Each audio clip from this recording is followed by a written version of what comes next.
घाघरा घूघरा भोला खोला खोला जाए मारा पचरंगी लहरियारो बल्लो लहराए धीमे हालोहनी बहदिला ओले हालोहनी बहदिला जालो सयो नहीं जाए टूटी बाजू बनरी लूम लड़ो उलझी जाए टूटी बाजू बंदरी लूम लड़ो उलझी जाए मारी लकड़ी रामो तीरा ढोला बिखरा बिखरा जाए धीमे हालोहनी बहदिला ओले हालोहनी बहदिला जालो सयो नहीं जाए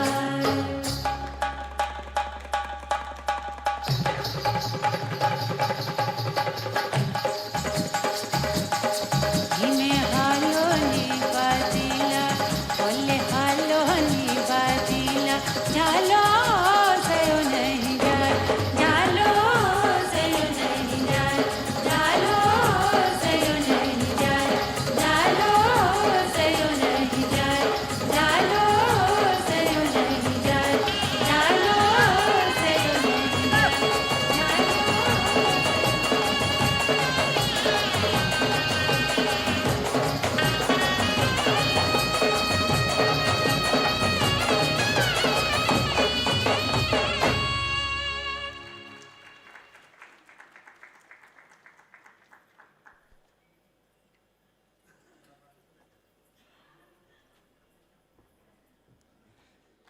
Let us give our performers a well-deserved round of applause.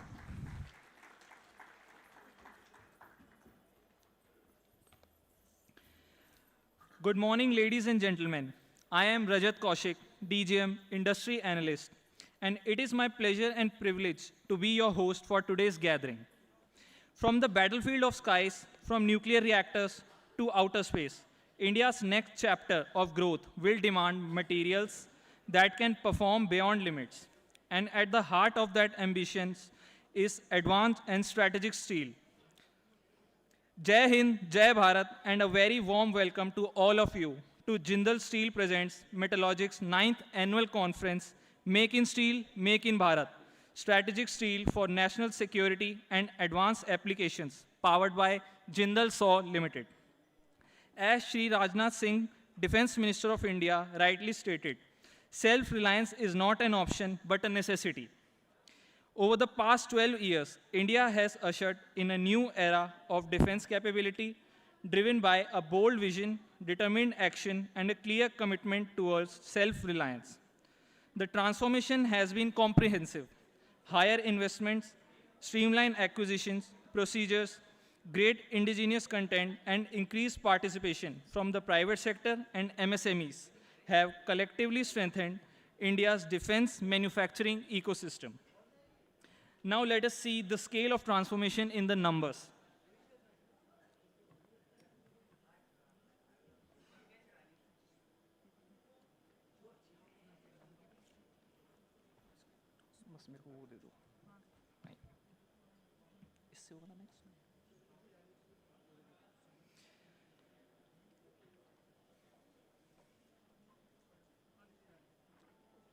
India's defense budget has grown from 2.53 lakh crore in 2013-14 to 7.8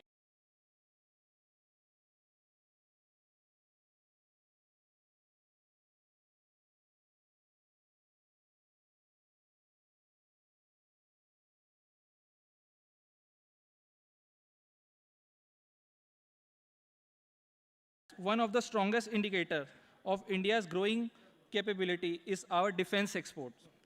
From just 686 crore in 2013-14, defense exports have surged to a record 38,424 crores in 25-26, with Indian defense products now reaching more than 80 countries across the world. These numbers represent shift from dependence to capability, from procurement to production, and increasingly from being a buyer to becoming a trusted global supplier. And this journey of indigenization and modernization has also strengthened India's position on the global stage. with defense diplomacy reaching new heights. But as we look ahead, the next question is not simply how much we produce, it is what we are capable of producing. The future of India's defense, aerospace, nuclear, space, and strategic infrastructure will demand advanced materials, specialty steels, high performance alloys, and technologies that can meet the most demanding applications. And this is precisely where today's conference becomes significant.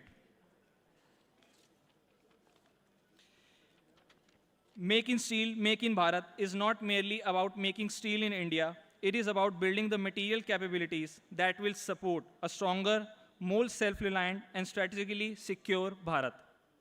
With that thought, it is now my privilege to take today's programs first by sincerely thanking all the delegates, speakers, and participants who have joined us from across the country. Title sponsors Jindal Steel, powered by Jindal Saw Limited, our gold sponsor Steel Authority of India, stainless partner Jindal Steel Limited, bronze sponsor Arsenal Mittal Nippon Steel India, associate partner American Steel Private Limited, our exhibitors Pragya Precision and Blue Sky, and finally to all our support associations. Now, to formally commence the inaugural session and mark the beginning of this Make in Steel, Make in Bharat, may I now request our esteemed dignitaries to kindly join us on the stage for ceremonial lamp lighting. Ms. Dr. Govind Bajargan, Deputy Director and Senior Research Scientist, Vikram Sarabhai Space Center. Ms. Meenu Jindal, MD, Jindal Saw Limited. Mr. T.N. Natarajan, Director Commercial, SAIL. Mr. V.R. Sharma, MD, Jindal Steel. Mr. Kunal Bhardwaj, India Head, Defense Business, Arsenal Mittal Nippon Steel, India. Vakratunda महाकाय सूर्यकोटि समप्रभ निर्विघ्नं कुरु मे देव सर्वकार्येषु सर्वदा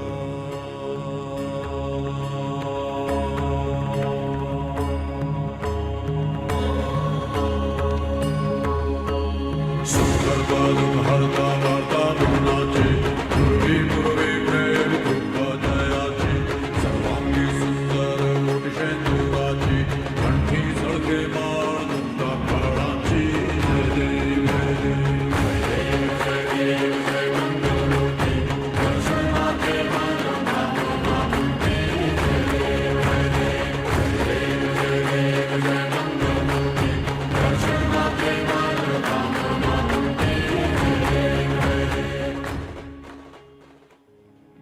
वक्रतुंड महाकाय सूर्यकोटि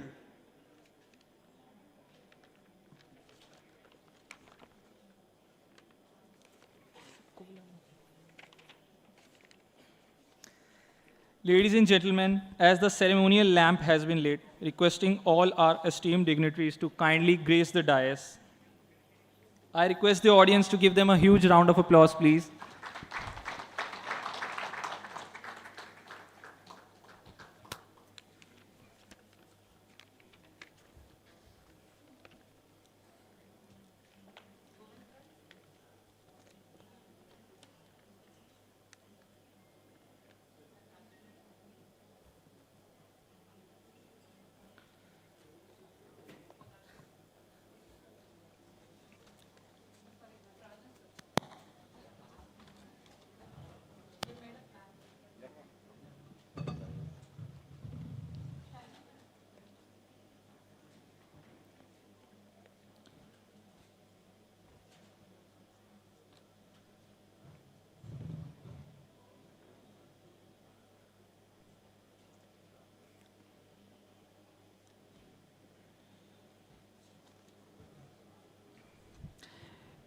It is now my privilege to introduce a visionary leader, a dynamic entrepreneur, and a name that has become synonymous with impactful industry platforms in the steel and mining sector. Widely recognized as the Steel Queen of India, Miss Monica Bachchan Duvri brings over 16 years of rich experience across journalism, strategic communications, industry engagements, and conference leadership. As the founder and CEO of Metalogic Projects Management Services, today marks her 100th high-level conference, regional seminars, and webinars across the country. A century of bringing together policymakers, industry leaders, corporates, and global stakeholders under one roof. Her expertise in strategic PR, brand building, and industry campaigns, along with her contribution to influential market publications and reports, has made her a highly respected voice within the steel ecosystem.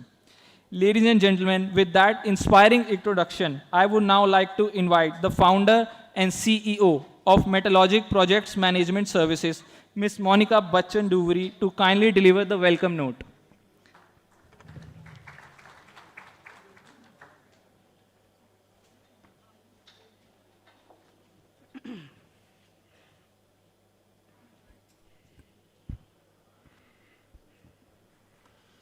Good morning, everyone. I hope you all have enjoyed the performance. A very warm welcome to all of you to Metallogic's 9th annual conference on Making Steel, Making Bharat. Today is particularly a special day for Metalogic, for all of us, because this is just not another conference. This is Metalogic 100th event.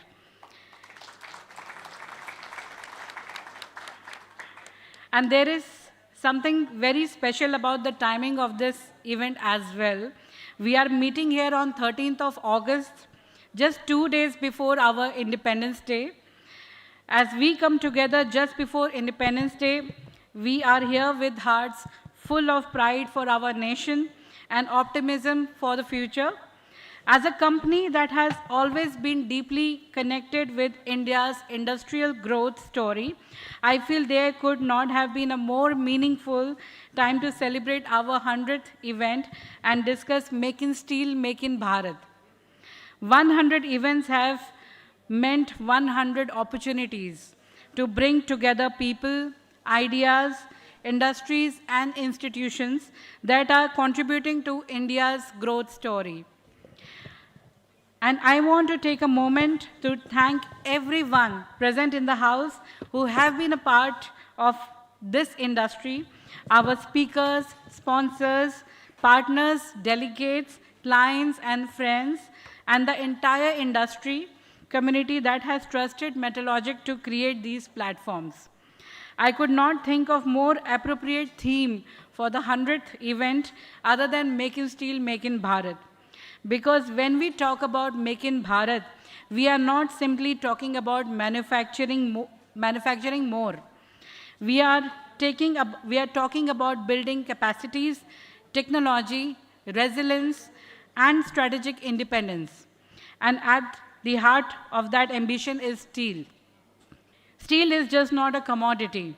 It is a backbone of our infrastructure, railway, energy system, automobile, and pipeline, defense platform, and space programs. So for us, Making Steel is really a conversation about Making Bharat. This conference is also very important to us because 2 years ago, Metalogic consciously started creating platform around defense and strategic manufacturing. We wanted to take the steel conversation beyond capacity, demand and supply, and bring it to a larger discussion around national security, indigenous technologies, and self-reliance. What started 2 years ago has become a series, and today this is our 3rd edition in this particular journey. And I believe this is exactly the conversation India needs right now, because the future of Indian steel will not be defined by how much steel we produce, but what we produce, how we produce it, and whether it can meet the increasingly sophisticated requirements of a growing and ambitious India. And there is one more element that we cannot ignore: our people. As we talk about manufacturing, technology, defense, space, infrastructure, we also have to talk about skill development. It is not enough to give our young people jobs. We need to give them skills, opportunities, and purpose. We need to make them believe that they can participate in building something much larger than themselves, like building Bharat. That, for me, is the deeper meaning of Make in Bharat. It is about creating an ecosystem where our industries grow, our technologies evolve, and our young people find a reason and purpose to contribute. It is therefore my absolute pleasure to welcome our distinguished inaugural guest. Today we have with us Dr. Govind, Deputy Director, Senior Research Scientist from Vikram Sarabhai Space Center. I'm pretty sure आपने किसी भी steel event में space discussion नहीं देखा होगा. We have Mr. T. N. Natarajan, Director, Commercial Steel Authority of India Limited, Mr. V. R. Sharma, Managing Director, Jindal Steel, Mr. Kunal Bhardwaj, India Head Defense Business, ArcelorMittal Nippon Steel, and Ms. Meenu Jindal, Managing Director, Jindal SAW. And to set the context for today's conversation, we have Mr. Vijay Sarathi, CEO, Ava Industry, who will giving us the theme perspective. Thank you all for being here and for lending your voice to this important conversation. A little bit about Metalogic I want to tell you. Metalogic, for those who are joining us for the first time in this event, Metalogic today works across key three verticals. We have Metalogic Research and Advisory, where we work on market intelligence, research, and strategic advisory across the steel, mining, and infrastructure ecosystem. We have got Metalogic Studio, our creative and communication vertical, helping organizations to build stronger industry visibility, content, and brand communication. And Metalogic Events, creating platform for knowledge, networking, business conversations, and collaborations. I invite you all to visit our Metalogic stall to explore more about the research and advisory services. Come and meet the team, explore our research publications, and to understand our services. Because for us, these events are not just what happens on stage. They are about what happens after the conversation, the connections we make, the idea we exchange, the collaborations we create, and the opportunity we take forward. As we celebrate the 100th event, I see it not as a destination, but as a responsibility to keep creating platform that matters to the industry. So let us make today's a day a meaningful conversation, new ideas, and meaningful collaborations. Let us challenge conventional thinking. Let us think beyond today's requirement and prepare for tomorrow's India. And most importantly, let us continue building the capacities and the people that will make the vision of a stronger, more self-reliant and globally competitive Bharat a reality. We are just 2 days away from celebrating the freedom that our nation fought so hard to achieve. Let us also remember that the next chapter of the freedom is about the freedom to build, innovate, manufacture, and create it in our own country. That is the Bharat we are talking about. Once again, a very warm welcome to all of you at Make in Steel, Make in Bharat. And with that, I'm delighted to formally welcome you to the 9th Annual Conference of Metalogic. Thank you, Jai Hind. I wish all of us a very productive and meaningful and inspiring day ahead. Thank you so much.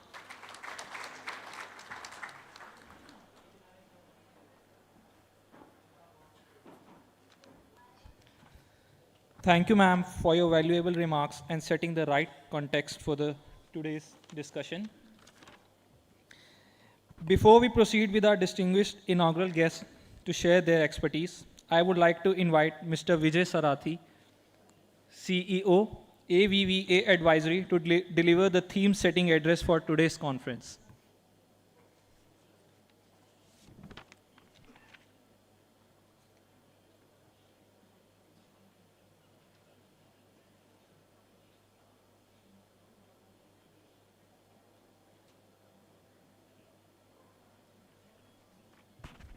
Morning, all of you. I am very pleased to do this today. Thanks very much, Monica ji. Thank you very much, all the distinguished guests on the dais and all the dignitaries sitting here. Many of you are my good friends. Many of you are experts in your own fields. I'm trying to set this theme on the very clear sentence here, make in India and make in steel. Make in steel is a very tough subject, a lot of controversies around it, but it is an important subject. And we are growing because we are making it in steel. We are today 169 million tons of production in India. We'll grow to 200 million to 300 million also shortly, and maybe 500 million by 2047. So making in steel is already a growth progress which is happening. Making in India is a very important subject. I have two major people here from a very difficult sector. A gentleman from Baba Atomic Research Center, Dr. Avasthi and Dr.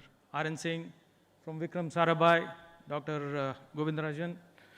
Many issues like this will arise in terms of steel making.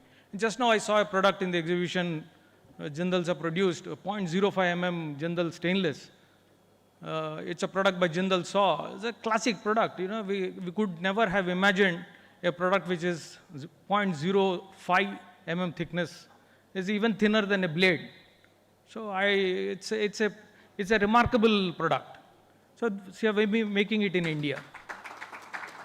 So making in India is a subject which is very clearly available to us, and Indian steel makers are definitely doing it. Now, what is it that we need to really subjectify in terms of making in India? So obviously the 5 sectors, which is going to be the growth areas: nuclear, defense, space, aerospace, and many other areas and sectors. Largely it will be critical applications. Critical applications doesn't mean the brand names and things like that. It will be applications which are for critical users. So I remember the day when my grandfather installed the Apsara in Baba Atomic Research Center. He was the Baba Atomic Research Center founder in the Baba committee, Dr. A.S. Rao, the founder of ECIL and also BARC. And I named my son Vikram primarily because his best friend was Vikram Sarabhai. So I studied in Department of Atomic Energy. My school is Atomic Energy Central School. I spent 12 years there as in a school student. I studied along with my grandfather in BHU, Baba Atomic Research Center's major campuses of BHU of Banaras Hindu University. The interest here is Apsara. What is the steel which held it? It was stainless steel. The important thing next is coming in Midhani. Midhani is a company which was created in 1970s. It's a classic organization making steel of very high applications, largely building nuclear projects for nuclear fuel complex. A nuclear fuel complex is another subject which is very critical in terms of producing zirconium, and again zirconium tubes used in steel. So all these subjects are make in India and make in steel. So make in India today has become a very critical area for us to really look at, and the spaces which I have said are very clear critical areas. And Jindal Stainless, I must say very clearly, is one area they have chosen, is building steel for critical applications. They have established an ESR plant, they are establishing a VIM plant, a VAR plant. All the critical applications will require these facilities. And you look at Jindal Steel, that is Jindal Steel and Power, which was earlier. Indian Railways today are contributing with their rails is largely from JSPL, which was earlier only in Bhilai Steel Plant in 1960s and 70s, which is now with everybody. So this segment of make in steel and make in Bharat is becoming very, very, very critical. So Bhilai Steel Plant with its universal rail mill, nobody can touch it. It's so good. It's so good, so very good. So I would now ask all of you to really contribute to what are the things which you are doing in terms of defense applications, like critical applications, and also the various steels which are being made in India, and how are we going to make it, and how are we going to increase volumes in those areas. The 169 million will become 200, or 200 to become 500. How much of it will be those steels which will be critical applications? This will be the theme of this particular day today.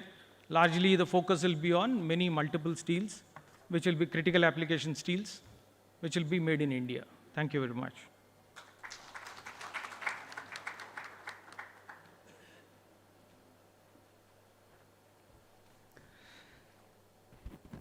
Thank you, sir, for setting the right context for today's discussions. Beginning with our industry keynote, we are privileged to have Mr. Kunal Bhardwaj, India Head, Defense Business, Arsenal Mittal, Nippon Steel India with us. Sir, the stage is all yours.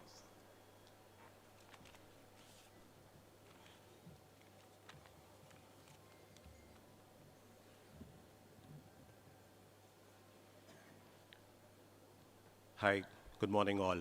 I'm Kunal Bhardwaj, representing AMNS India.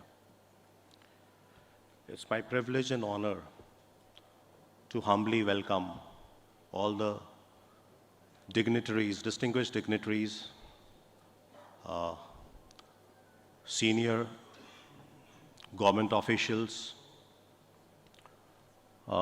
industry leaders on the dais, my colleagues, and industry partners. Thank you so much for giving me an opportunity to be here to represent the story of AMNS India. Again, a big thank you to Team Metalogic for choosing this, the apt topic. It is very relevant because in today's geopolitical, I will say, turbulence, and various countries, continents, they are putting up all the trade barriers in terms of tariffs. So steel becomes of vital importance as a national security. And so it's very important for AMNS India also to tread stealthily into this so as to protect the national interest of the country. I'll take you through the story of AMNS India. It has been 6 years of time that the two global steel conglomerate or the technological giants of ArcelorMittal and Nippon Steel had forayed into India as AMNS India. What all have we done? It was when this was conceptualized, the task in hand was to build up the capacity, right? Apart from capacity, also we needed to have the capability of giving the opportunity to the Indian consumers in terms of quality, in terms of capability. So it was, to start with, I'll say that from 8.4 million tons per annum capacity, in few months from now, we will be doubling up to 15 million tons capacity. And the groundwork, as you all know, the groundwork on 8.2 million tons greenfield project in Rajapeta district of Andhra Pradesh has already begun. And we have a tall target, a very stringent timelines, because the start of production, the timeline is 2029. The expansion in Hazira, the second phase in Andhra Pradesh and Odisha, this will be ramping up the capacity to 40 million tons per annum. And this plan is aligned with the National Steel Policy target of 300 tons per annum by 2030. So what are the initiatives as a responsible steel producers? The first step which we undertook was to a decarbonization roadmap for 2030. As you all know, that our 2/3 of production is routed through a DRI route, which uses natural gas. So therefore, doing away with the dependence on the dependence of this coal-based technology. So as we say that the process route is significantly reducing the dependence on coal-based process, our current CO2 emission stands at 0.18 tons of finished steel produced, and our goal stands at 1.8 tons CO2 emission per ton of steel produced. How will we achieve this? That is, again, by reduction through use of renewables. AM Green, an arm of ArcelorMittal, has already installed a 1 gigawatt hybrid power plant in the Andhra Pradesh Kurnool district and is feeding the Hazira steel making facility. Apart from this, there's an investment plan to double up the capacity in the states of Andhra Pradesh, Gujarat, Maharashtra, as well as in Rajasthan. Apart from this, AMNS India is putting up 550 megawatt of hybrid power plant. Hybrid in the sense, it will have a mix of 300 megawatt of solar and 250 megawatt of wind power. That is in the state of Gujarat in Bachau. These are all an initiative to feed the Hazira plant. The next step is by reducing 6 to 7% through the scrap recycling unit. We have already installed 0.2 MTPA of scrap recycling in Khopoli and Sanand, and we are geared up to ramp up this capacity to 0.5 million tons per annum. Another 1 to 2% reduction is through the operational efficiencies. By process transformation, we have planned for installing carbon capturing, utilization, and storage mechanism.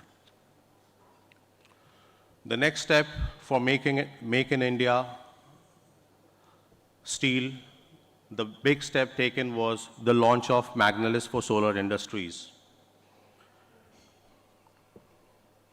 In year 2024, we have put up a capacity of 0.5 million tons of Magnelis, which is for solar application, and I'm happy to say that till date we have almost supplied 0.25 million tons of this Magnelis product to the Indian consumers. So this is again an example of Make in India for the consumers of India.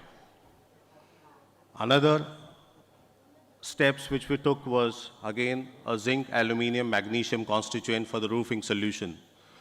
Globally, we see that the PPGI and the PPGL is doing away, but this zinc, aluminium, magnesium constituent is prevalent, being used for this roofing solution. We have launched that in India, in our Pune facility.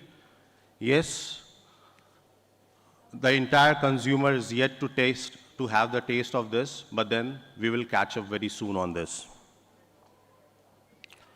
The next big step that we have taken is steel for automobiles. Very soon, as I said, within few months of time, we'll be ramping up our capacity to 15 million tons per annum. Our new HSM2, as well as the CAL line in conjunction, will have a capacity to manufacture the ultra high strength steel up to 1180 MPa.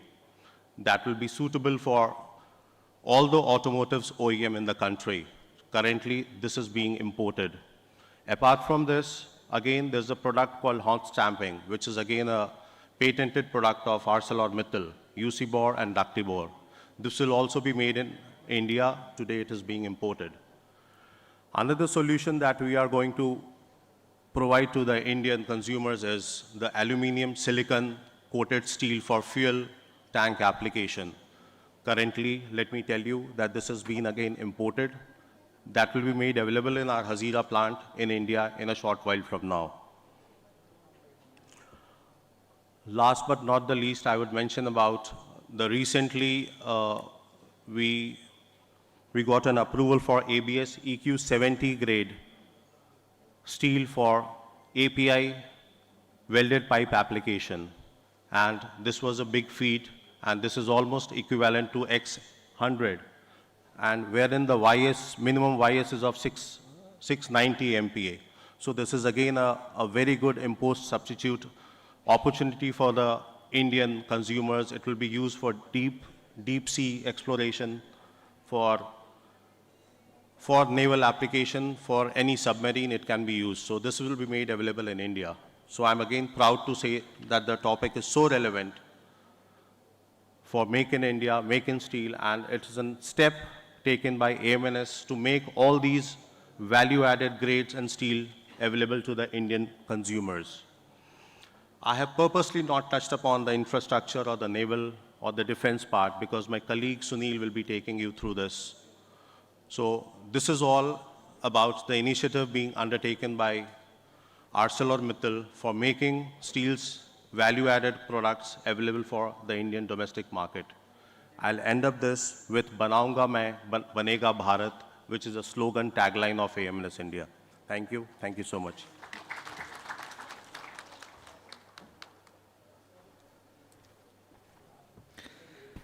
Thank you, sir, for that insightful keynote and for sharing how AMNS India is gearing up to cater the evolving steel requirements of diverse end-use sector across the country. Moving forward, it is my privilege to invite Mr. T.N. Natarajan, Director Commercial, SAIL, to share his valuable industry perspective with us. Please take the stage.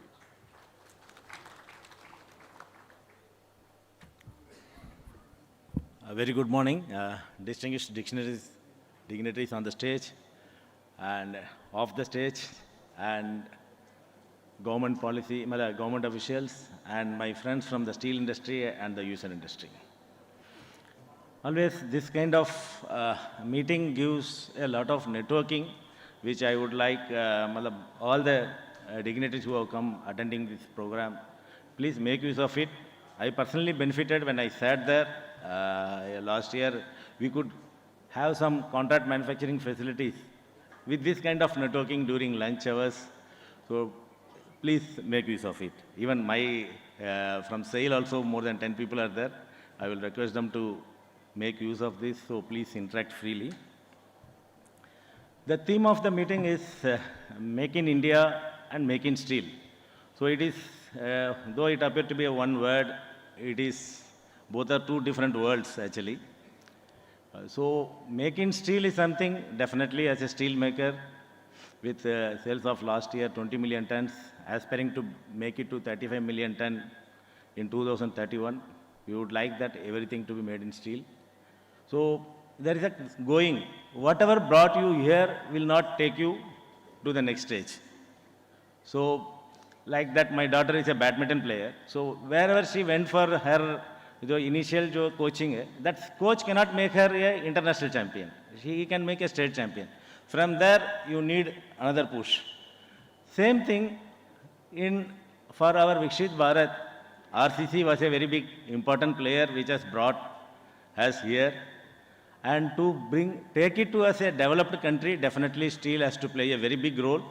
And you see, making a flyover, a bridge, or a expressway, wherever now, or a building mainly, or railway stations, airports. This cannot be made nowadays with RCC. And if you want the project to be completed in 2 to 3 years, definitely we need to use steel extensively to get the project going. So in that, the role of policy planners, the designers, structural designers, everything, they play their part. So imagine in 2015 and 16, we are having very distinguished dignitaries, Mr. V.R. Sharma, our ex-chairman, Mr. P.K. Singh, our Mr. Vinod Gupta ji, all of you are here, they will be knowing. In 2015, Indian steel industry was in doldrums. NCLT, many companies were knocking on NCLT. More than 3 lakh crore of NPAs are from steel industry. So it was with a great visionary of the policy makers who helped us with proper tariff measures and everything. Now we are in a different situation. Now 50 million ton of capacity is being under erection. See, imagine when we are dependent on somebody, one of the critical, crucial infrastructure project in India got delayed because one of our neighbor put a switch that tunnel boring machine cannot come to India. Because we are dependent upon tunnel boring machine from others. Though India has a capacity of around 10 tunnel boring machine facility in Chennai.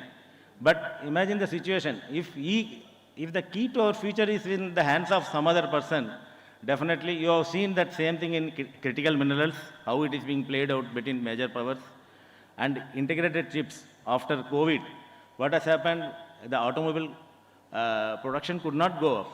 That impacted our consumption also, steel consumption also. Why? Because integrated chips were not coming. Supply chain, there was somebody has put their finger, definitely. So we cannot keep our future in the hands of others. So there the second theme, Make in India, comes. That is very critical. Thank you, Ms. Monica, for bringing these two things. Both are very important. So last year, India produced 168 million ton, consumed 164 million ton. These figures you might have heard many a times. We are going to go for 300 million ton capacity and 240 million ton consumption by 2031. But during this time, what we are seeing, still some steel for around 1 billion ton of steel is getting value billion. So that is getting imported for our critical applications. So there, the sale which is now going from 20 to 35 million ton is also putting 4,000 crores in expanding our special steel facilities in ASP and VSL, where we will be expanding in maraging steel, special stainless steel, PH steel, tool and die steel, and aerospace steel, bearing steels. So all these things is something not for, this is to plug the strategic gaps where we are going through. Last year, defense productions has reached a figure of 1.78 lakh crore and with an export of 40,000 crores. To support that industry and also create a business out of it. Because business, everybody is in business, because if India has to, if our Prime Minister's vision of Vikshit Bharat can come only through Atmanirbhar, and that for that Atmanirbhar, we all the dignitaries of the stage and on the stage is contributing, and our vision is to be aligned for that Atmanirbhar. It is not that simply a slogan, because it has so much relevance, and so everybody is having a role, and Steel Authority of India Limited is definitely playing its role so that our steel has reached through Chandrayaan to the moon, but we can't rest in laurels. Actually, we have to be honest. I am looking forward to the discussions. Distinguished speakers, I have gone through that. So there will be a lot of insights will be gained. I am looking forward to have a meaningful, the minutes what will be coming. And thank you very much for the opportunity.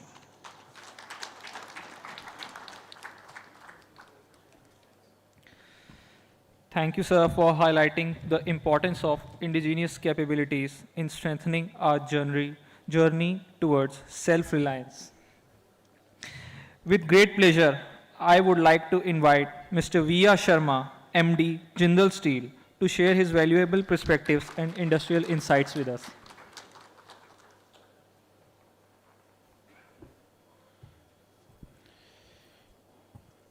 Good morning, Madam Siminuji, Mr. Natarajan, Mr. Govind, Mr. Bhardwaj, ladies and gentlemen, and especially Monica.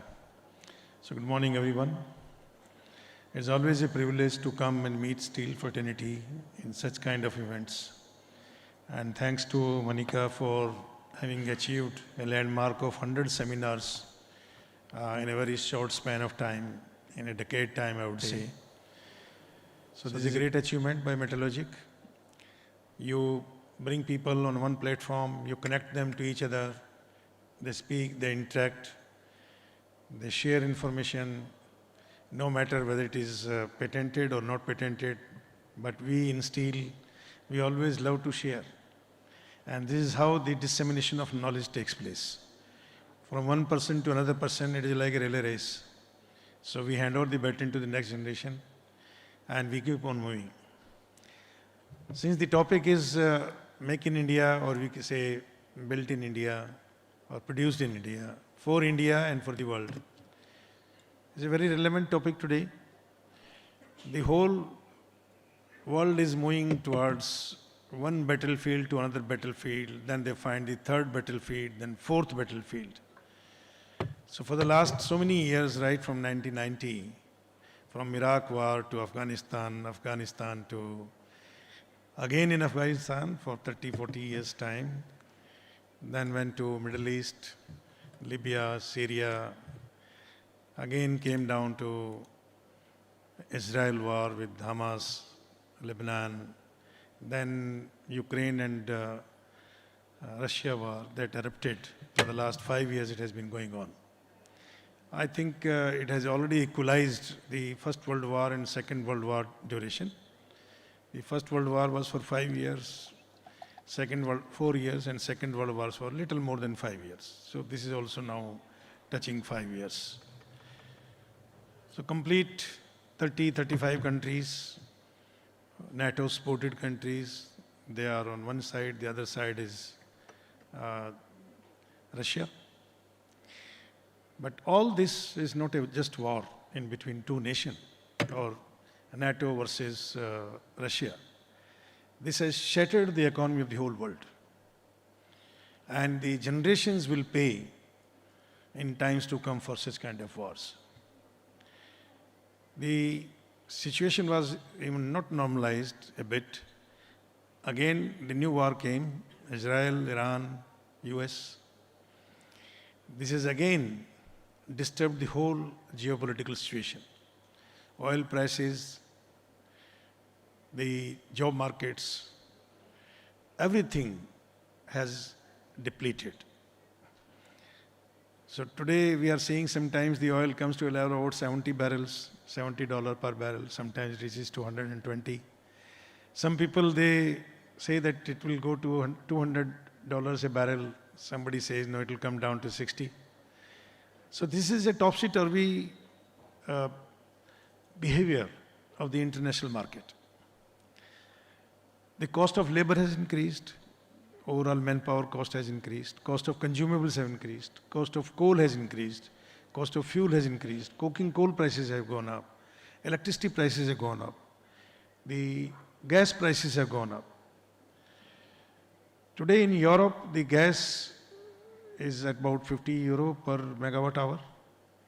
The electricity is about 120 to 140 euro per megawatt. That is about, say, you can say 14 to 15 rupees per unit. India is not too far away. India, if you see on the e-exchange, or we call it the electricity exchange, energy exchange, the power tariff goes as high as 10 rupees. Otherwise, 7 rupees to 10 rupees per unit is very normal.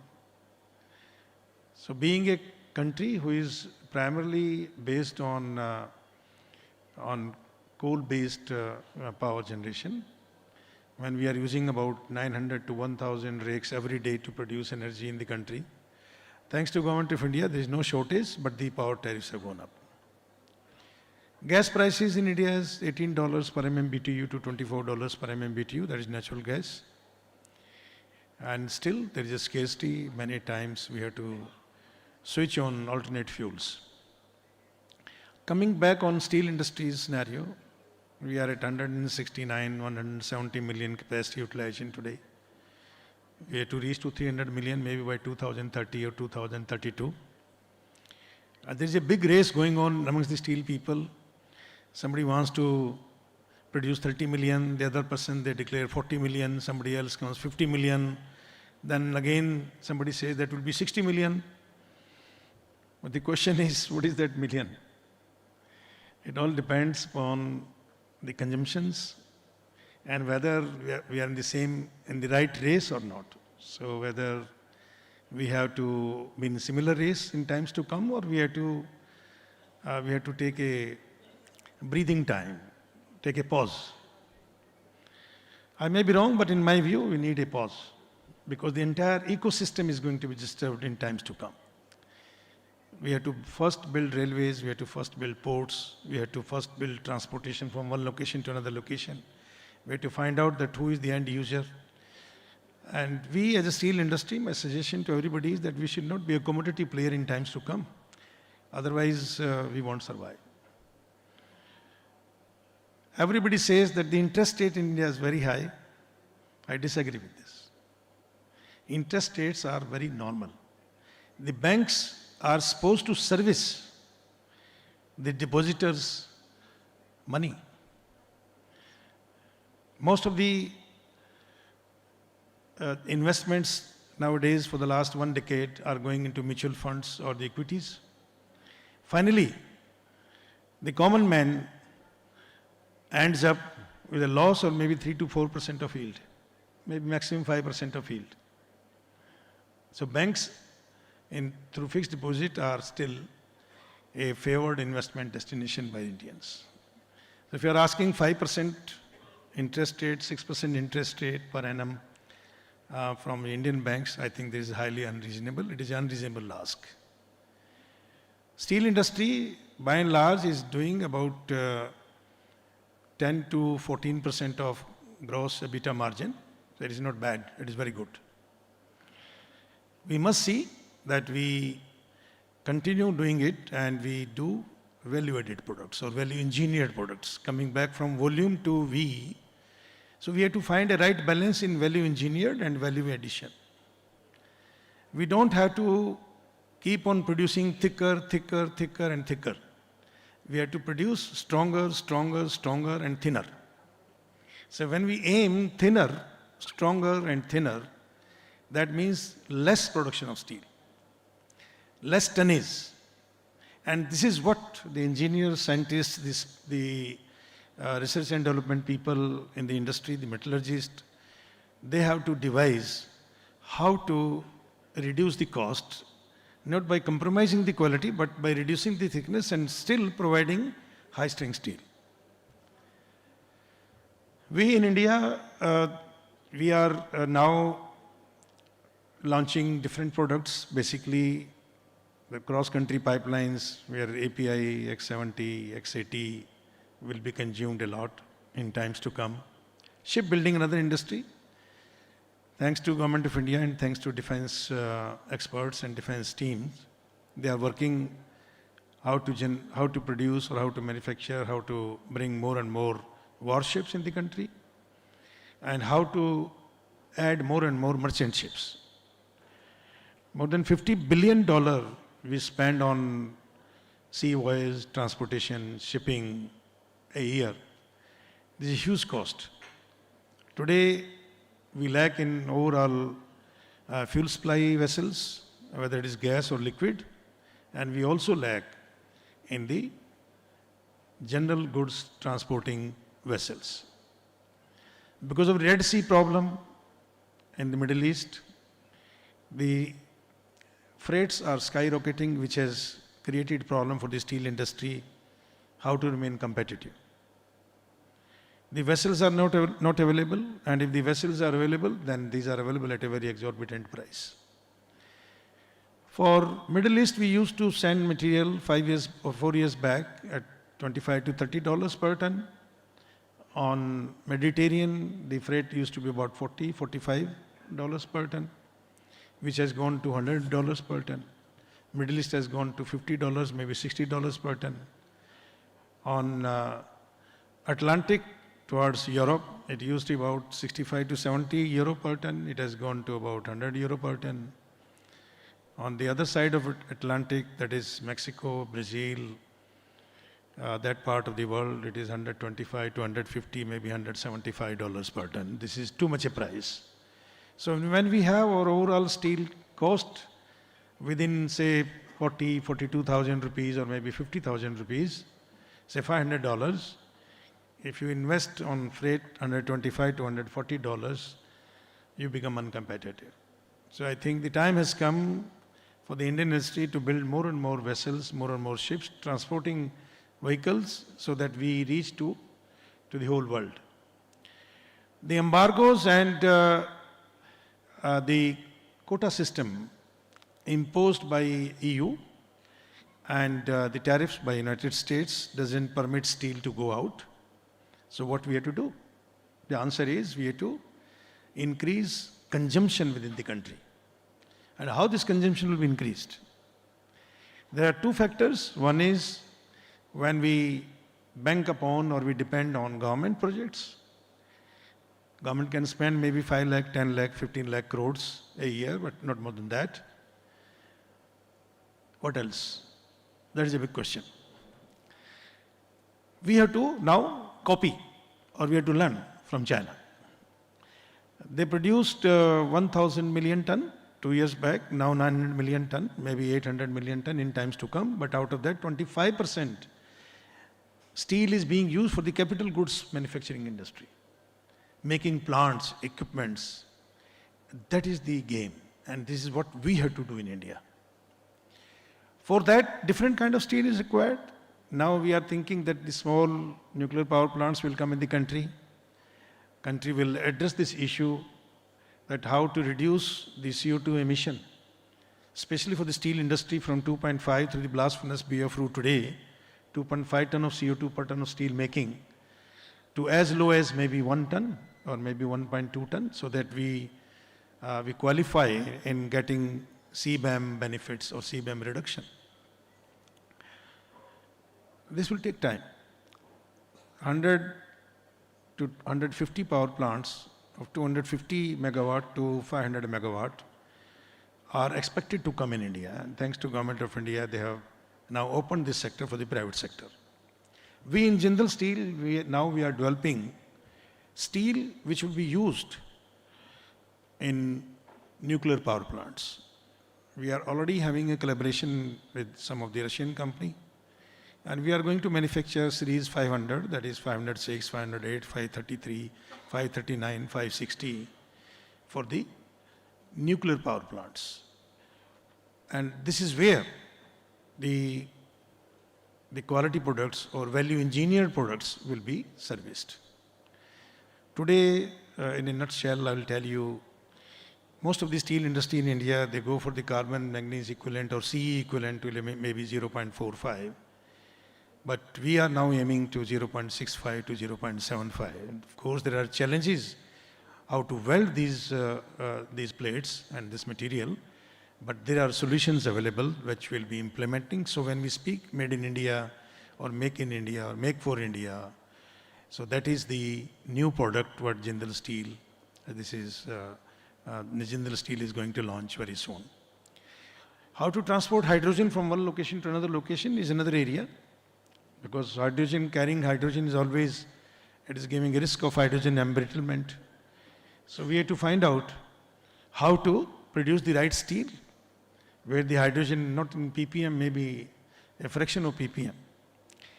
So we are working on this. We are successful. We have taken a couple of trials. Thanks to our sister company, Jindal Steel, Jindal SAW, they are always supporting us in Jindal Steel. We are two brother companies. How to develop more and more value-added products. They keep on hammering us, and we keep on working as per their requirement. So one more thing we have done, no MOQ, no minimum order quantity for specialized steel, because it's always very difficult for steel industry to supply some 10 ton, 15 ton, 20 ton material out of 250 ton of heat. So we have now decided that we'll be holding inventory in the form of slabs and we'll be supplying on demand the steel in the smaller lots, maybe 10 ton, 5 ton, 20 ton, in the interest of nation and in our own interest, because we are now making a right balance in between value engineered products versus value added products. So that's the another area. We are today the largest quench and tempered steel manufacturer in the world, and in one location. Our capacity is huge now, 300,000 tons a year. And no other company anywhere in the world produces so much of quench and tempered material what we do. And we are now producing the plates up to 300 millimeter thick. This is again a great achievement.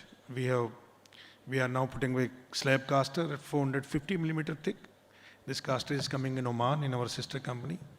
So we'll be bringing 450 and 400 and 375 millimeter thick slabs from there. It's 2.6 meter wide, and this will suffice the requirement of the heavy thickness plates in the country.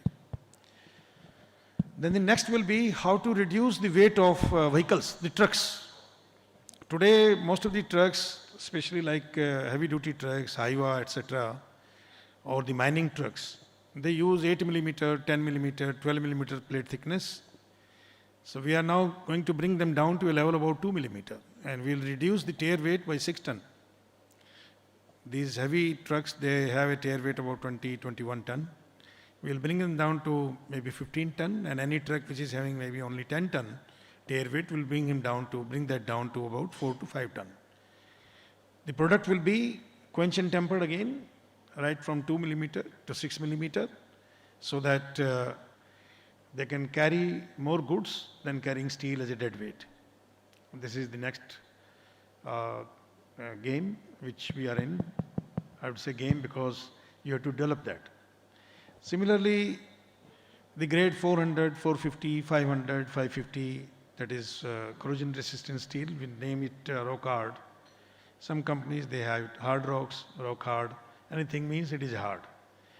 So we are going to produce this particular grade of steel. Last point I'm coming to, which is my very favorite subject, that is coal gasification. Thanks to Government of India, 37,000 crore rupees they have allocated for the gasification of coal. We have more than 350 billion ton coal available under the ground. By 2070, we have to be a net zero economy where there will be no carbon. If there is no carbon, then what we are going to do? All this coal which is lying under the bed, under the ground for millions of years will remain under the ground. And the next generation will not be in a position to use it or utilize it. So the best is what I suggested to Government of India through various forum. I am also part of Niti Aayog in the coal gasification committee, that we should have a research and development institute for coal gasification and the downside products. Coal gasification can change the fate. We spend about $120 billion to import crude. So this $120 billion, though we spend 150, but we export also, like diesel, petrol, we export also. But for the domestic use, we spend about $110 to $120 billion. So this $120 billion of import bill can be cut to $60 billion, just half. If you use our coal to gas, gas to fertilizer, gas to diesel, coal to liquid, gas to petrol, gas to benzene, gas to olefins, and gas to many other products what we get from crude. I was in China about 2 months back, and I visited a company. So they are making coal to gas, gas to fertilizer, and they are exporting to India. So look, we are importing fertilizer from China, which is made out of coal, and we have a lot of coal available in the country. We don't do that. It is not late. We thought in 1975. In 1975, we put 2 plants. One is Ramagundam and the other is Talcher, where we were manufacturing coal to fertilizer. I think the time has come again to revisit all these economical solutions in life, and we should become Atmanirbhar. We should make India Atmanirbhar. I've taken longer time, Monica, I know, but if you call me, then you have to tolerate me. Thank you very much.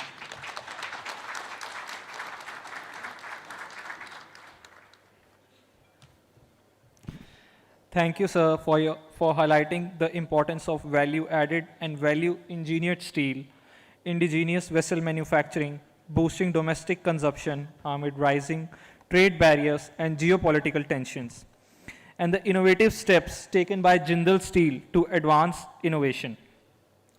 And now, I would like to request Ms. Meenu Jindal, Managing Director, Jindal SAW Limited, a visionary leader whose contributions has continued to shape the India steel and infrastructure landscape, to share her input with us.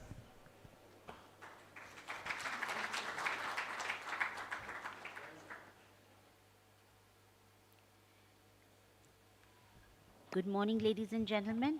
It's such a good part to be with all of you today morning. Monica, thank you for having this special podium and making me feel inclusive. I think this would be my second time that I have a podium of my own from where I would be speaking to all of you instead of just speaking through a mic. I wanted to firstly, just welcome all of you. Thank you for taking out time. The dignitaries here, you give me an opportunity to talk to all of you. I'm here to talk about in a subject called Make in Steel, Make in Bharat. I'm here to talk about pipes, pipes that are a user of the steel. I've been told it's quite futile talking about pipes in such a forum, but in today's time, because we are talking about defense and critical applications, pipe make a very important part of it. The pipe market is growing at a rate, the current global demand would be about 14 million metric tons. And as we all know, the global GDP is supposed to rise at a rate of 2 to 3%, whereas the pipe growth can easily be seen anywhere between 5 to 8% globally. There is a huge demand in pipes from the angle of pipe manufacturers, yet steel does not consider this to focus on it. We have had Mr. Bharadwaj, AMNS, talk about X100, and we have Mr. V.R. Sharma ji, who also talked about creating value addition by having more value-added steel. This sector is fast growing, and in today's times of war, of the strife that we are seeing in Middle East, people are going to put up more pipelines and try and avoid the Hormuz and not to be in that kind of situation once again. I do appreciate Mr. Natarajan to say that we should be Atmanirbhar Bharat. Sir, pipes totally can be Atmanirbhar Bharat only if the steel is also made available for the domestic players. We have been competing in the world with all the foreign players right from the very beginning when Jindal SAW came into inception in 1984. Unfortunately, we are unable to produce steel which will help us source steel domestically and import at even better pricing. Better pricing than the import so that we can export and create a better market for ourselves.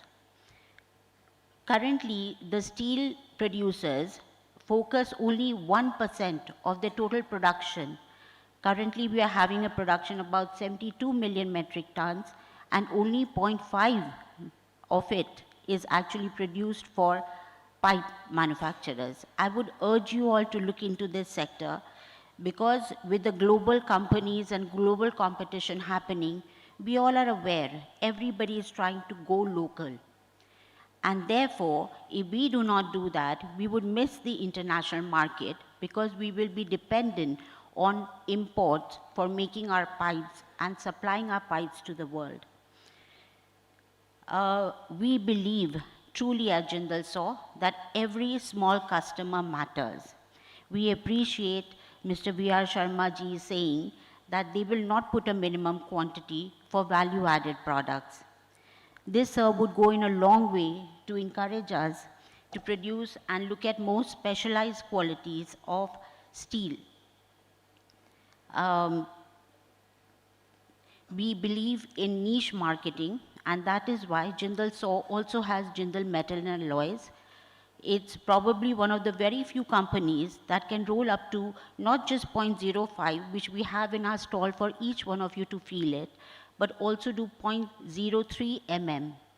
It's an extremely important and a very, very different niche market where we are talking about only tonnages in kilograms, not so much in multiple tonnages. India is talking about currently a volume of steel.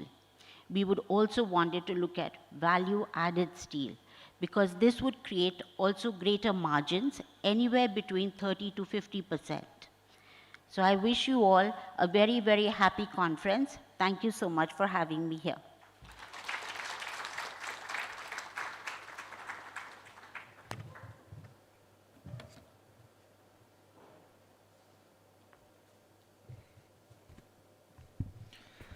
Thank you, ma'am, for sharing your valuable insights on the role of steel pipes in the Indian and global markets, Jindal SAW's position as a global leader, and the need for greater indigenous capabilities and stronger export opportunities in the pipe sector.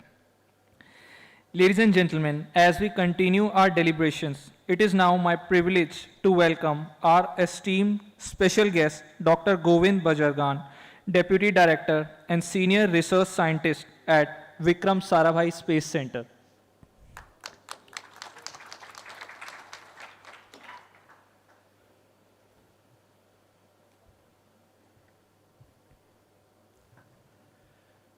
Respected dignitaries on dais, distinguished guests, eminent speakers, industrial leaders, and my friends, good morning to all of you.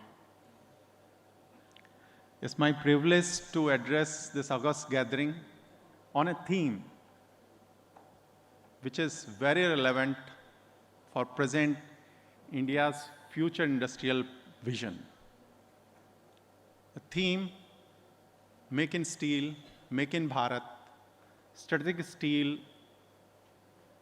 for national security and advanced applications, is very relevant in the present domain or present situation. Also, when we talk about any nation's strength, there are many factors which comes in our mind. Few of them are like economic conditions, technology, defense capabilities, and infrastructure. But the factor which is very fundamental to all these domains are the capability of nation to develop materials needed for these domains. And among all the materials, steel occupies a unique position.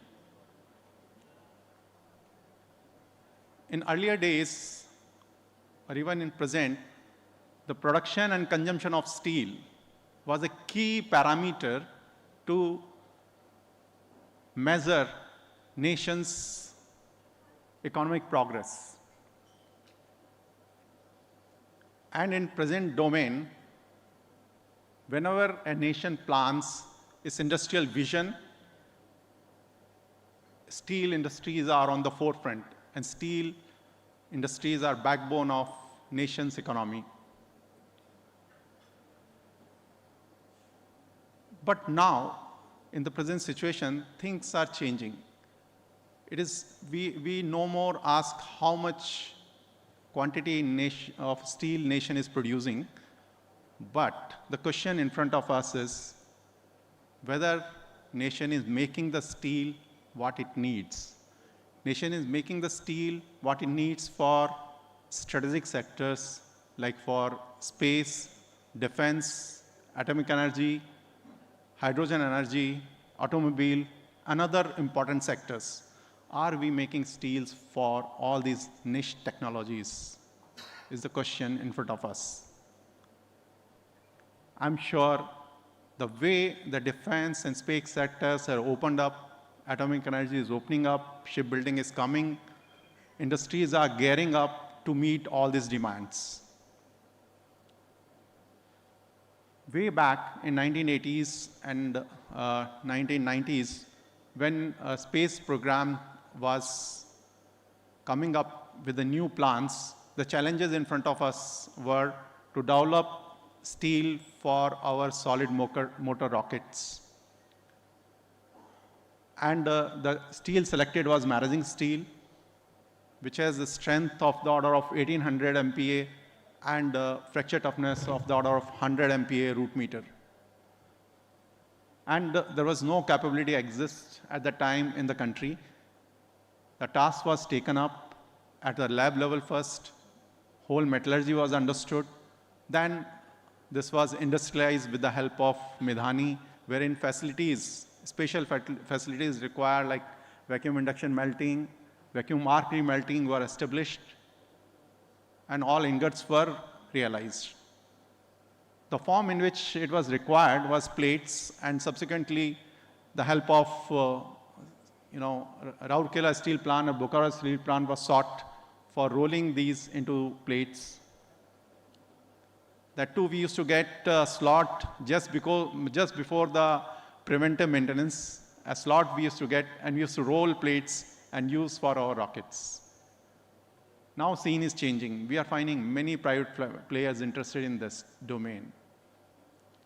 Same way, the story of 15 CW6 high strength, low alloy steel required for small rocket motor cases was there.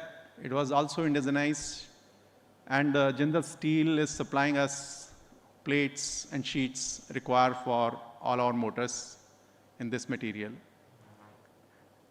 There was a need to develop and strengthen this alloy further from 1000 MPa to 1200 to 14 MPa class. The labs worked on it, and we tweaked the chemistry of 15C6 to develop ESR modified 15C6 with a strength of the order of 1200 to 1400 MPa to meet our requirements. There was a need to have a corrosion resistance version of Marazing steel, because Marazing steel is prone for corrosion, general degradation. So the team worked with IITs and came out with a solution in terms of custom 465, and further it was indigenized. There were many requirements for cryo steels, the steels capable of providing high strength, good impact, good fracture toughness at cryo temperatures. Again, at the lab level, these were developed at National Metallurgical Laboratory and subsequently productionized through Medhani. Now we are having many private industries also to support us. So journey, what we saw is that it is an integration of academia, it is an integration of labs. With that, these strategic steels were developed and requirements were met. There was a requirement for steel with a capability as high as 2000 MPa class, which is now, chemistry-wise it has been met, but in form, what we want, the work is going on. There's another special steels. We call it MP35N. But when we see aerospace and steels, aerospace generally wants to have a lighter, stronger, stiffer material. So wherever steel is there, we try to replace it with aluminum or some other titanium or some other materials. But recently, you might have seen that SpaceX, who was using aluminum lithium for their Falcon propellant tank in Falcon rocket, when they were supposed to choose material for their propellant tank for a much heavy lift-off rocket, that is Starship, they selected steel. And it was like a surprise for all spacefaring agencies. Why people went for steel for a propellant tank? Why they are going for such a huge weight penalty? And when we learn, we find the smartness with which they twig a very common steel, that is 301 stainless steel, the chemistry and the processing in such a way that the strength improved. They could improve the strength, and with a very minor weight penalty, they could realize propellant tanks with very low cost. And there is no requirement of any corrosion or thermal protection, because steel has a higher temperature capabilities and successfully flown.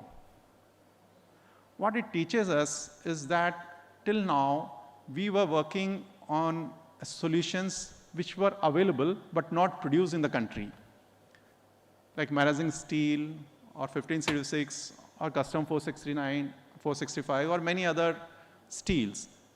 They were known, the solutions were known, but they were not produced in the country. So we find a solution in terms of indigenizing it. But now time has come that we devise our own solution. It's not that we don't copy, but we improve upon it and devise our own solution, which is better, which is smarter, which is cheaper than what is available. So there is a need to come up with that new domain, the domain of design, development, and manufacturing. Although this requires a significant effort, but I understand it has started in the country. And as mentioned by the previous speakers, that such kind of thing definitely will require a kind of freedom, no MOQ attached. A small quantity should make a business sense. We should be able to get steels at a lower quality, lower quantity, without compromising of quality and reliability, are really a need of our for strategic sector to survive. Also, new manufacturing techniques like additive manufacturing has put up a demand in terms of powders and wires needed to realize stronger and lighter components. This is an area probably needs attention.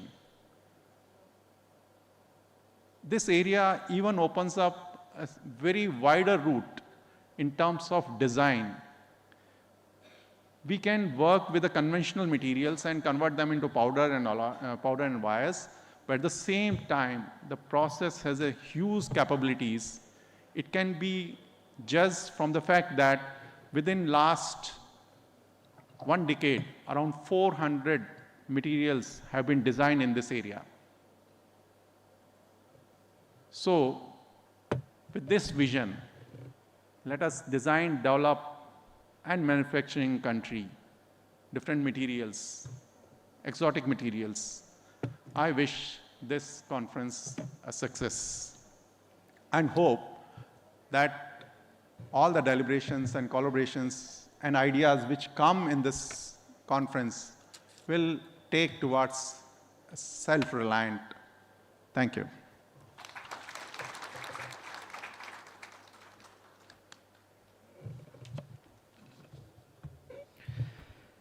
Thank you, sir, for sharing such insightful perspectives.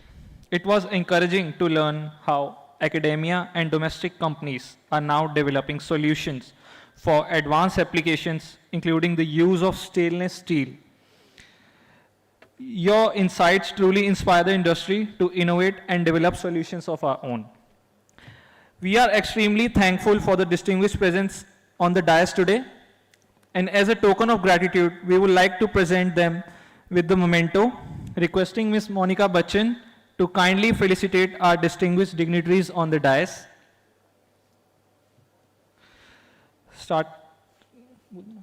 Starting with Dr. Govind Bajarganji. Sir, please come forward.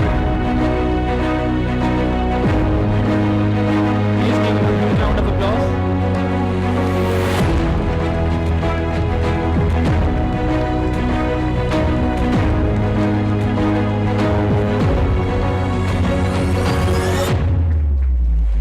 Mr. T.M. Advani.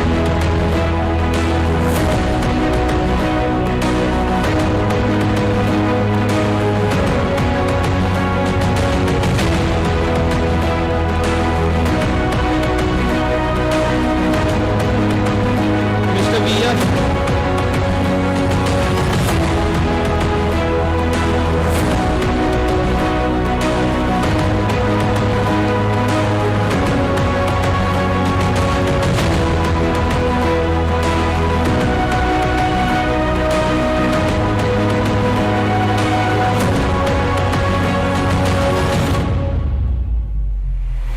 Mr. Kunal Bhardwaj.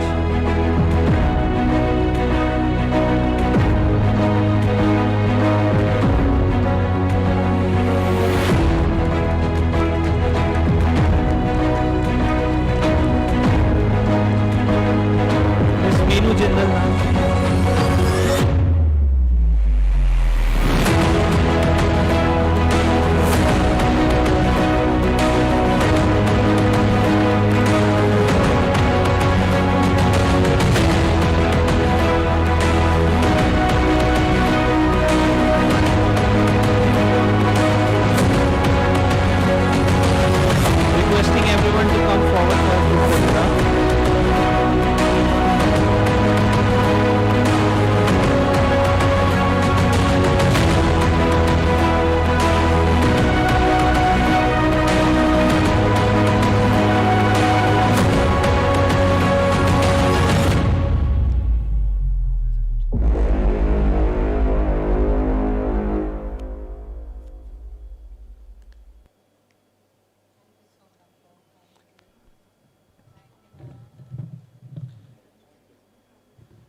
Everyone please settle down. We are moving to our first session of the day.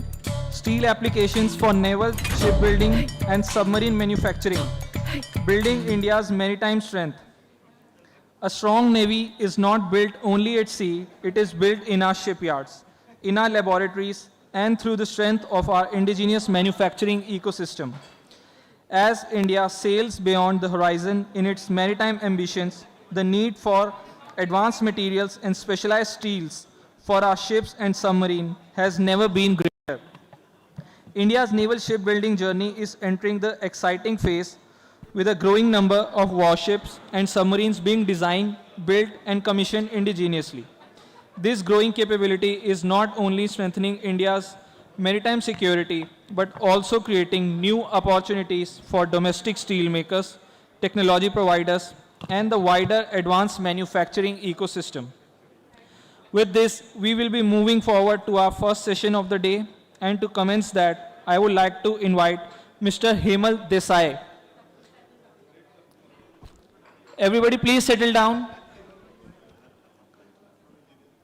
Requesting everyone to please settle down.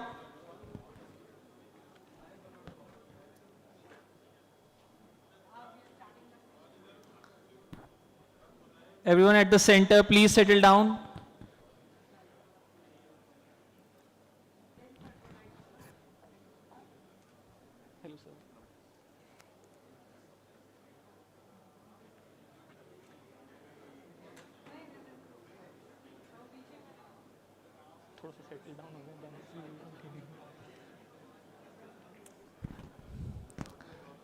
Everyone in the center, please settle down.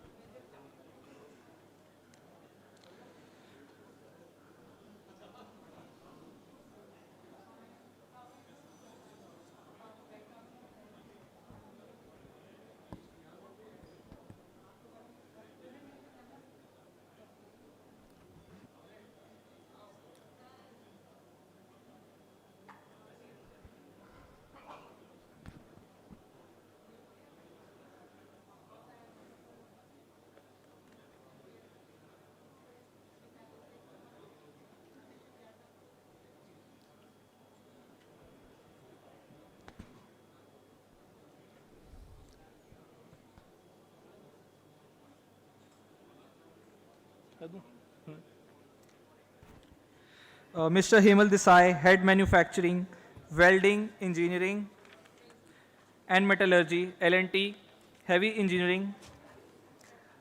Mr. Anil Arora, ED Commercial, SAIL.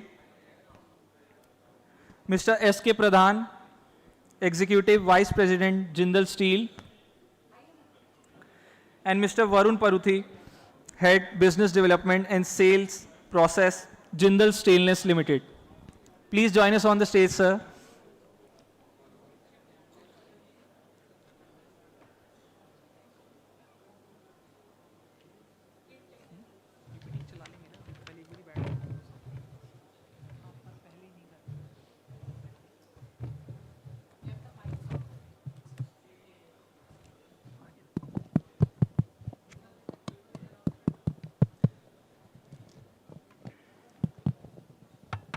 Inviting Mr. Hemal Desai to start with his presentation, sir, please.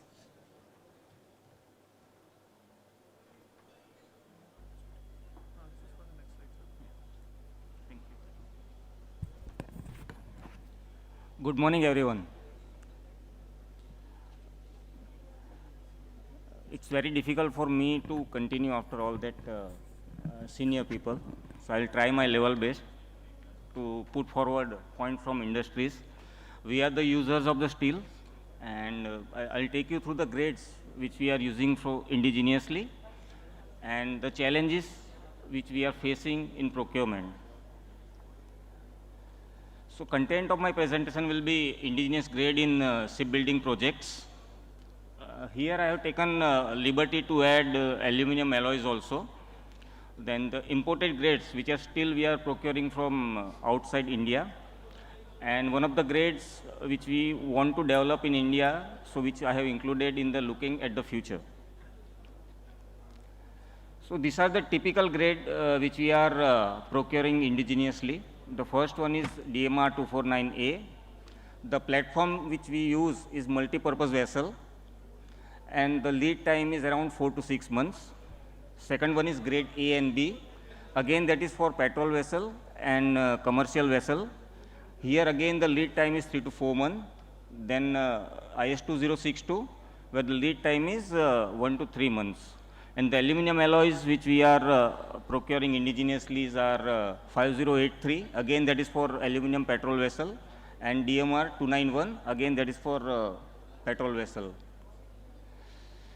So this slide I would like to see, I want your focus towards this, because as a user, the challenge which we are facing, the first one is a higher lead time. It is 5 to 6 months, which increase our delivery time to the Indian Navy and our customer. The second one is the limited availability of 3.15 mm thickness plate and non-availability greater than 40 mm thickness plate. One more in AH36 is minimum order quantity, which we have spoken in earlier session. So we are again facing challenge in that. IS 2062, here we have a challenge of size, like there are very limited size for 12 meter to 2.5 meter. And the common challenge, and which is increasing our manufacturing time, is the higher thickness tolerance. The grade which we are procuring from India having a higher tolerance, that is 3 to 5%. So in turn, it increases the weight of the entire vessel, which is very technically critical. And one more thing is, for order quantity, we'll get the less quantity of the steel. So if we address this and if we can reduce the tolerance, it will help industry a lot. The second one is the limited plate size. Now, in India, we get the plate width of around 2 meter and length of around 6 to 8 meter. Whereas Korean supplier, they supply plate from 2.5 to 3 meter, and the length increases up from 8 meter, 10 meter, as high as 24 meter. Now, when we got a very large plate, it reduces the number of weld joints, and in turn, it reduces the manufacturing time. So though we have capability of producing this steel indigenously, we can increase the size, and in turn it will have a direct impact on cycle time reduction of the project delivery. In aluminum, again DMR 291A, now this grade is already outdated. It's not been used in any new build projects, so we need to develop alternative for this. Again, for 5083 and 54 grade, with limited plate size. The common is again higher lead time and limited plate size.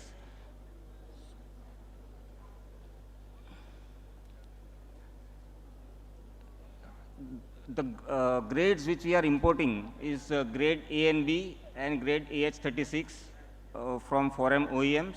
In aluminum, against 5083 and 5454, which we are importing from foreign OEM.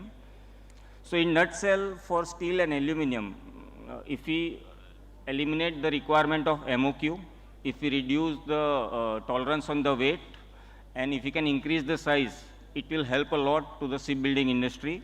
So going forward, we should do that. And one more main application is looking at the futures, like a special purpose vessel like gas carrier. Here there is a high manganese steel, having a steel of around 22 to 24%. So going forward, we need to indigenize it. So all the LNG carriers and all that, presently we do not have that capability, and we are looking for future orders for this particular grade of steel, and if we can develop this steel in India, it will help us. Thank you, and Jai Hind.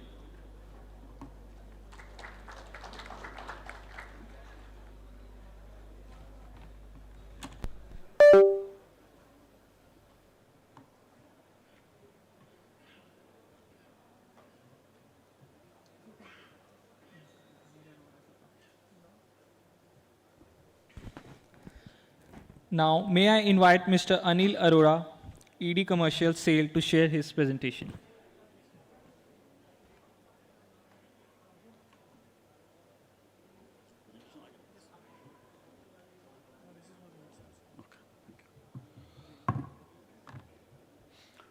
Good morning, my fellow panelists, industry leaders, industry partners, government officials. A very good morning again. The theme of this conference is Make in Steel, Make in Bharat for strategic steel, security. Make in steel, as we have seen in the previous sessions, dignitaries, they have spoken a lot about the make in steel, how it is important, because in steel, if you see, there are various segments, defense, railways, infrastructures. We have seen the growth in the last so many years. There is a continuous growth of more than 10%. It is likely to be there, maybe for the next 20 years. That's what the people say. It has happened in China, it will happen in India also. SAIL is also contributing to a great extent, as all of us know, by various ways. In the previous session, it was told that some of the steels for aerospace were developed with the help from Rourkela plant and Bokaro steel plant. And this, if you see this, for Indian Railways, SAIL is the biggest supplier. We are supplying close to 1.3 million ton of rails to Indian Railways. Coming to this, my presentation, this make in steel we have seen, but the make in Bharat, which is very important, which was touched by Dr. I'm not remembering the name, from Vikram Bharabhai Space Center. This make in Bharat is very important. And in my presentation, I'll try to cover, I'll tell you the story. The story has been prepared by my team, and it was very inspiring, so I thought of sharing it with all of you. This is India's maritime strength. Here we see this, we can see the picture of INS Vikrant. And the keel of this INS Vikrant was laid in 2009. And you'll be surprised to know this, the plate cutting was started in the year 2005. And this was commissioned in Indian Navy in 2022. It took almost 17 years from, if you see it from plate cutting stage. This is the amount of efforts which, as a country, we have put in to bring this the longest warship for India, having a length of 262 meter and the width of 62 meter. It is 262 meter wide. It is the first, because this is the first indigenous steel being used in this warship. So it was a proud moment for the country, for SAIL also, because the entire steel for this was supplied by Steel Authority, which was close to 30,000 metric tons. The keel, I think all of you know, this is like a, जैसे भूमि पूजन करते हैं हम लोग कोई इसका कुछ construction शुरू करते हैं, like a keel for the ship. If you see the ship like this, if it is in the water like this, it gives a balancing act to the ship. You can search it in Google or in ChatGPT, what is keel. This keel, and it took around 13 years before it was commissioned. This was developed in our plants. But the story had not begun here. Story began much before that.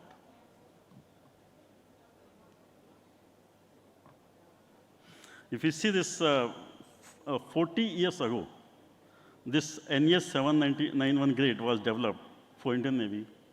This is a British grade. This was developed by Steel Authority. Again, if you see, these are 40 years, I'm saying, and we are going to celebrate our 80th independence after 2 days. 40 साल तक हम लोगों ने उतना नहीं कर पाए थे. I'll come to the subsequent slides, how we have grown in the last few years in the industry. So this grade was developed 40 years before. Shortly then we developed this NCD 1431. This is our indigenous grade which was developed. Then the Russian grade was developed 30 years ago, this 10 KH SND grade steel. So we SAIL, we are having a long partnership with the Navy. It is close to now 5 decades.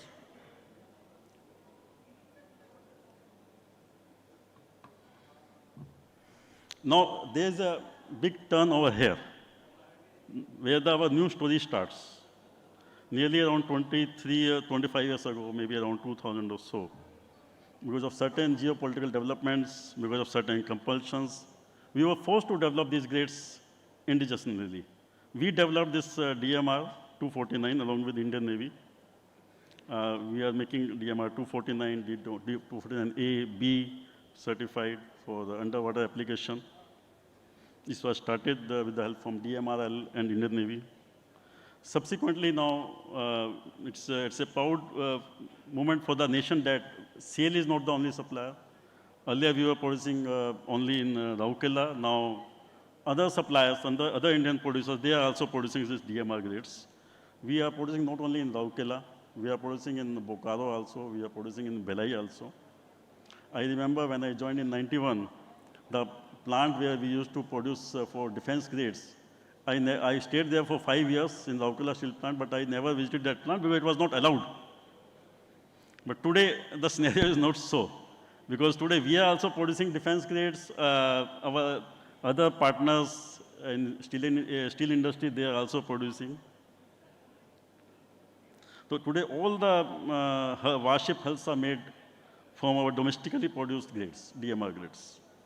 So it's a big achievement for the country because we have a very big coastline, close to 11,100 kilometers. It is not only the DMR, the family is, this DMR grade family is increasing, and the industry is working along with the DMR and the Navy, and we are developing further grades for various applications. The story does not end here. We are still developing. We are developing specialized and dedicated facilities for our national's defense requirement. We are working as an incubator, as we have been doing earlier also, for the country to establish new grades. Today, there are many producers, as I told earlier. These are my last slide. If you see, defense production was in 25-26, it was 1.51 lakh crores. There was a growth of 18%. If you see it from 1920, so there's a growth of there's an increase of 90%. So this is a defense export was close to 24,000 crore. This is an all-time high last year. Defense budget, you can see there's a growth of around 15.19% increase. So with this data, we can see that, and with the capability which we have developed, the steel industry has developed, not only SAIL, even the other producers, we can take all the challenges which we are going to face in future for the country, for our national security. Thank you.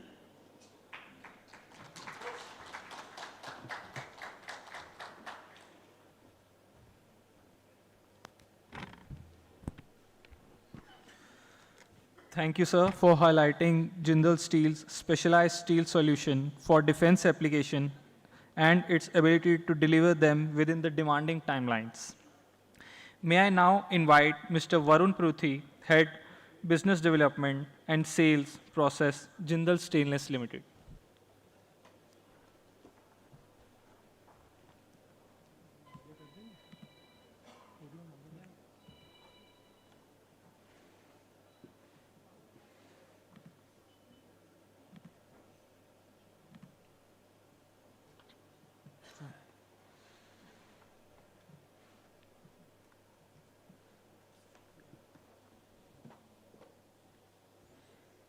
Good morning, all of you.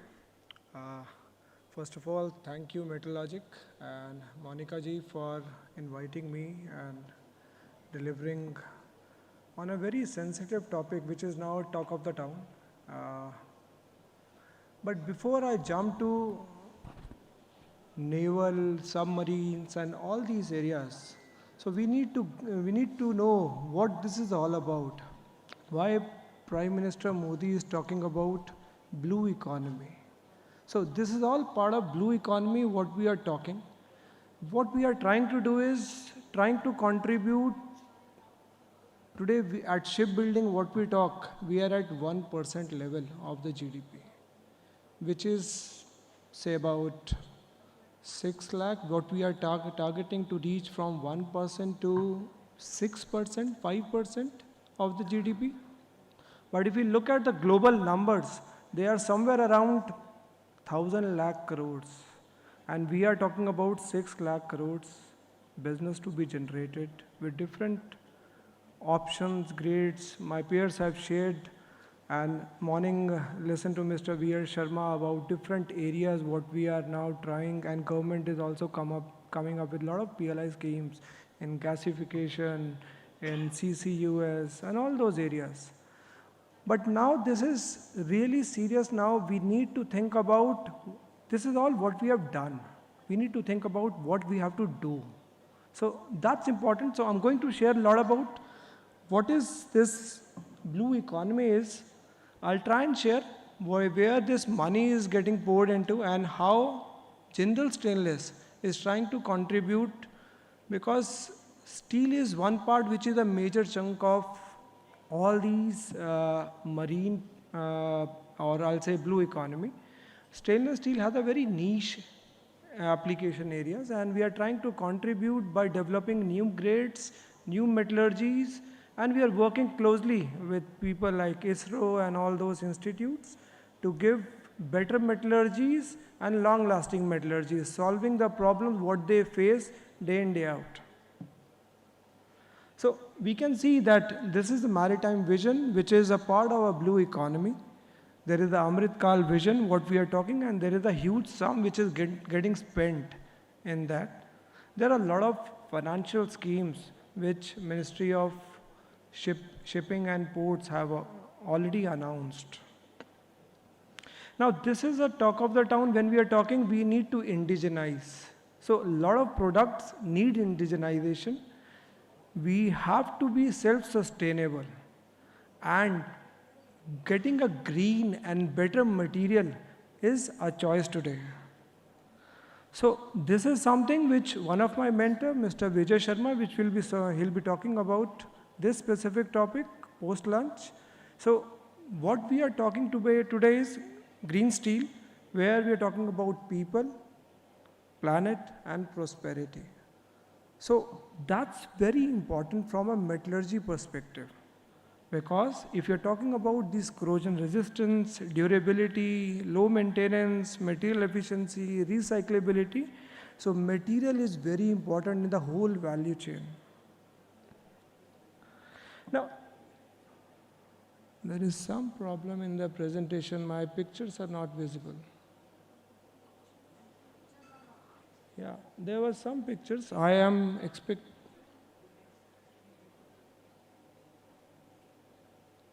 Yes, none of the pictures are there.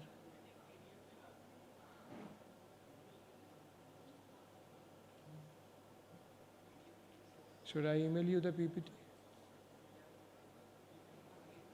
Sorry.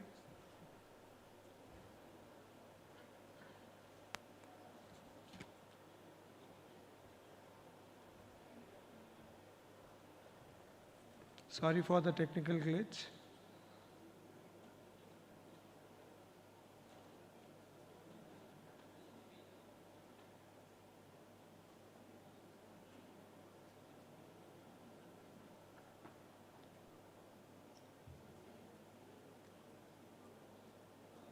आप मुझे बता दो।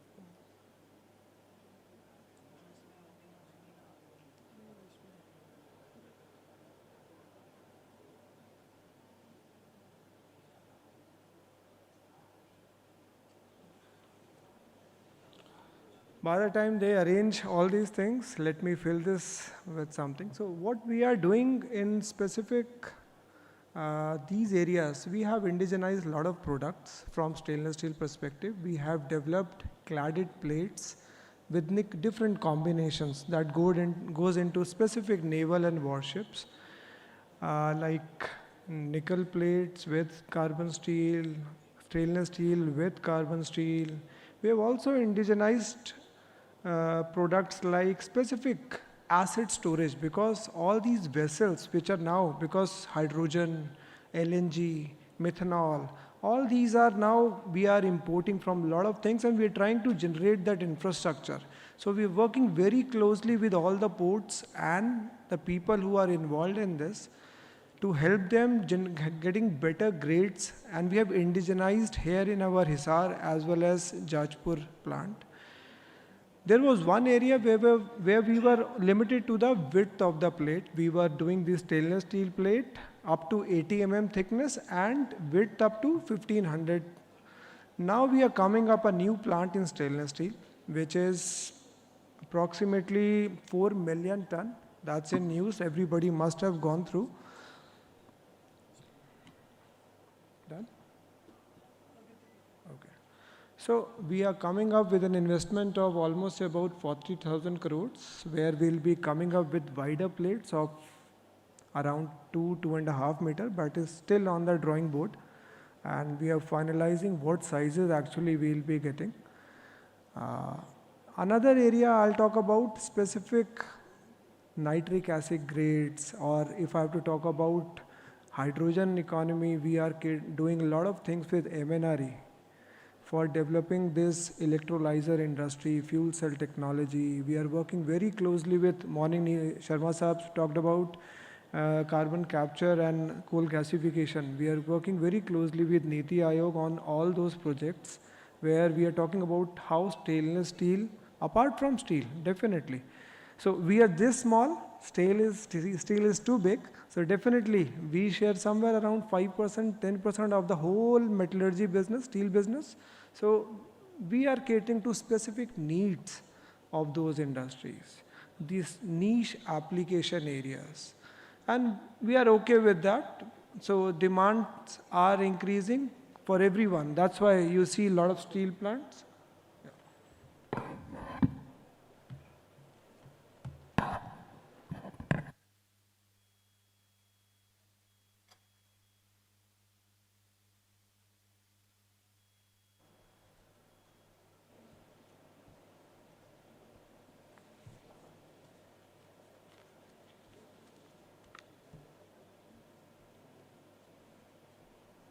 I think now photos are visible and it makes more sense when I talk and exchange my thoughts with all of you. So when I was talking, this whole submarine and naval and warfare, all these vessels, they are almost like 1.5 lakh tons of stainless steel. Today we are talking about MOQs, we are talking about specific grades like DMR 249, which is somewhere around 25,000 metric tons business. Hemalji talked about the constraints right in the beginning, that they are importing a lot of stainless steel plates from outside, and that indigenization and welding is actually a constraint for specific these application areas. Thank God we have DMRL, we have NSTL, we have all these institutes who are trying and helping along or collaborating with Indian steel players to indigenize these products in India, so that we have everything make in India, and we are trying to contribute by doing this in the country. So all these areas you can see, all these are the application areas, and if I see almost like 70 to 8, we are just small, 10% contributing to the whole this specific area of naval and submarines. But if you see, 70-80% is done by structural steel and high strength steel. So this is the talk of the town, and definitely we need to indigenize all these application areas that's marked on the right side. So we are working, we have cherry picked based on our capabilities, our strength, where we can indigenize these materials. These are typical challenges what any of our shipbuilders like PSUs or private players, Garden Reach, Mazagon Dock, all these players, or even L&T and Adani's who are into the business, they are facing all these challenges. And we are trying to solve by giving solution for specific areas. Salinity is one major area that I've marked on the top first part. Frequent inspection in the shipping industry is a painful and very trouble problem. Life cycle cost. Now, this is a very important point, maintenance cost while dry docking. So, any submarine or naval or vessel comes for a dry docking, and it has to, because we need to make this vessel available for use, for transport, for wars like situation, or of any geopolitical situation. So, dry docking time duration has to be reduced. Typically, in a cycle of 5 years, it is done twice. So it has to be reduced from 5 years to 3 years. Now, better metallurgies can only help. So that is where we need to focus. Structural integrity, definitely, then magnetic properties, acoustic properties, all these are very critical areas where we need to focus from metallurgy perspective, whether it is steel, stainless steel, or any product. So why stainless steel? I'll come to that topic. So all these, definitely conventional grades are solving the problem. We are indigenizing all these things, but there are some advantages when we talk about stainless steel. They are corrosion resistant, they are low maintenance, they are low life cycle, depending, we should get out of that L1 mode. Today also we are going through this tendering process and L1 becomes a criteria. But these are development items, these are indigenization items. So we need to be very focused that what we are talking about, we are enhancing the life of these vessels and making them available for any difficult situation for the country. These are some of the grades that goes in this specific, like 304 is the conventional grade, austenitic, duplex, super duplex. Cladded steel is one area which is very close to us. We have indigenized, we are the only company in country who is doing fusion bonded cladding. We are doing it around up to 25 mm thickness, where different combinations are there, 2 mm, 3 mm clad with carbon steel. That can be from up to 25, we are doing those combinations. And we are trying to enhance this capacity. This we are doing in Hisar. We are trying to make in higher widths also, because other industries like fertilizer, chemical, they are requiring this. And these are some of the benefits definitely can be shared and discussed. We have a stall and our team is there, so we can definitely discuss this offline. These are the stainless steel portfolio which we are already supplying to the industry. May not be directly, but through different EPC, LSTK contractors who already, or maybe directly through PSUs also. So these are different options available in different grades which goes in a submarine. We are working very closely with ISRO, ITER France for nuclear application. We are working very closely with a lot of defense and aerospace industry. My colleague Amit is here. He'll be sharing his thoughts in the next session. So please do listen to him. We are doing specific niche application areas. This is what I was talking. So he'll be talking about all those application areas.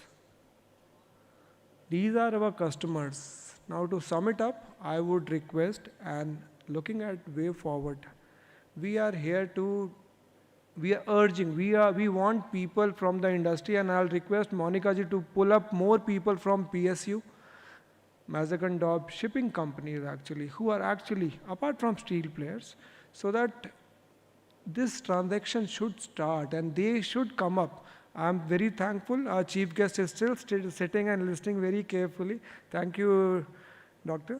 So definitely we would like to contribute and we would like to help industry by whatever way we can help from metallurgy perspective. Thank you. So more than happy to answer anything.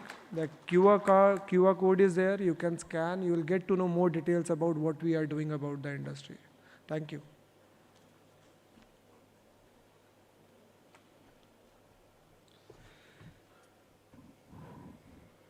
Thank you, sir, for sharing your insights on the challenges faced by defense end users and how stainless steel can offer effective solutions while highlighting Jindal Stainless efforts towards greater indigenization. We will now open the floor for 3 to 4 questions max because we are running short on time. If anybody has any questions. Yeah, you can raise your hands and ask the questions from the panelists. Okay, then we will move forward. May I now invite Ms. Monica to kindly come forward and present our speakers with a token of gratitude and a memento as a gesture of our appreciation. Once again, let us have a big round of applause for our esteemed speakers.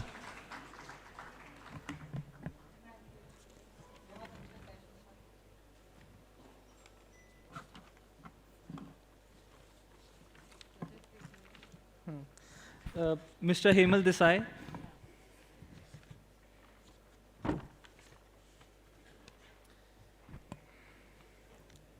Ladies and gentlemen, give him a huge round of applause, please.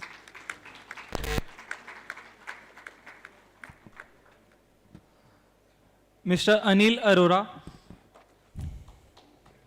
Sir, please come forward.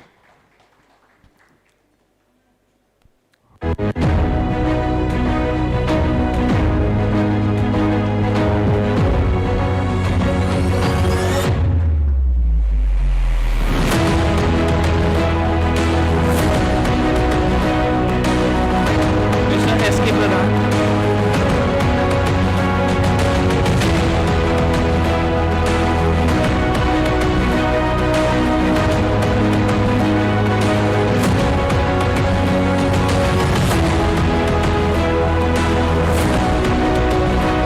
Mr. Varun Kotli.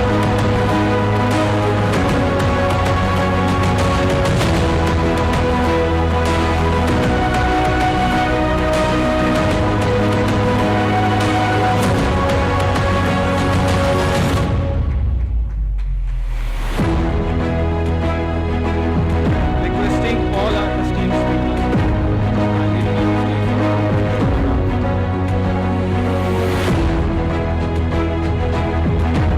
Give them a huge round of applause, everyone.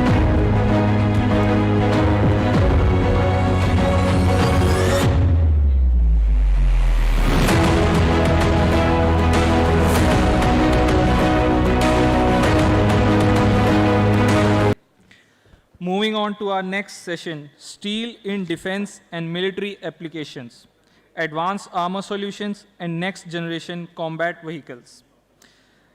Dr. APJ Abdul Kalam rightly said, the key to becoming a strong nation is to have economic and military strength. Today, military strength is increasingly defined not just by size of an armed force, but by its technological capabilities, advanced materials, and the ability to develop critical defense systems indigenously.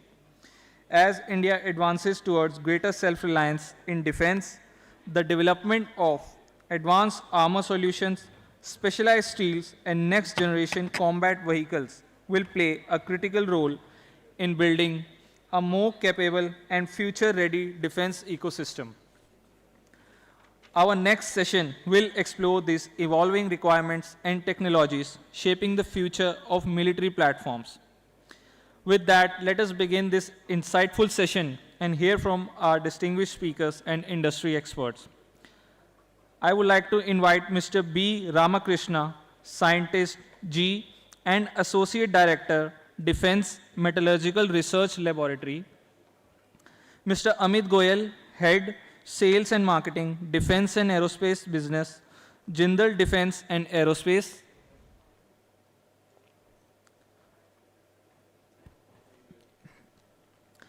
Mr. VNR Naidu, Chief General Manager, D2C and D2IC, ASM, Armored Vehicles Nigam Limited, Mr. Sunil Patil, Sales and Marketing Specialist, Defense Business, AMNS India. Please give them a huge round of applause.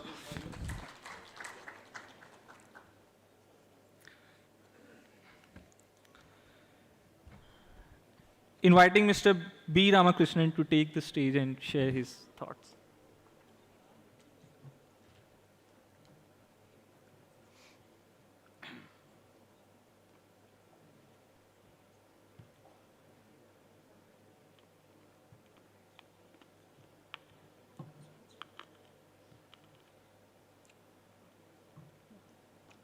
We should go back, I think so.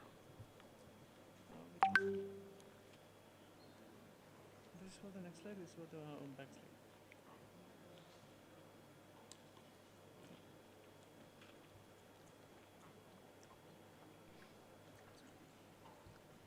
That presentation is not coming there.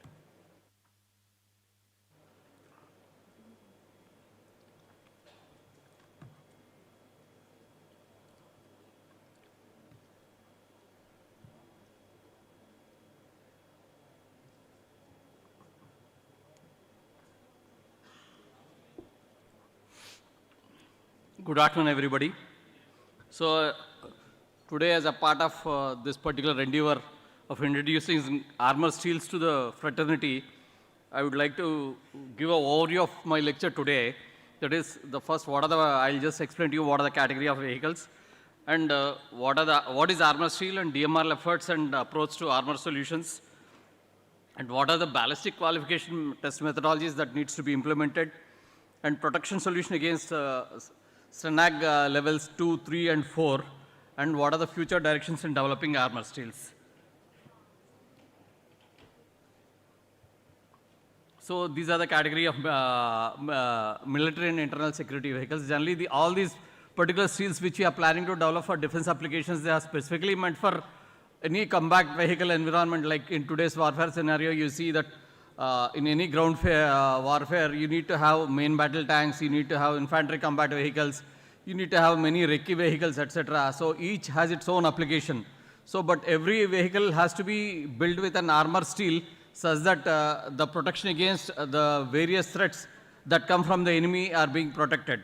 So, to categorize these military and internal security vehicles, the first class which comes here is main battle tank, like T-72, T-90 and Arjun MBT. So the various applications is it's used for anti-tank warfare, direct fire support and offensive shock action. And what is the other category of combat vehicle is infantry combat vehicle, that is ICV class vehicles, which are actually used for transporting manpower to the battlefield. So during transportation of the manpower to the battlefield, they should be protected against small arms. So this is another class of vehicle which is being built and which is being used by army quite extensively. And another class of vehicle is mine resistance ambush protection vehicle, MRAPV. This is for maximizing the crew survivability during mine blasts. Like earlier, there used to be a lot of mine blasts that used to take place in Dantewada, etc. Now it has come to zero. But earlier, this was the major application. Even today, when we go for because India is surrounded by land across, all our neighboring countries are surrounded by land, definitely they'll be laying mines during the warfare scenario. So during that particular point of time, the vehicles in which people are, the armies being carried, they should be in a position to be protected against this mine blast. So these vehicles also play a very critical role. And the other class of vehicle which generally the army uses is self-propelled artillery vehicles, which is for indirect fire support. And another one is armored repair and recovery vehicle. During the battlefield, the number of vehicles will be stuck because of the enemy's ammunition. So at that particular point of time, you should be in a position to recover your vehicle. For that, special class of vehicles which will be used for carrying people to go there and repair quickly, instantly. So these also needs to be protected. These are another class of vehicle which generally army looks for. And as you all know, the bulletproof vehicles like Scorpios, etc. for transporting VIPs, etc. And all these vehicles use steels of thicknesses between 3 to 80 mm. This is the range of thickness which actually these vehicles use. And the site-specific protection requirement defense add-on armor configuration and aerial density. So the first, till now we actually classified what are the kind of vehicles which actually attract these kind of steel requirements. And now I'll be having seen the class of vehicles, so to protect them, what are the kind of armor solutions for the combat system, these kind of vehicles. So in this, I can proudly say that DMRL has been working on the development of armor materials and modules for different combat vehicles to provide protection against long-rod kinetic energy and chemical energy projectiles. And we are the only lab in this country which actually works in this particular area, which will be protecting against different class of ammunition, missiles, etc. And we have successfully delivered Kanchan armor for multiple platforms by using material developed by DMRL. Like all the main battle tanks, etc. are being fitted with the armor that is being developed by DMRL and tested at DMRL. And more than 35,000 tons of armor steel is produced by industries over the last 30 years. This is the contribution which DMRL made towards this country. As an example, I can say Arjun MBT Mark 1, the structural material is RHA steel, which is being produced by various industries, which today JSL, etc. also they very proudly claimed that they had been producing this particular steel. And Kanchan armored module known as KA1, which is being produced. Basically, we have given this TOT of this module to Midhani. Midhani has been making this KA1 this thing. And as a first lot, around 124 tanks are already fitted with this particular armor. Now, KA2, that means much more advanced armor than the KA1 has been developed by DMRL, and the same technology has been transferred. And currently, 118 tanks are under production with this particular armor. And another one is explosive reactive armor, which is one of the main applications which all these tanks use to actually defect any, which is being used to defeat any incoming projectiles. So for that, around 1500 tanks, the T90 tanks, the particular ERA material, the steel is being developed by DMRL.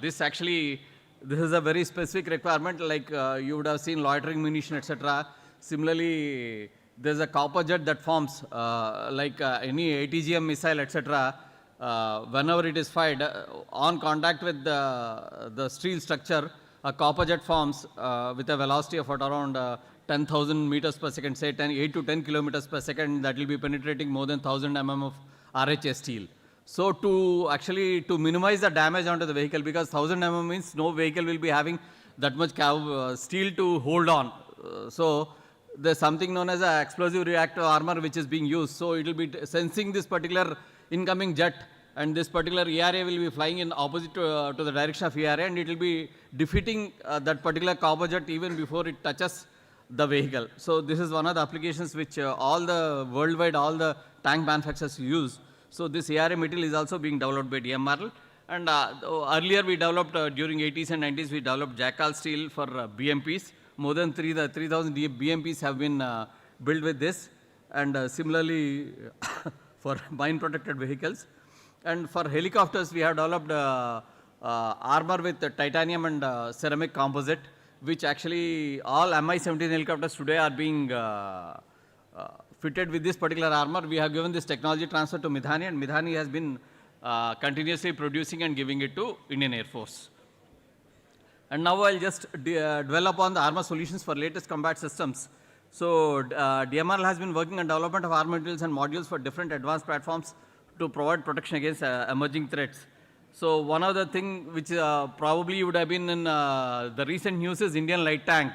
After Galwan Valley clash that took place, so Indian Army understood that carrying this 55 to 60 ton tanks to areas like Leh and Ladakh, where hilly mountain areas, it is very difficult, because you may be in a position to airlift them and drop them, but while actually when you want to lift them back, it is impossible because of the environmental conditions they are there. So that's why they have come up with a requirement that weight of the tank cannot be more than 25 tons. So in that, actually DRDO, in collaboration with L&T, we quickly designed and developed an Indian light tank with structural armor steel, which is being designed by DMRL and produced by AMNS, I think so, in this particular case.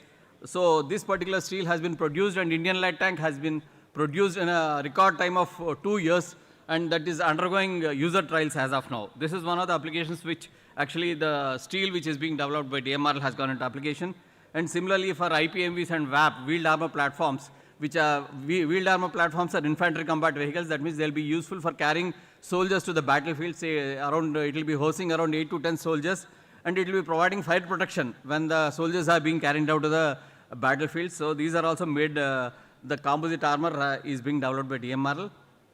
Similarly, WAP CBRN, that means chemical, biological, rheological, and nuclear. During that particular warfare also, we developed armor solutions as that in that particular scenario also, the vehicle should be in a position to sustain the particular firepower, and it should not allow these particular weapons to actually, the soldier is being protected from these kind of warfare scenarios. And advanced armor platform which is being developed is an add-on composite armor.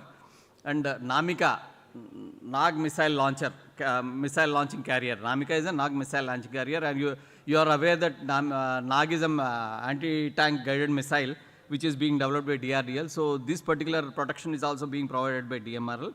And armor for FRC, future ready combat vehicle, also is being developed. So I'll just give a gist of the armor is developed by DMRL and which are being produced at industry. Different armor grade steels are, the range of the harnesses is around 300 to 500 BHN. The first development is Jackal. The production partners are Midhani and SAIL. The year of development is around 1980 to 1990. The hardness range is around 400 to 500 BHN. Here the achievement, the technology is established and successfully used for BMP and personal carriers. And the other class of steel which is being used is RHA at different tempering temperatures, 650 grade, 500 grade and 250 grade. And the production partners are SAIL, AMNS and JSPL. And the various hardness ranges between 280 to 400. And for all these things, actually, this RHA 650 grade is used as a shell material for all Arjun MBT tanks. And the production is at an industrial scale. It is also used as an ERA component for all T90, Indian light tank, and Arjun MK1, also 500 grade. That is, we call it as medium hardness steel, that is being used as a ERA component also. And the other grade is 250 grade, where the hardness is around 450 to 500 BHN. And the production is at industrial scale, and it is also implemented in latest ERA, which is showing a promising result, explosive reactive armor. And the other steel that is being developed by DMRL is HHA, that is known as DMR 1700 grade, where the production partners are Midhani, AMNS, JSPL, and Sarloha. And year of development is 2000 to 2025. Hardness range is around 500 to 530. So here that technology is established, industrially produced, and successfully used as a armor in all main battle tanks today. And HNS, the industrial partner is JSL. The technology is established and intended for blast applications because of its shock absorbing capacity. So actually, generally, the armor steels, actually, they are classified as per the class 8030, class 1, class 2, class 3, class 4, class 5, and have given the hardness equivalence of each particular country's grade. One is Australian grade, one is US military specification, and the other one is DEF Stanag 95 to 24. This is a European grade. So what are the different classes? On the left of the table, it is given, and the equivalent grades that are being developed across by globally also is given. So SSAB Sweden, actually, the equivalent grades that develop are Rammer 300, 400, 450, 500, 550, and 600. This is commercially available. And the other one is Armox 370, 400, 440, 500, 560, 600, and Armox Advanced. This is these particular steels, armor steels, are developed by SSAB Sweden. And the other one is the Indu Steel France. Their commercial name is Mars. So they develop Mars in the classes of Mars 190, 240, 300, 380, 500, 600, and 650. And Slovenia, it's the other grade is known as Protac.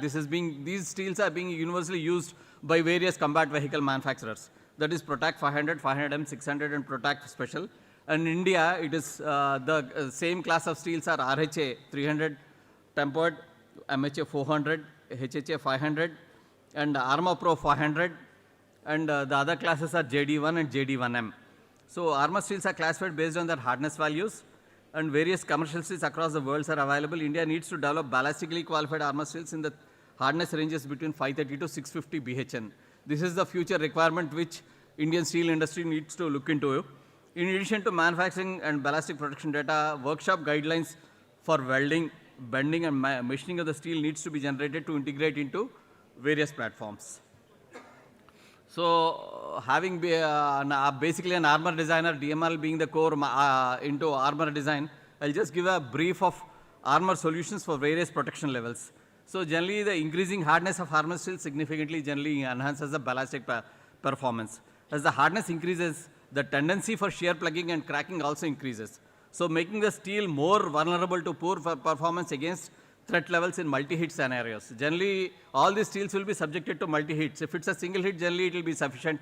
But because of the hardness and shear plugging, etc., multi-hit scenario, the steel may fail. So armor efficacy can be enhanced in two ways: by improving the material properties or by designing armor in terms of layering and geometries. So both these concepts will be adapted to design an armor solution with improved aerial density against various threat levels to distribute the load and absorb the kinetic energy of the projectile. So combination of hard and soft layering along with geometrical configurations provides better protection at lower weight compared to monolithic armor steel plate. However, it is essential to optimize the thickness of these layers because ultimately the vehicle should be in a position to move. So the vehicle weight will be specified depending on the engine capacity, etc. As we add on more and more armor, what will happen is the mobility of the vehicle becomes difficult. So which is not a good situation. That is the reason why optimization of this armor also plays a very critical role. So numerical simulations will be conducted to optimize the layering of hard and soft steel combinations along with topological geometries to achieve the desired aerial density protection levels. So these are the different, one is monolithic, the other one is layered armor, hard and soft. These are the two combinations. And another design which we actually in DMRL we did is perforated armor. By providing perforations to steel plate, we are in a position to defeat the projectiles. This is one concept which we generated in DMRL by ourselves. And another one, the spaced armor with proper layering in space. And slant armor. Angle has definitely a big effect because the cos angle comes into picture. So the force will be actually distributed into sine and cos components. Thereby the thickness requirements will come down drastically. So next, after giving the introduction of how an armor design is carried out, how do you qualify this armor steels? So what are the qualifications for armor steels? Mechanical properties at room temperature and low strain rate. Strength, ductility, reduction in area, Charpy impact toughness at room temperature. These needs to be established. And mechanical properties under extreme conditions, effective temperature, that means 100 to 150 degrees centigrade. And the steel should be in a position to work at -40 to -60 degrees centigrade, like in the areas like Leh and Ladakh, where our Indian light tank, etc., will be positioned. So this particular steel, the DBTT should be, okay, sure, thank you, I'll be completing it. And the flatness and thickness tolerance as per the user requirement of the component. And ballistic testing, it has to be carried out. You have GFSU, NFSU, PXC, Balasur, TBRL, Chandigarh for carrying out this, for qualifying this ballistically these steels like V50 test, depth of penetration test, complete protection, STENAG 4569 and CDA 99. These are the requirements which generally, these are the qualification requirements for armor steels. And user trials, finally after qualifying all this, you need to carry out user trials in presence of user. You should be in a position to prove your efficacy of the armor. And structural durability in extreme conditions and repairability and life cycle costs. This is very important, like multi-hit protection, gouging and welding, ceramic patching, repeatable and reliable ballistic data, corrosion.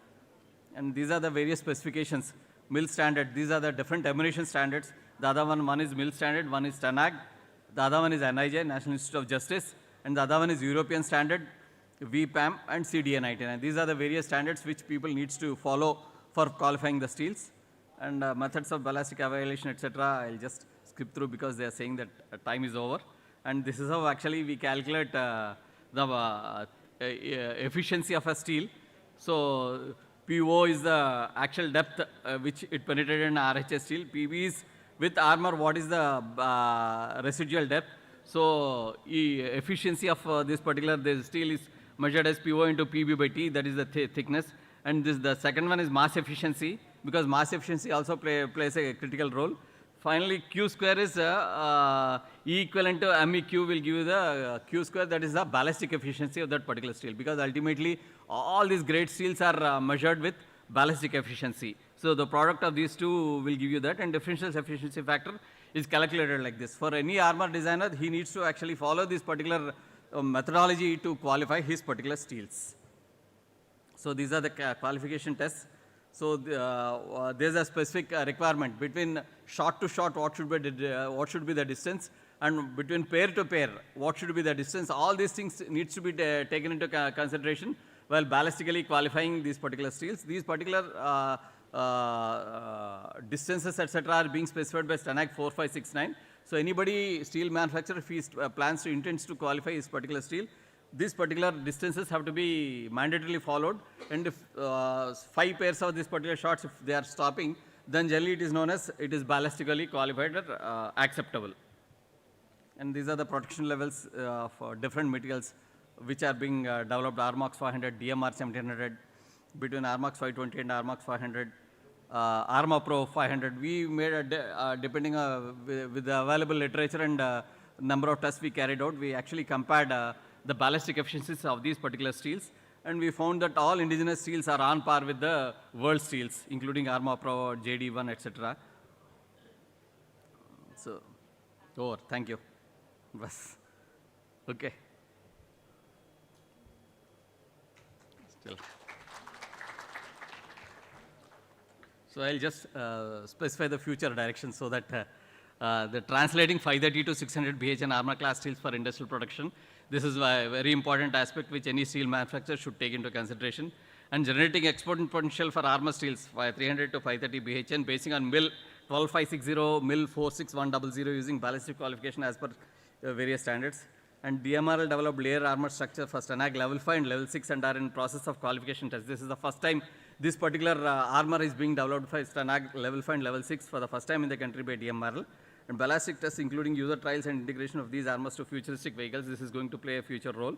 And DMRL has developed layered armor configuration for 800 mm protection. An FSA submarine which can penetrate 800 mm in RHS steel, that also has to be established. And exploration of integrated cased oblique reactive armor for RPG kind of attack and loitering munitions. Loitering munition is the current order of the day. So that also needs to be developed. This is the future direction. And Armox 500 mm powder is the world's first armor steel powder for additive manufacturing, enabling 3D printed parts. So now no commercial powder or additively manufactured manufacturing industry is available. So gouging and welding for repair work. So these particular area which people can focus on. And DMRL has initiated the effort for developing functionally graded armor, metallic armor through additive manufacturing route. So that is another area which any people can explore. Thank you. Thank you.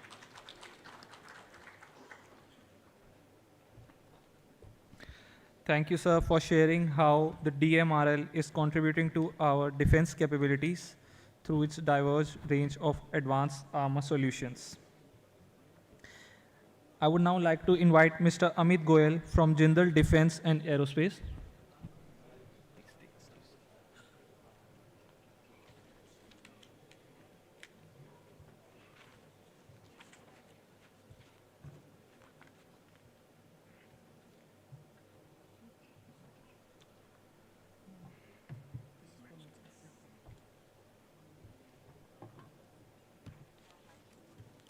Good afternoon, everyone. Thank you, sir, for this very insightful presentation on armor steel. And I think DMRL has been playing a very important role in indigenization and development of armor steel, armor materials in India. Thank you. So now it is my privilege to represent company Jindal Quanta Limited. That is a group company of Jindal Stainless Limited, which we have established as a dedicated company to focus on special materials, downstream solutions, special alloys, strategic applications for aerospace, defense, nuclear, and other strategic applications. So now when we look at modern combat vehicle or armor vehicles, so we see mobility, firepower, electronics, but behind all of this, something is very fundamental, that is material. So now we'll talk about special materials and armor materials, which is required by modern warfare and modern combat vehicles in India.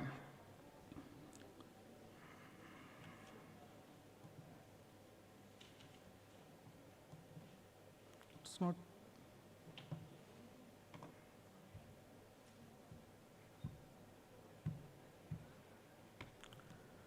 So we'll begin with the changing battlefield and the new demands being placed on armor. We'll look then why the steel continue to be a preferred protection material, followed by our ballistic and heavy armor solutions. Then we move to high nitrogen steel, advanced solution for extreme blast protection. And finally, we look at the mine troll program with DRDO and our wider contribution to India's strategic material ecosystem.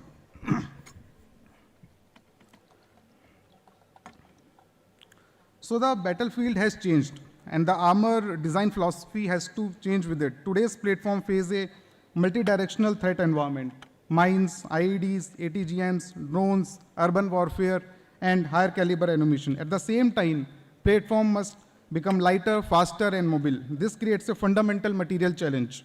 How do we increase protection without continuously increasing the weight? The answer is not simply high hardness or thick armor. It is the optimization of hardness, toughness, energy absorption, and weight around the actual threat. The future of armor is not simply the harder armor, but the smarter metallurgy. So now, why the steel dominates still the military protection?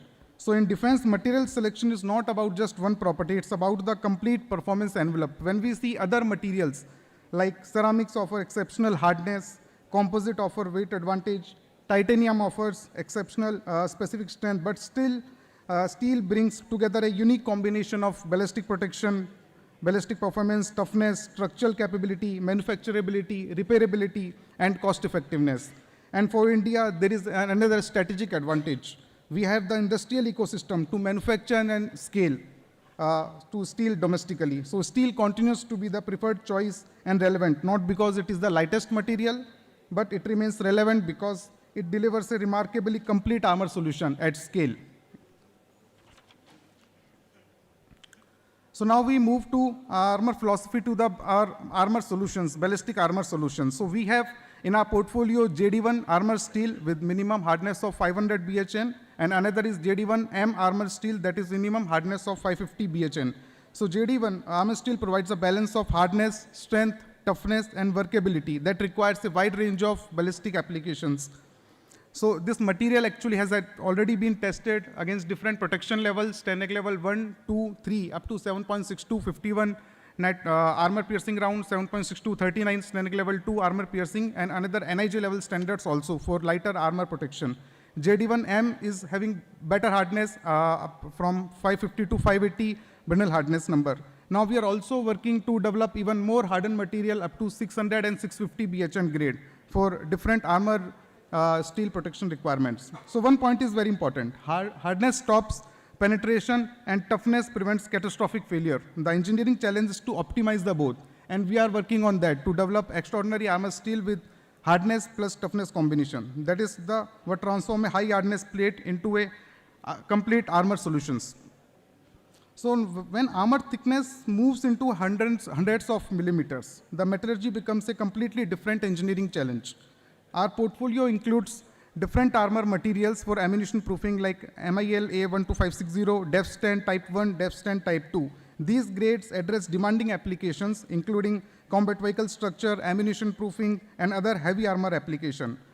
Now we have successfully developed and produced these grades with forging route in India with higher thicknesses up to 300 mm thicknesses. It requires control of hardenability, heat treatment, microstructure, and properties throughout the full section.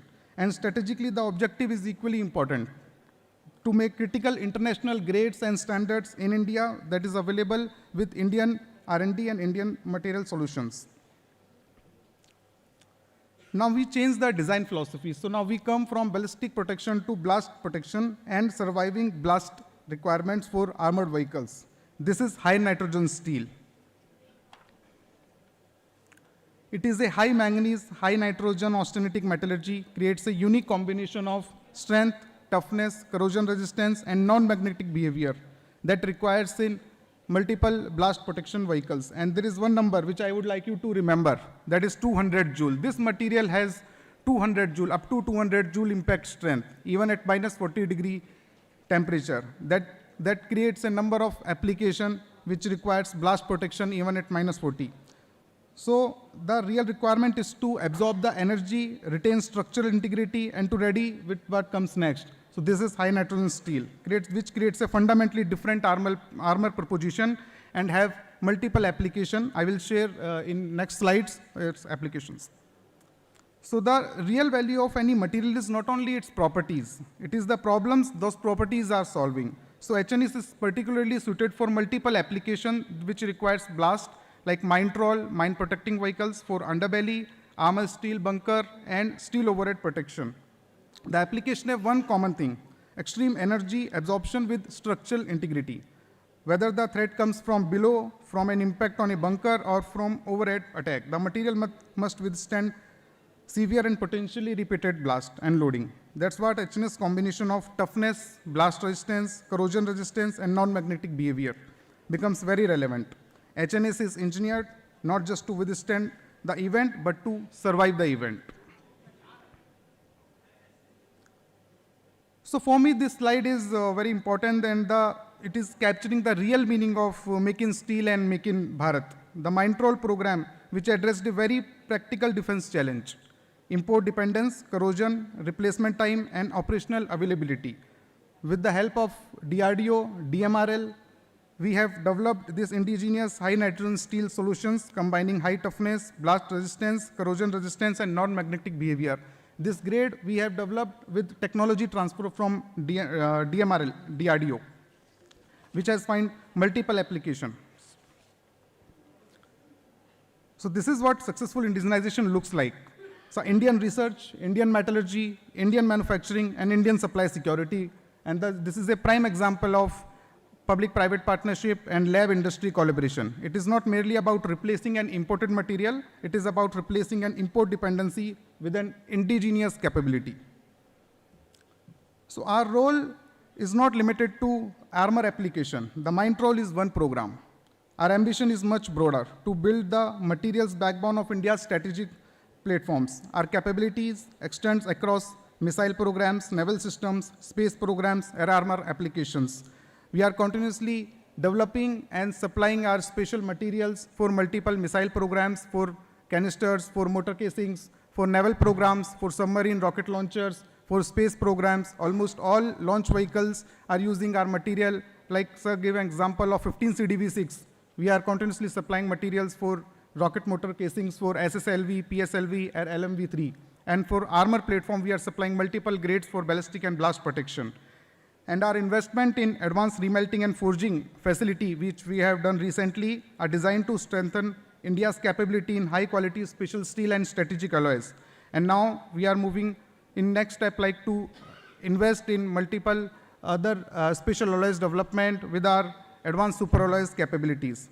So all these new capabilities which we are developing requires clean metallurgy, tighten chemistry control, process consistency, traceability, and repeated properties.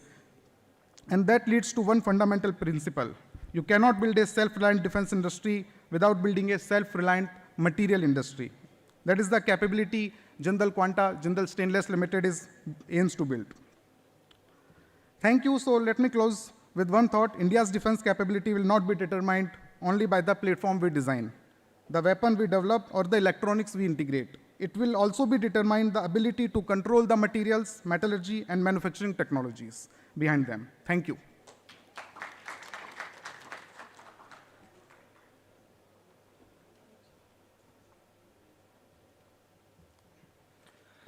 Thank you, sir, for sharing how Jindal Defense and Aerospace is developing armor-grade materials to meet the evolving requirements of defense sector, while also contributing significantly to India's indigenization and self-reliance in defense manufacturing. May I now invite Mr. VNR Naidu from Armored Vehicles Nigam Limited.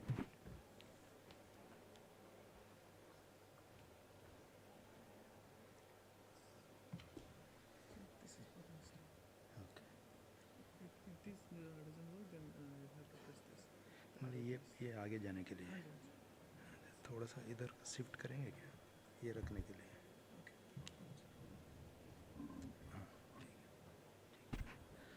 So, good afternoon all. I will straight away go into the presentation. Mine, it covers that advancement of steels in defense and military applications, and for next generation armored fighting vehicles, the armor solutions.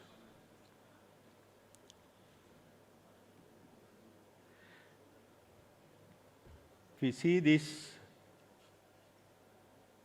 like we got armored steels for combat vehicles and with a metallurgy advancement, and the survivability, it depends on the steels what we employ.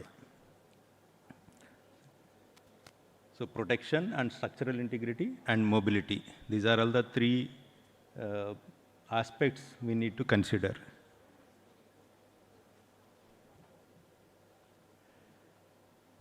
The materials for the journey, evaluation from RHA to tailored microstructures. Armor is of HHA, high hardness armor, ultra high hardness armor, and blast resistant steels. Then we also got vehicles, main battle tanks, infantry fighting vehicles, armored personal carriers, UGVs, and next generation vehicles. The future is of a bionic steels, and additive manufacturing, steel, metal matrix composites. Now the backbone of armored fighting vehicles, if you see protection, weight and the cost. The cost is important because in our Indian scenario, if a DMR 1700, if I need to purchase from any PSU, it costs 900 rupees per kilogram. And the same steel equivalent properties, if I purchase from the foreign vendors who import and having some value addition of, as per category 2, it's cost 350 rupees. There is a lot of difference where even if you want to encourage the indigenous content, we should have a productionization. At the same time, they must be having their own issues like minimum order quantities, because unless we take it from them and then produce some prototypes, field the vehicle, get the order, then only we will be going for a bulk. So these are all the system constraints where still we look for some imported content because of the low pricing. Otherwise, we will not be in the fray of obtaining a order. So this is the AVNL, one of the challenge what we are facing. The sense we need to support scalable industrial production, repair and field sustainment. These are all the challenges. Now, if you see from a homogeneous to advanced alloys, RHI is there since last maybe 35 years. SAIL is the agency from where AVNL, erstwhile OFB is purchasing, and now the players have come as an Indian industry partners. So AMNS and Jindal, yes, they were into CDA 99, and they have been supplying for MBT Mark 1A Alpha. Then also we got to understand quenching and tempering, the strength and toughness. Yes, this is also there. Now the quick quenching and tempering facilities for a online production lines have come up. And we also have to have a high hardness plates which are already developed, and now we have got ultra high hardness steels. Now the need is to go for a tailored microstructure engineering. Microstructure engineering is something like you prepare a heat treatment cycle wherein you desirable hardness levels and blast, be it be blast resistance or ballistic resistance to the desired levels, you need to take the thicknesses. Now, we'll go to HHA. This HHA is having a high hardness value of 500 HBW, and in kinetic threat it has to resist, and local penetration it should prevent, and also dissipate impact energy of the incoming projectile and reduce the penetrative effectiveness so that it will save the crew and the equipment inside. Whereas you have got next level ultra high hardness armor, which is very difficult to fabricate, but we can rivet or bolt so that we can replace for multiple times. And the conceptual thickness, yes, weight reduction is there for HHA around 78%. Then you got a UHHA up to 58%. But only the constraints are like farming, welding, and residual stress. Yeah.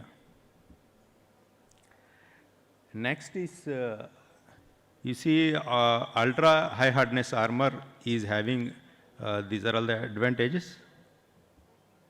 Next generation blast resistant steel, where ductility should be there, at the same time energy absorption and without damaging the hull geometry. This is the blast deflection. It was designed to preserve crew and prevent catastrophic hull rupture. Normally, if you see this blast resistance, now it has increased. The protection level should be to withstand 15 kg TNT for FRCV, future ready combat vehicles. We need 15 kg. So that now we have tied up with certain DRDO agencies for creating a model design for high level TNT resistance as blast resistance. You got this flash binetic steel where it is having a binetic structure, super binetic structure, wherein a very quick, less than 100 milliseconds quenching will result in this binetic structure, where you got a very high strength plus impact toughness and reduced section weight. So this is the future development steels. It needs to be productionized. A scalable production needs to be done on this. If you see the conceptual armor array, the outer layer to liner, if you see that this is the hard strike face, then you got a thread, then armor and energy and crew cells. So if you have a high ballistic efficiency steel and then either ceramic or a metal composite in between and a backing steel, that is it can be RHA like DMR 1700 or CDN 99 grades, and then inside that you will get a ultra high molecule the plastic or polymer kind of thing. This the next generation combat vehicles now has to survival depends on to counter drones, anti-tank guided missiles, loitering munition and top attack. So yes, the weakest portion of the tank is either top or the bottom. We have been working always from the frontal arc, and now the time has come for top attack resistance as well as blast resistance from the bottom. So to preserve crew survivability while retaining the mobility, and so we need to work on this.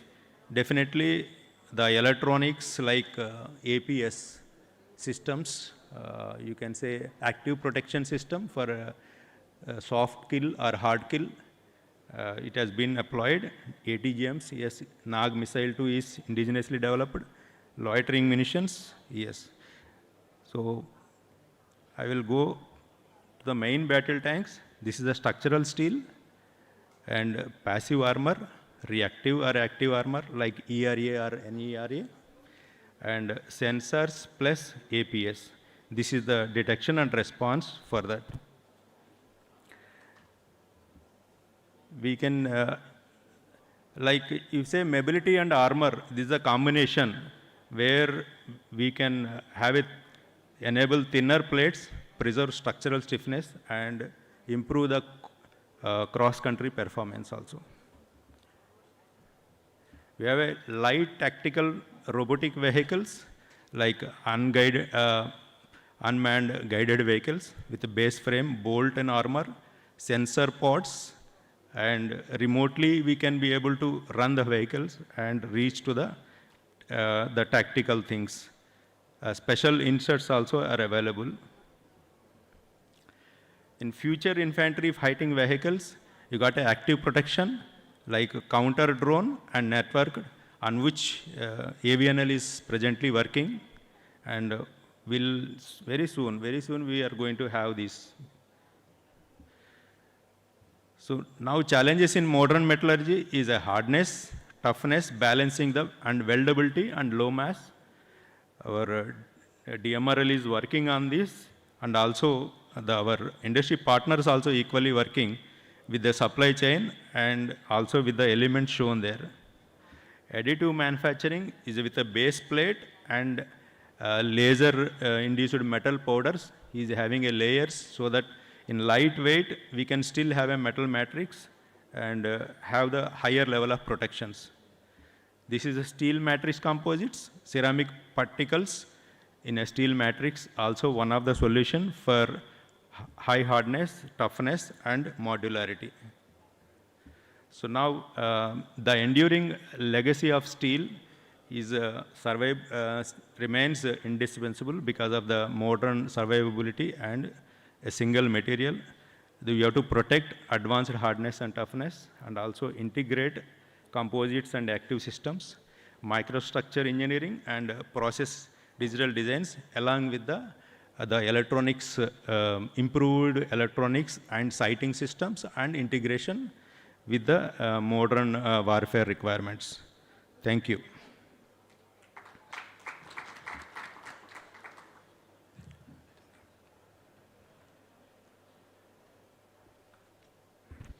Thank you, sir, for sharing how Armored Vehicles Nigam Limited is developing next generation armored vehicles to strengthen India's defense capabilities.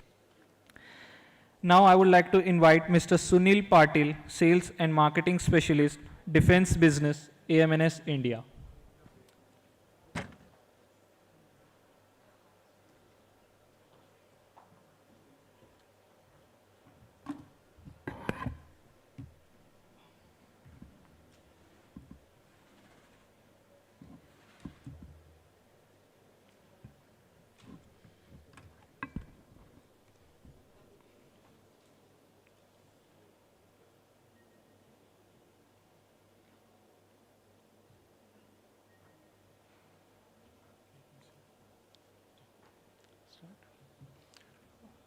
Good afternoon, everyone.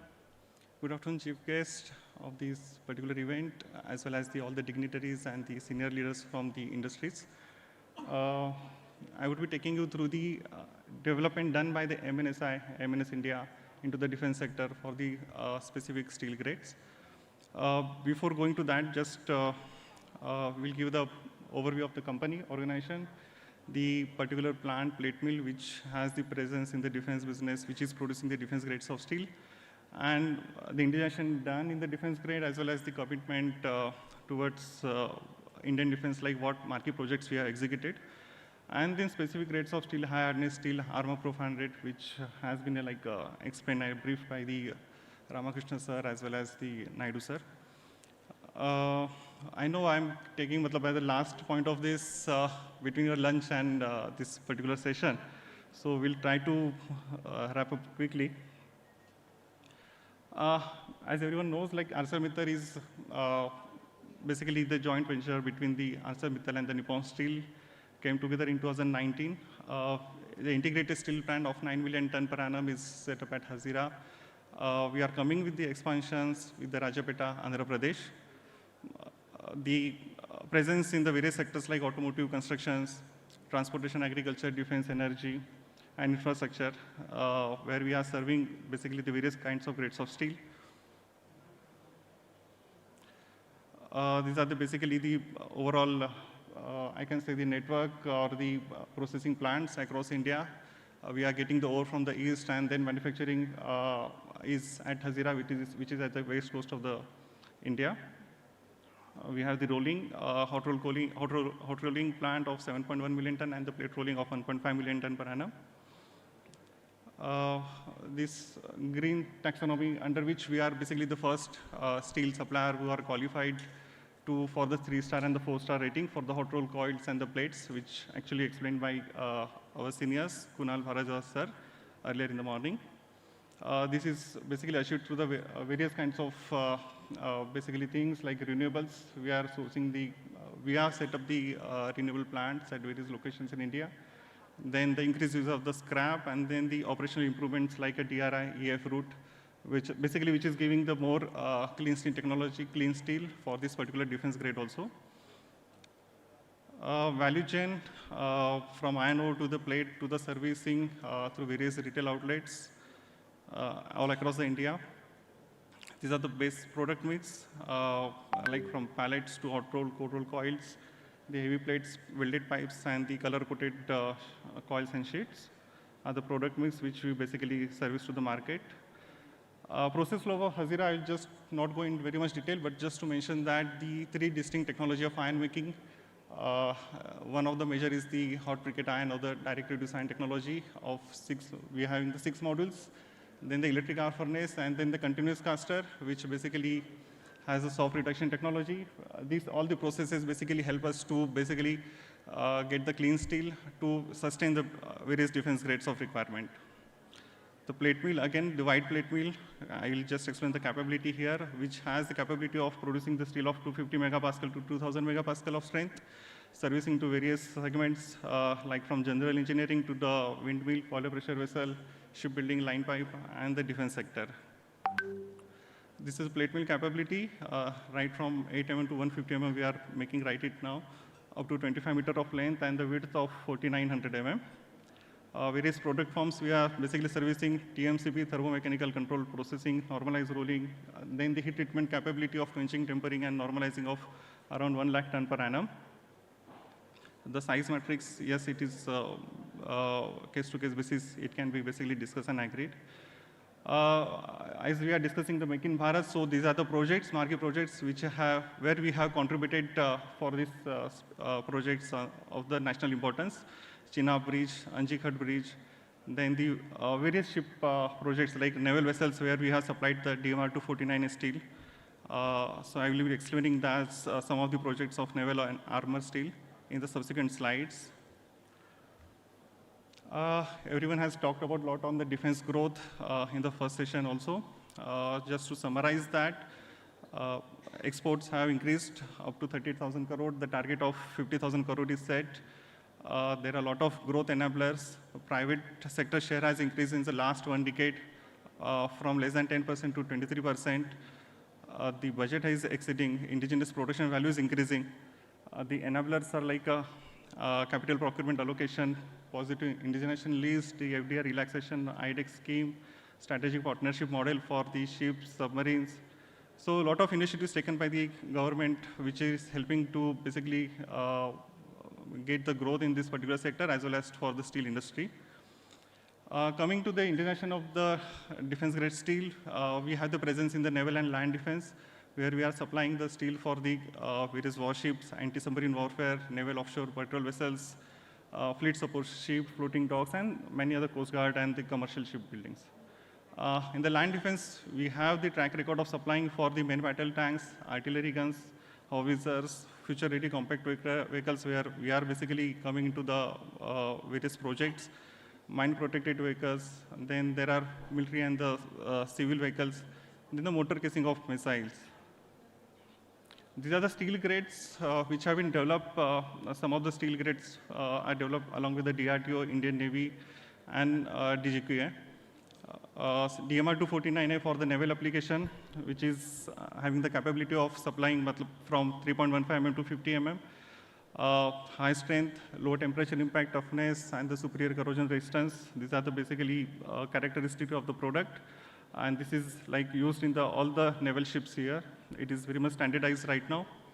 DMR 1700, like Govind sir mentioned in the morning that it has been done through the Midani. So would like to mention you that MNSI was the first one to make it through the continuous caster route, this steel. So we are the first one and we are commercially supplying this steel.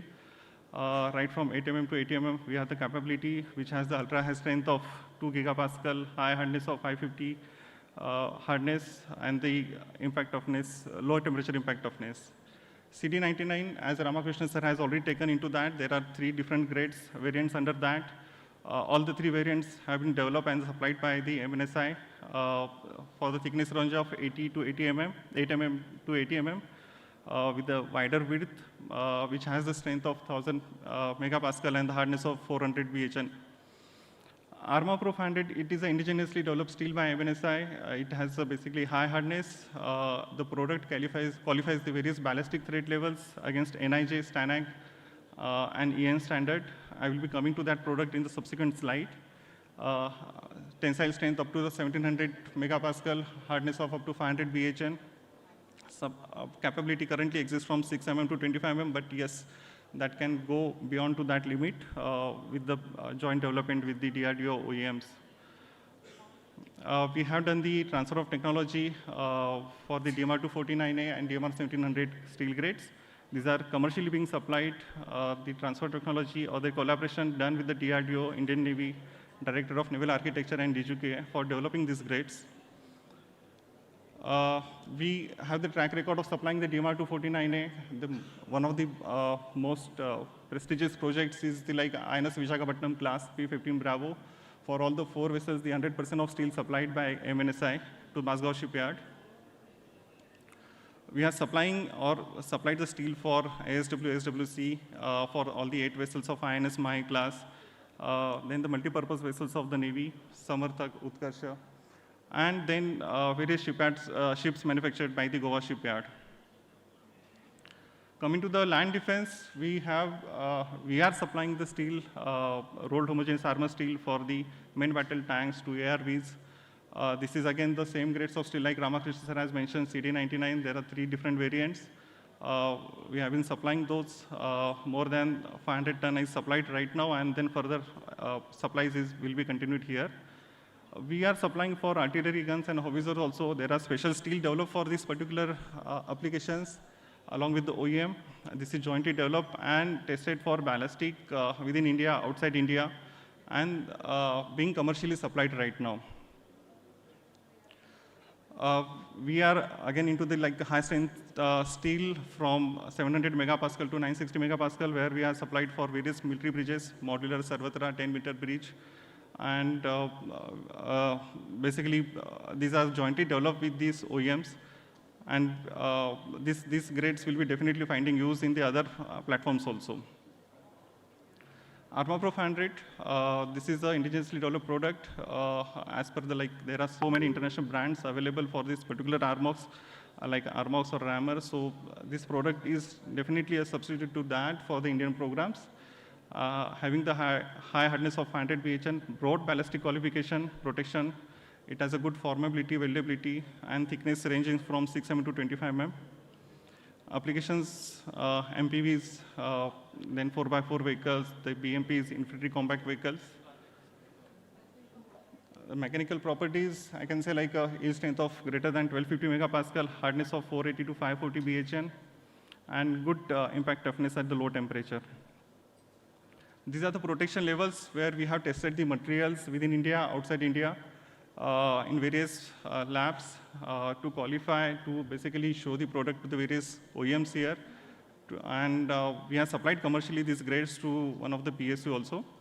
So as per EN 1522, we are qualifying the various ammunitions of 5.56 45 mm, then 7.62 51 M80 NATO ball, then armor piercing ammunition as per FB7 as well as NIJ level 4 for various thickness like 6 mm and the 40.5 mm. Then we have done the testing for STANAG, which is like a most demanding, which Ramakrishna sir has mentioned in his presentation, which is upcoming requirement, and the ready solution available for it up to STANAG level 2. Yes, we have to go beyond to that, and that readiness is there with the MNSI. So just running through the testing photographs there, which is done at the outside India.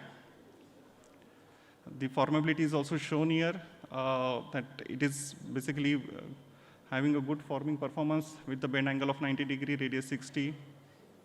Just to summarize, the steel is available, sir, for various programs mentioned for the Indian defense, especially the land defense, armor steel.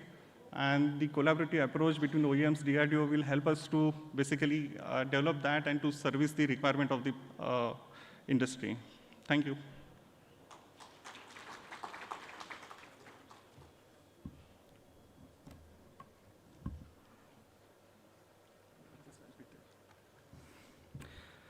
Thank you, sir, for that insightful presentation.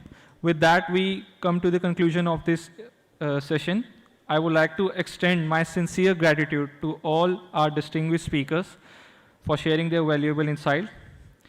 Ladies and gentlemen, please join me in giving all our speakers a warm round of applause for their excellent presentations and valuable contribution to the session. I would now like to request Ms. Monica to kindly present a memento of appreciation. Mr. B. Ramakrishna.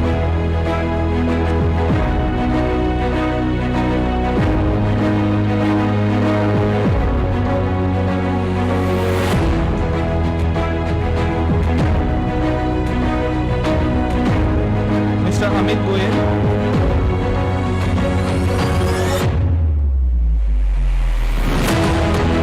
Give them a huge round of applause.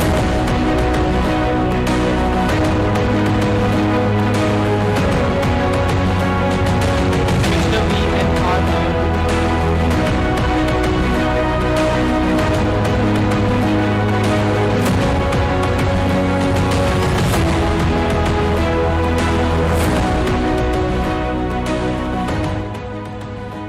and Mr. Sunil Patil.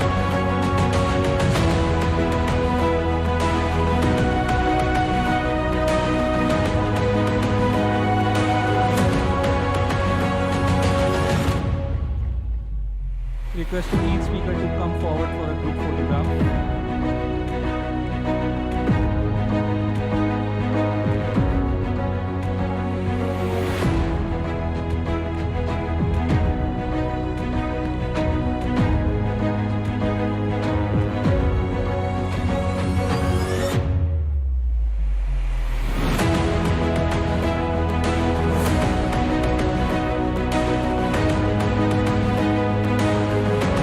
Moving on to our next topic,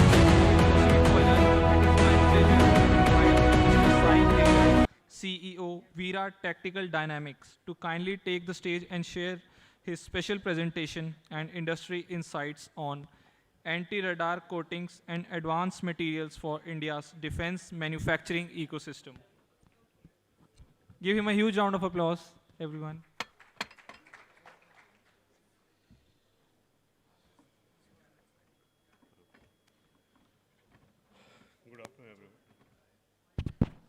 Good afternoon, everyone. I know everyone has been waiting for lunch. Please bear with me for 10 minutes. I'll keep it simple.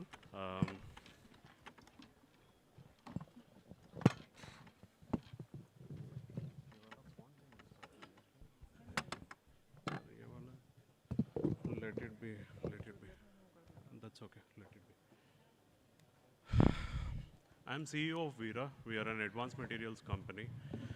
We are into stealth materials, high tensile strength materials, and high temperature resistant materials. So before we get into before I get into my presentation on radar systems, anti-radar coatings and anti-radar composites, I would like to give a small brief, small AV of what exactly we do.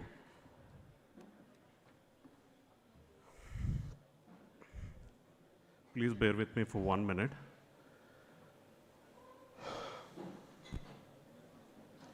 This is the world's first fabric which can withstand.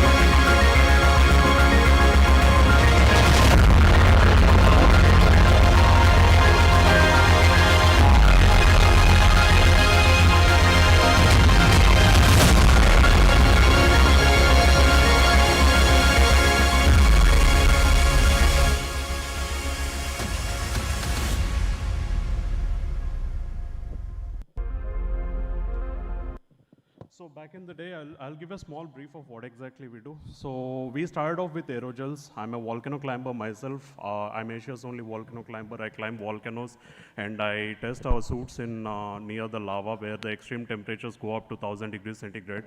So I was doing this as for the hobby. Then Navy jumped in and said back in 2022, they asked us to float a company. and they asked us to be the partners of Indian Navy. We are not vendors, we are partners of Indian Navy. Then they said, hey, you know what? We want a material sciences partner who can work on advanced materials. Maybe, we can start off with your 5 suit. That's where you can launch off. On top of it, we can work, based on the problem statements, after that, we can work on things. So after we joined partnership, after we got into partnership with Indian Navy has asked us for the stealth suits for the marine commandos. So we successfully developed that, and then Indian Navy gave us one more challenge. Hey, can you make our entire vessels go invisible? Like within as soon as we coat it or as soon as we put panels, can you make them go invisible? That's where we started off Project Rama. Radar absorption and multispectral adaptive. It is a material strategy, it is a material stack. Rama we started off back in 2023 itself, but it got matured in 2025. We are closely working with multiple defense branches to bring it into a full-fledged. So I'll get into what exactly we are doing in Project Rama. It's a material stack.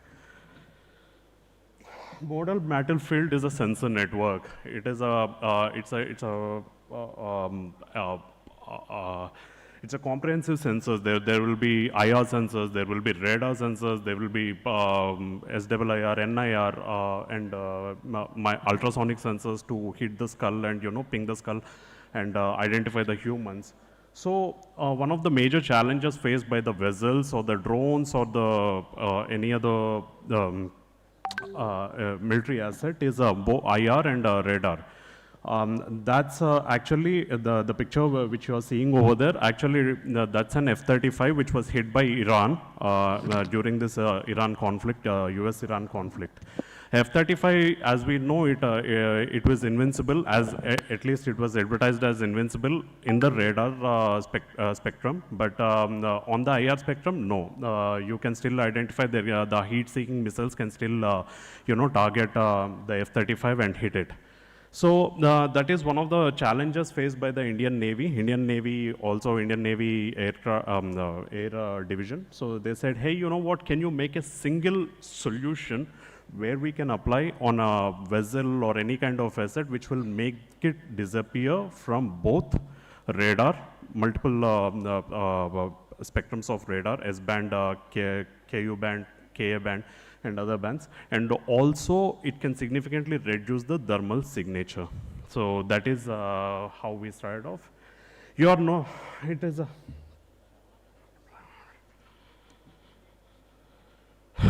I will give a small case study what exactly happened in Operation Sindoor. As we all know, exactly last year, a month before, around July last year, we had Operation Sindoor where we were bombing Pakistan in and out, where even Pakistan responded to us by sending in a lot of DJI drones and which have a very, very small signature.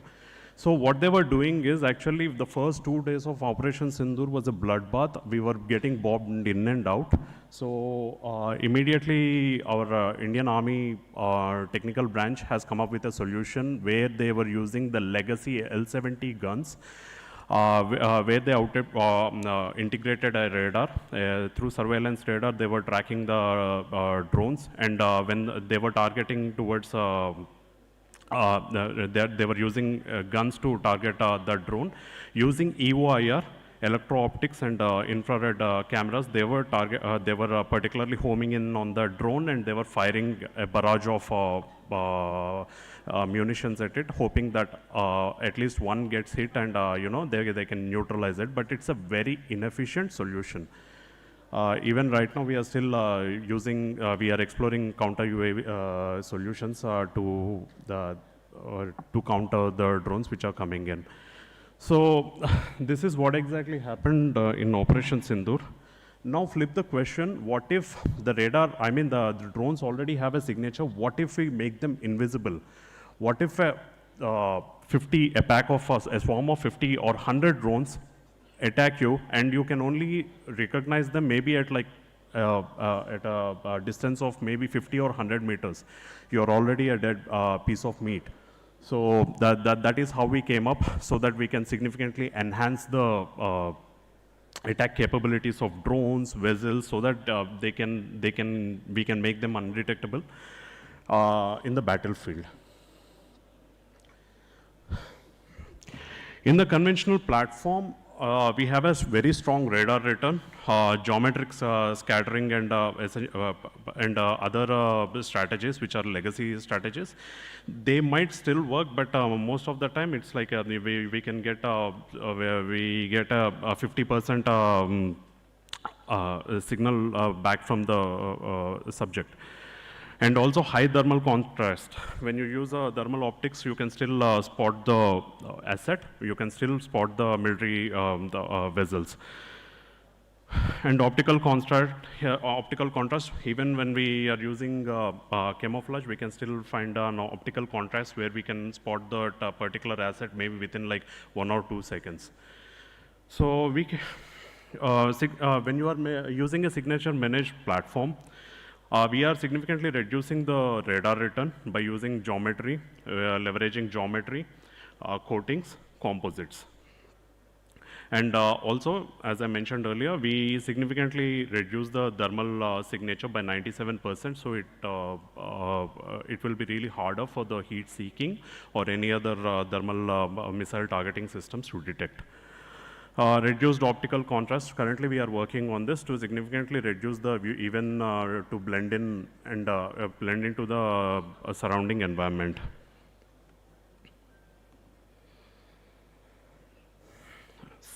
As I was saying from the start, stealth is not a coating; it's a strategy.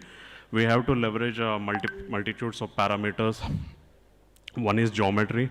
The second is materials. Third is thermal imaging, reduction of thermal signature.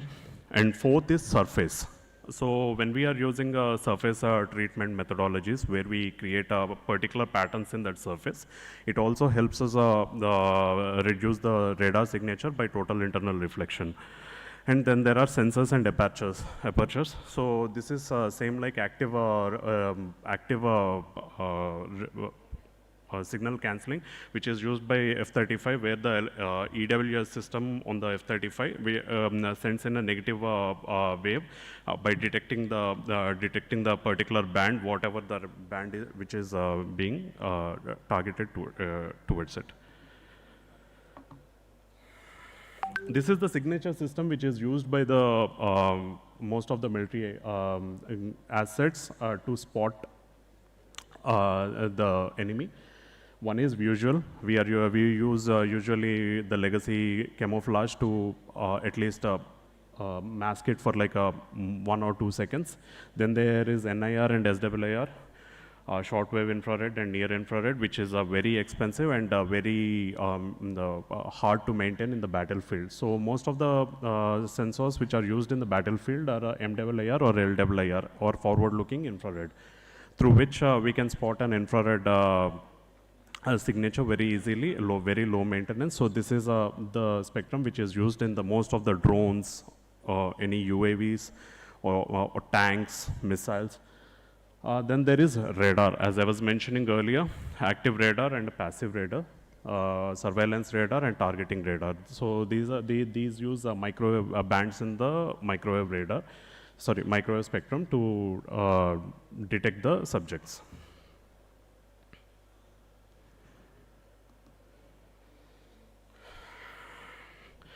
Project Drama, as I was mentioning earlier, it's a multitude, or it's a stack of materials. We are working on coatings, we are working on wraps and fabrics. Right now we are working with one of our forces for the anti-missile systems, very, very strategic anti-missile systems. And also composite layers. So we came up with panels so that we can put on that panel on any kind of hexa panels, on any kind of systems.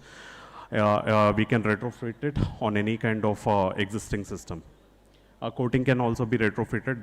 We can coat it on any existing system and wrap fabric. So we are ensuring that we don't have to develop any new new system altogether, like a tank or something, we can retrofit using our material stack. We can retrofit on any existing system to significantly reduce its signature. This is bit technical. So how we are doing, how we reduce the radar signature. We use impedance, it's a strategy. We call it a stealth strategy. So we use German panels in which we have impedance management. We manage dielectric loss through graphene and CNT matrix.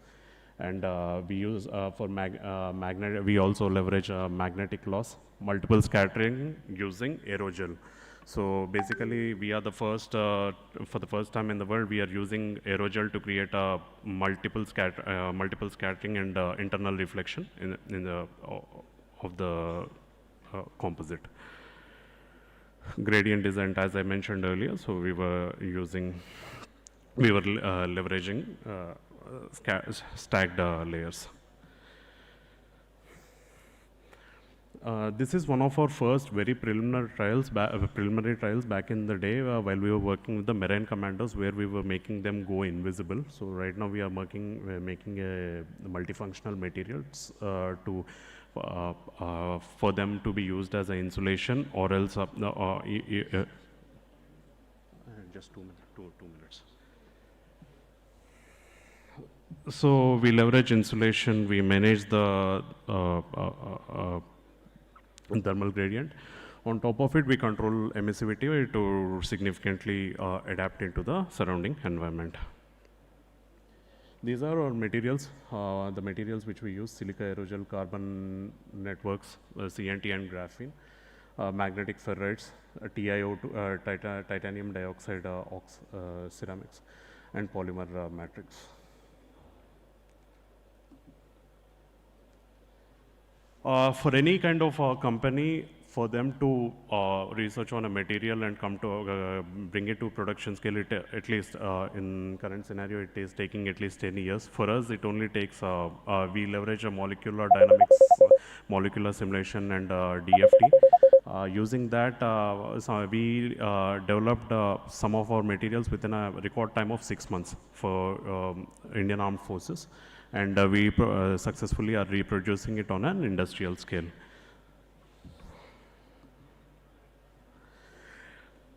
Advanced layers are the missing layer of sovereignty. So mammoths like Zindal and other mammoths, they already championed the other materials like steel, other metallurgy, macro materials.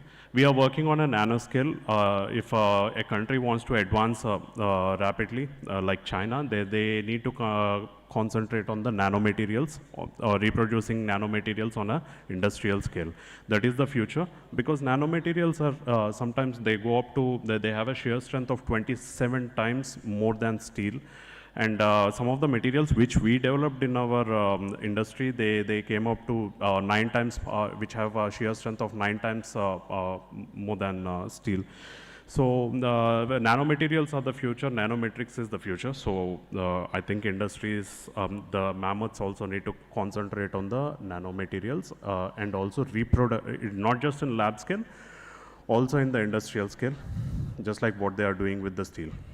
Thank you very much.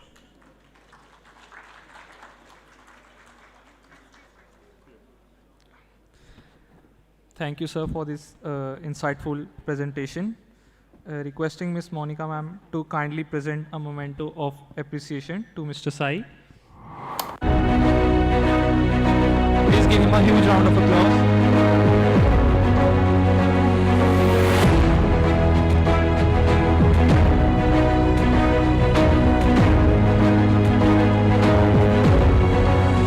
With this, we will now break for lunch.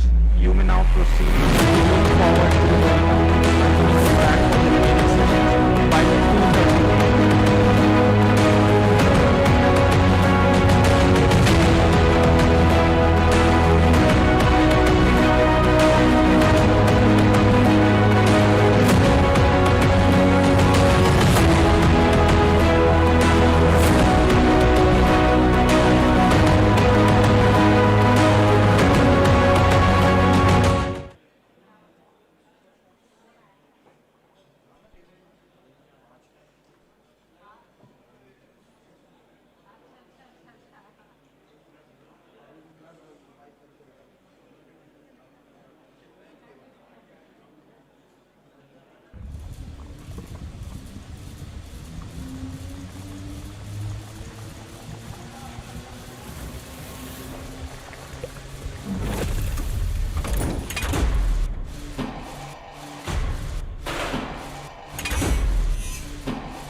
It starts with a spark, inspired by the fire within, transformed by passion and a will of steel that gives shape to our tomorrow, where experience and ambition forges itself into a legacy built on the foundations of expertise and excellence, and driven by a hunger to exceed expectations.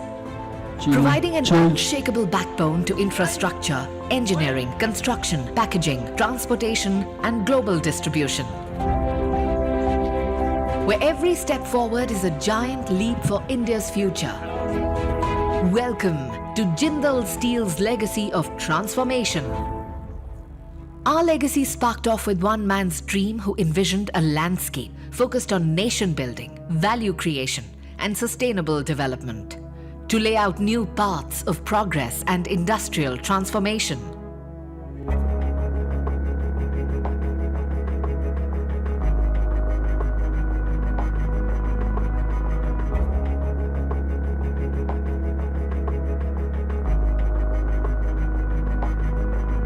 Our legacy is built on world-class steel plants that produce the best in its class.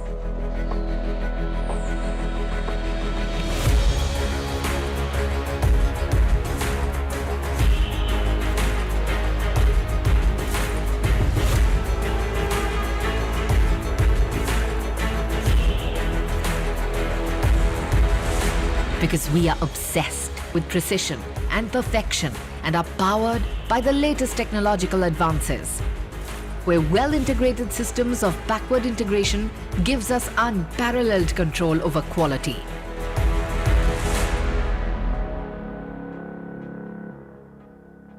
Smooth forward integration to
साथी हाथ बढ़ाना साथी रे जिंदल साथी steel साथी रे अरे solid इसकी फील है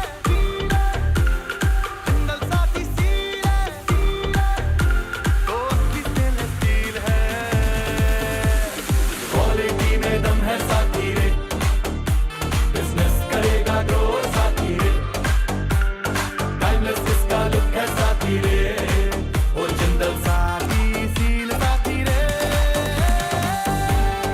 जिंदल साथी सील है तो असली स्टेनलेस स्टील है। तो जब भी आप stainless steel pipes and tubes खरीदें, जिंदल साथी सील जरूर चेक करें। Jindal stainless, India's leading producer of stainless steel.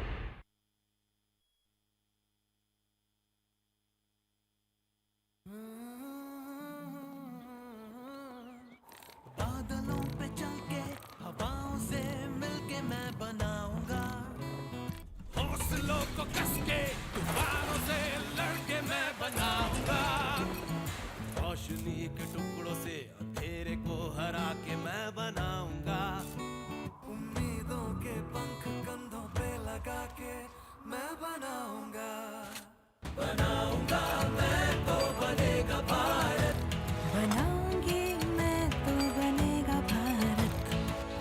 The vertical velocity is now being constantly reduced. India is on the moon. बनाऊंगा मैं तो बनेगा भारत, बनाऊंगा मैं तो बनेगा भारत, बनाऊंगा मैं तो। स्किल, स्टील और दिल से बन रहा है Bharat. AMNS India, smarter steels, brighter futures.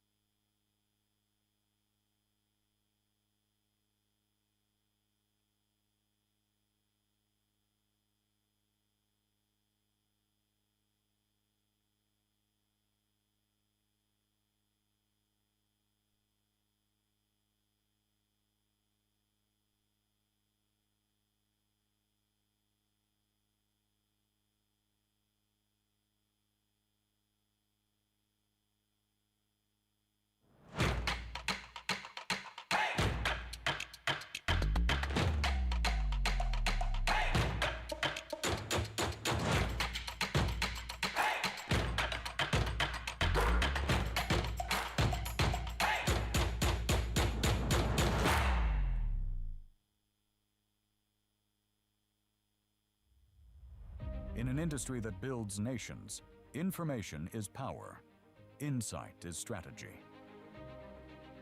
The steel and mining industry drives the backbone of modern infrastructure. But in a rapidly changing market, every decision needs reliable intelligence. It began with a simple idea: a morning WhatsApp news update for the steel and mining industry.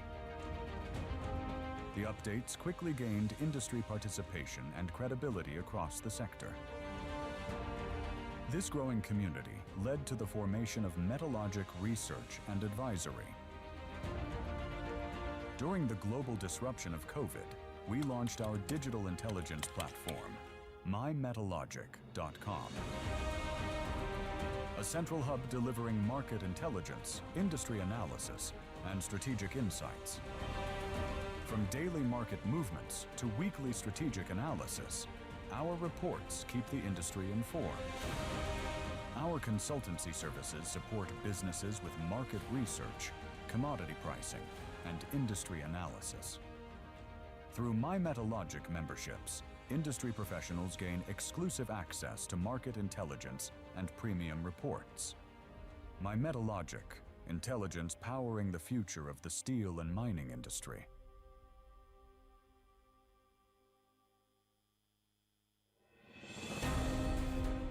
India's steel and mining industry is evolving faster than ever. But real progress happens when ideas, technology, and leadership come together. With 10+ years of experience, Metalogic has been connecting the steel ecosystem through impactful industry platforms across Pan-India. We bring together CXOs, plant heads, innovators, and decision-makers shaping the future of steel and mining. Focused events for the steel and mining sector. Tailored, customized events designed for your business goals. Research-driven forums delivering real industry insights. Powerful product and company launches that capture attention. Because we don't just host events, we create industry brands. From brainstorming sessions to live demonstrations, we create spaces where innovation comes alive, and exhibitions that showcase the technologies shaping tomorrow. Metalogic events, connecting ideas, industry, and innovation.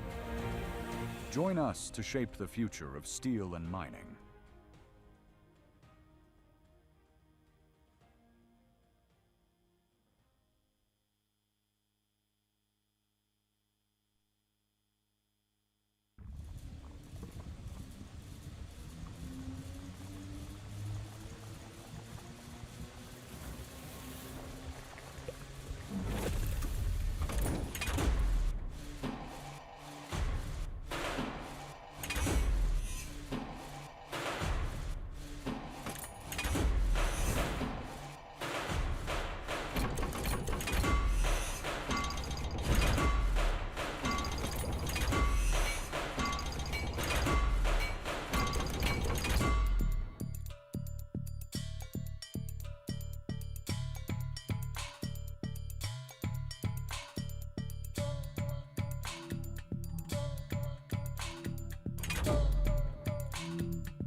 It starts with a spark, inspired by the fire within, transformed by passion and a will of steel, that gives shape to our tomorrow, where experience and ambition forges itself into a legacy, built on the foundations of expertise and excellence, and driven by a hunger to exceed expectations. Providing an unshakable backbone to infrastructure, engineering, construction, packaging, transportation, and global distribution. Where every step forward is a giant leap for India's future. Welcome to Jindal Steel's legacy of transformation. Our legacy sparked off with one man's dream who envisioned a landscape focused on nation building, value creation, and sustainable development, to lay out new paths of progress and industrial transformation.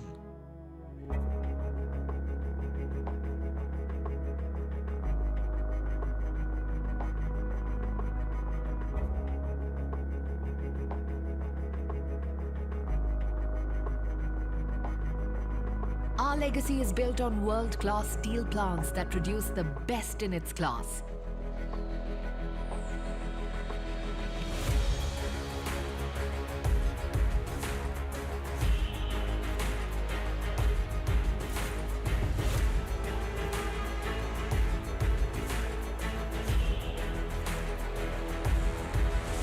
Because we are obsessed with precision and perfection and are powered by the latest technological advances, where well-integrated systems of backward integration gives us unparalleled control over quality.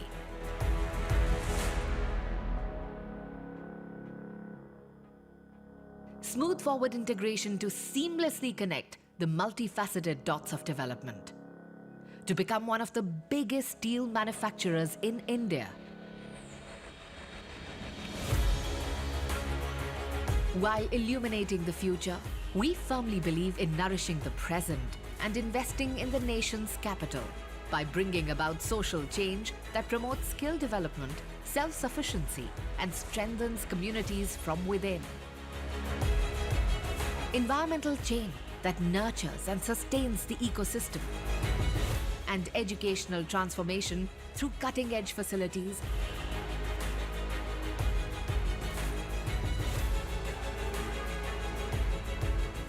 and initiatives that hold the potential to empower communities, to stand strong, while making a change where it truly matters.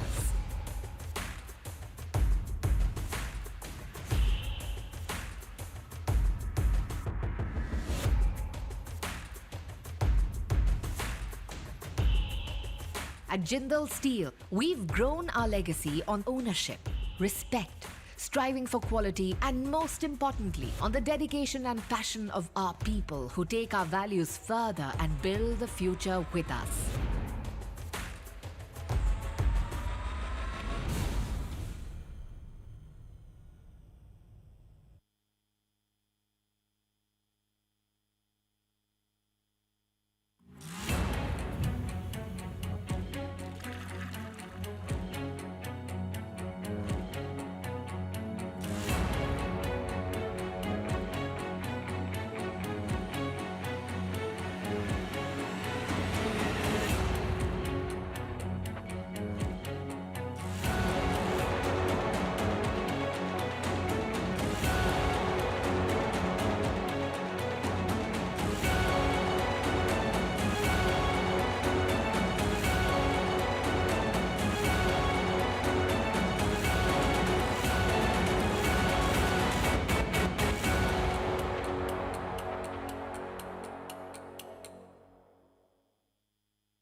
साथी हाथ बढ़ाना साथी रे जिंदल साथी steel साथी रे अरे solid इसकी फील है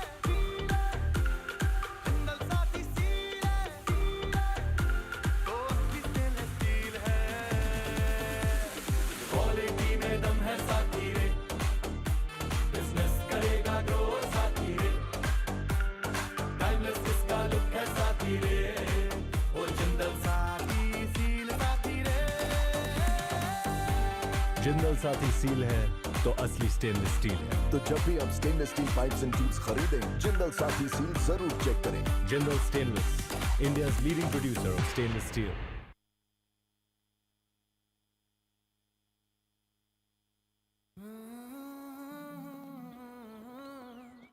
बादलों पे चल के हवाओं से मिलके मैं बनाऊंगा हौसलों को कस के तूफानों से लड़के मैं बनाऊंगा रोशनी के टुकड़ों से अंधेरे को हरा के मैं बनाऊंगा उम्मीदों के पंख कंधों पे लगा के मैं बनाऊंगा बनाऊंगा मैं तो बनेगा भारत बनाऊंगी मैं तो बनेगा Bharat.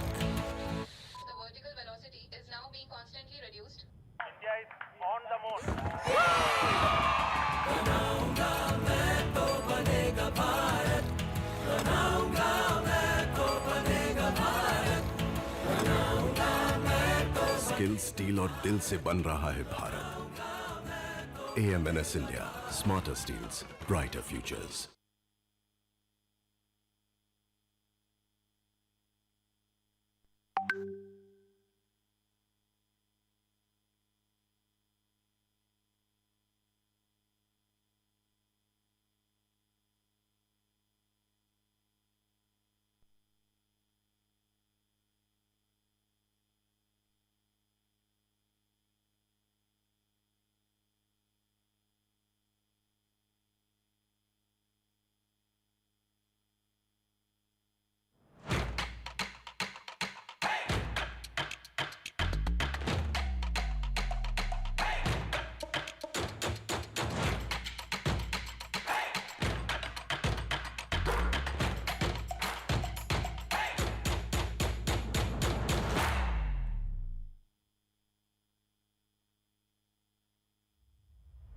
In an industry that builds nations, information is power, insight is strategy.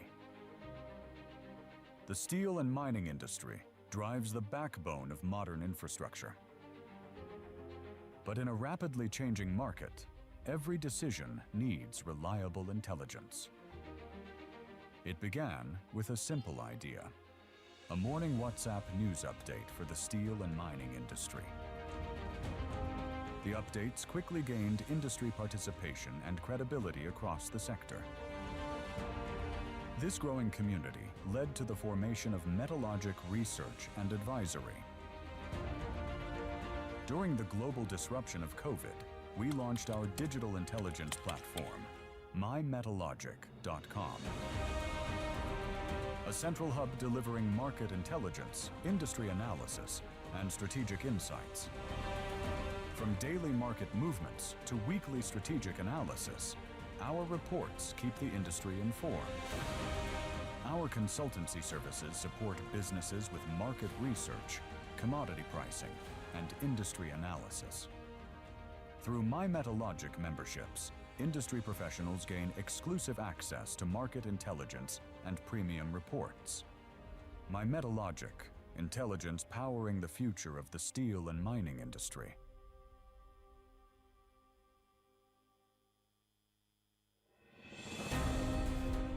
India's steel and mining industry is evolving faster than ever. But real progress happens when ideas, technology, and leadership come together. With 10+ years of experience, Metalogic has been connecting the steel ecosystem through impactful industry platforms across Pan-India. We bring together CXOs, plant heads, innovators, and decision-makers shaping the future of steel and mining. Focused events for the steel and mining sector. Tailored, customized events designed for your business goals. Research-driven forums delivering real industry insights. Powerful product and company launches that capture attention. Because we don't just host events, we create industry brands. From brainstorming sessions to live demonstrations, we create spaces where innovation comes alive, and exhibitions that showcase the technologies shaping tomorrow. Metalogic events, connecting ideas, industry, and innovation. Join us to shape the future of steel and mining.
It starts with a spark, inspired by the fire within, transformed by passion and a will of steel, that gives shape to our tomorrow, where experience and ambition forges itself into a legacy built on the foundations of expertise and excellence, and driven by a hunger to exceed expectations.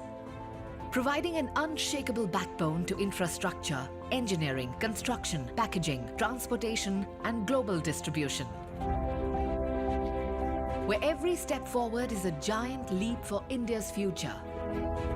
Welcome to Jindal Steel's legacy of transformation. Our legacy sparked off with one man's dream who envisioned a landscape focused on nation building, value creation, and sustainable development, to lay out new paths of progress and industrial transformation.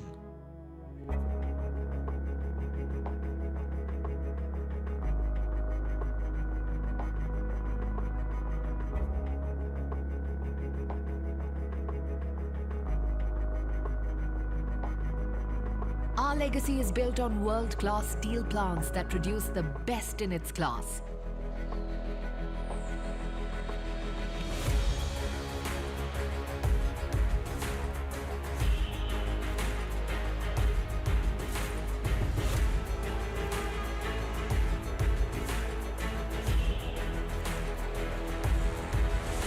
Because we are obsessed with precision and perfection and are powered by the latest technological advances, where well-integrated systems of backward integration gives us unparalleled control over quality.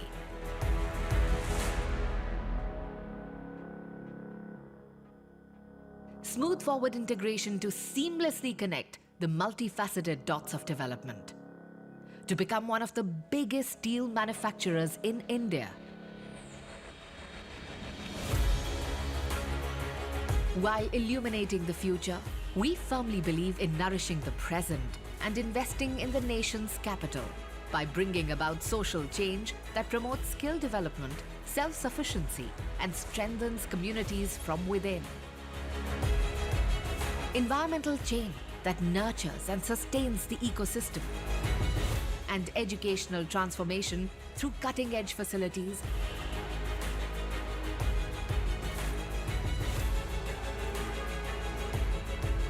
and initiatives that hold the potential to empower communities, to stand strong, while making a change where it truly matters.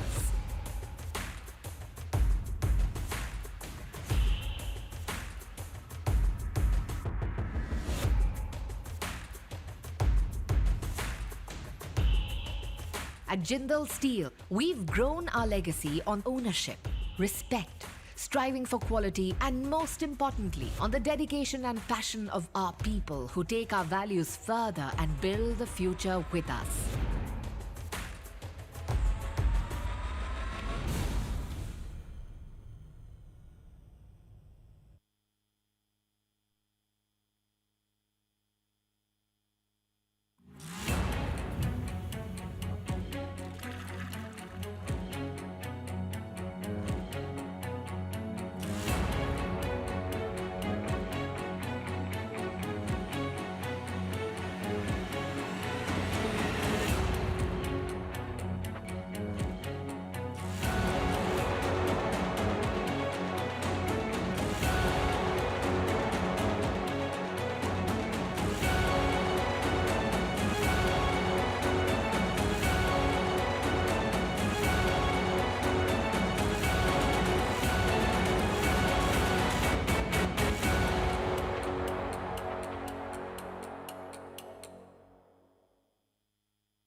साथी हाथ बढ़ाना साथी रे जिंदल साथी steel साथी रे अरे solid इसकी फील है जिंदल साथी स्टील है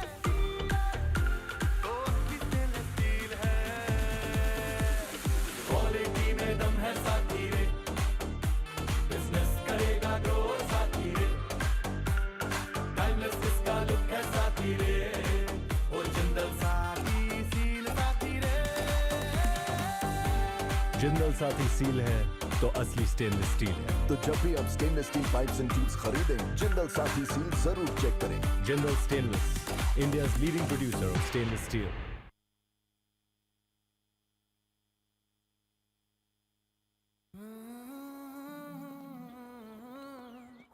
बादलों पे चल के हवाओं से मिलके मैं बनाऊंगा, हौसलों को कस के तूफानों से लड़के मैं बनाऊंगा, रोशनी के टुकड़ों से अंधेरे को हरा के मैं बनाऊंगा, उम्मीदों के पंख कंधों पे लगा के मैं बनाऊंगा, बनाऊंगा मैं तो बनेगा भारत, बनाऊंगी मैं तो बनेगा भारत।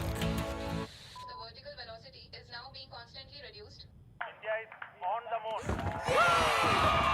बनाऊंगा मैं तो बनेगा भारत, बनाऊंगा मैं तो बनेगा भारत, बनाऊंगा मैं तो। स्किल, स्टील और दिल से बन रहा है Bharat. AMNS India, smarter steels, brighter futures.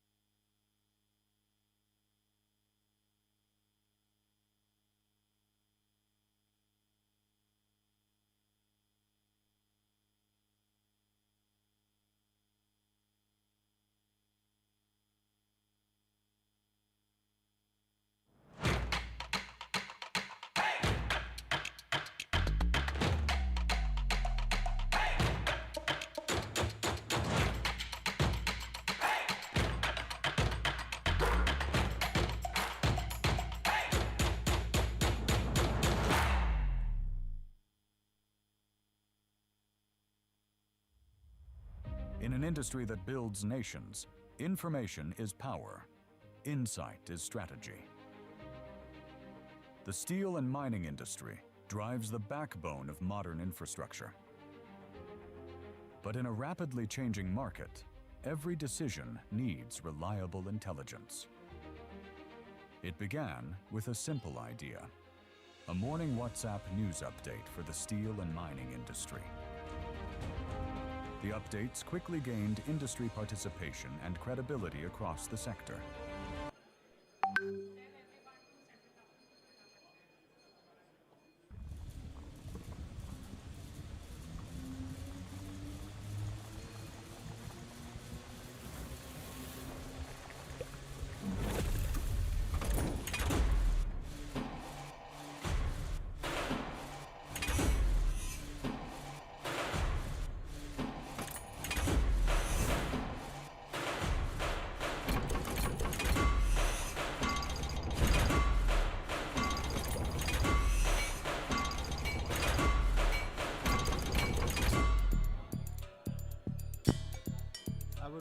Hello. I would kindly request everyone to please settle down.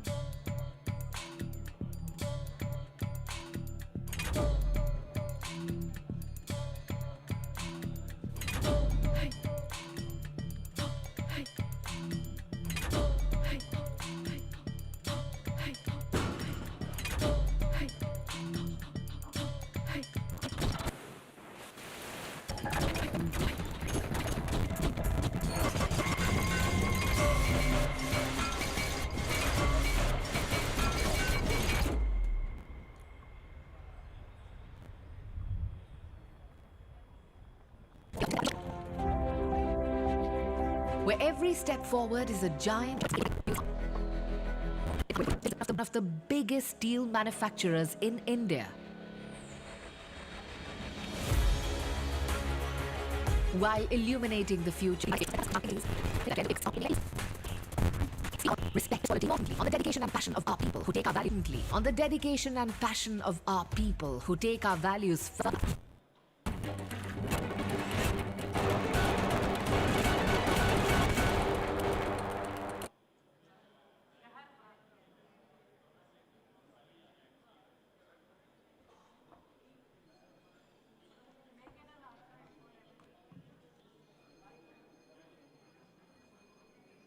I would request for everyone to please settle down.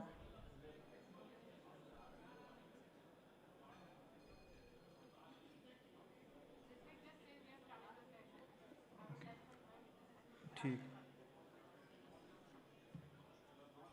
Good afternoon, ladies and gentlemen. My name is Ritvik Goyal, and I'm industry analyst from Metalogic. By this point in the conference, I think we have established one thing quite clearly.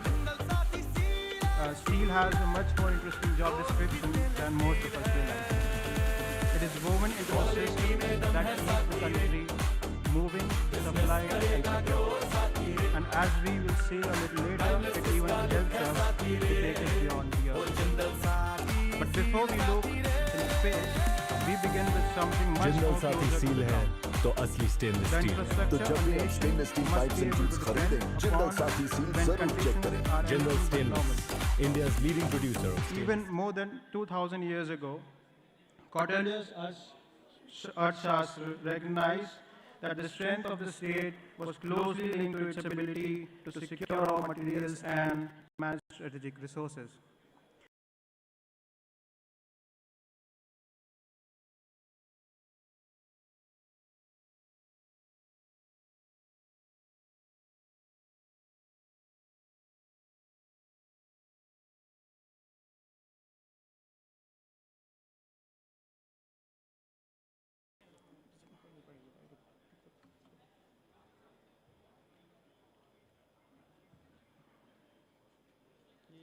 हाँ.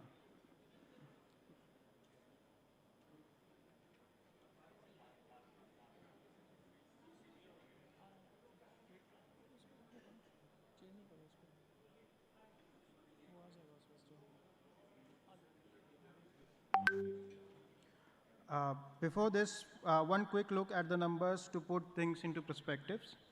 Border Road Organization, which comes under Ministry of Defense, has increased its capital allocation to 7,394 crores, while 93 of its 125 recent strategic infrastructure projects were bridges, which is almost 3 out of every 4 projects. In one line, I think we can say that investment is growing, but the real focus is ensuring that strategic mobility is connected where it matters the most.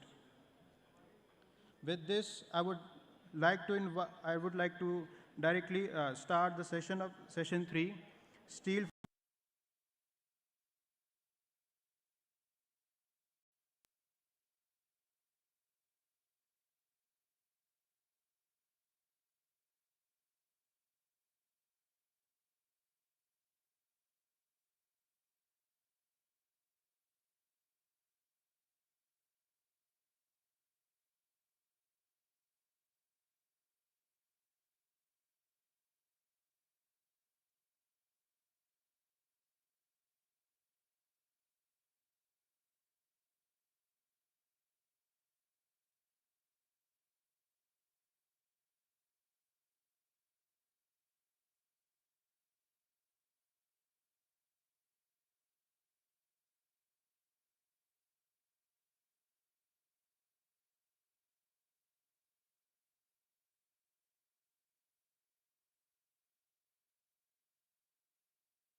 Engineering Engineers India Limited.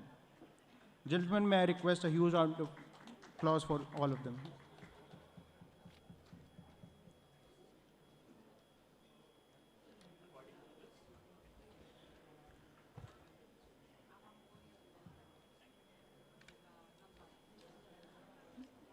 Now I would like to hand over this session to Mr. Vijay Sharma. Sir, over to you.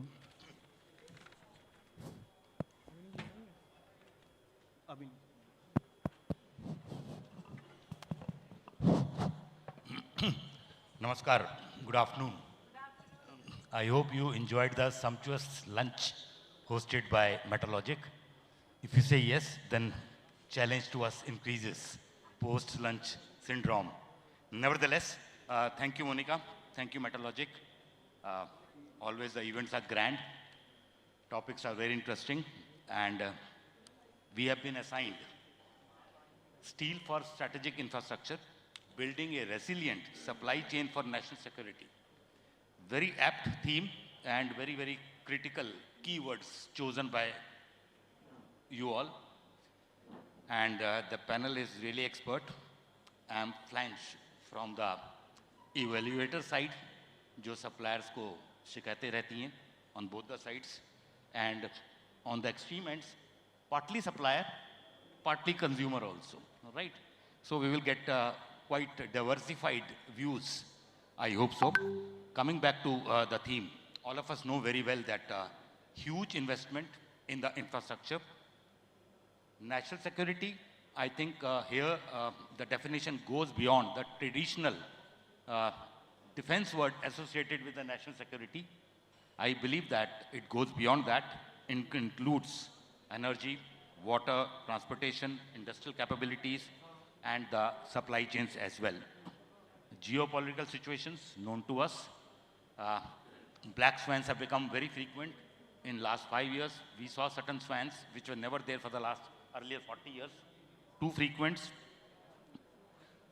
In today's discussion, we will try to explore the imperative of each keyword in the theme, and also how we can build a resilient infrastructure ecosystem that supports the vision of Viksit Bharat. We will start with why the strategic infrastructure matters in the context of national security and resilience. On my left and right are experts. I will start with Mahinderji. What are your views about the importance of strategic infrastructure?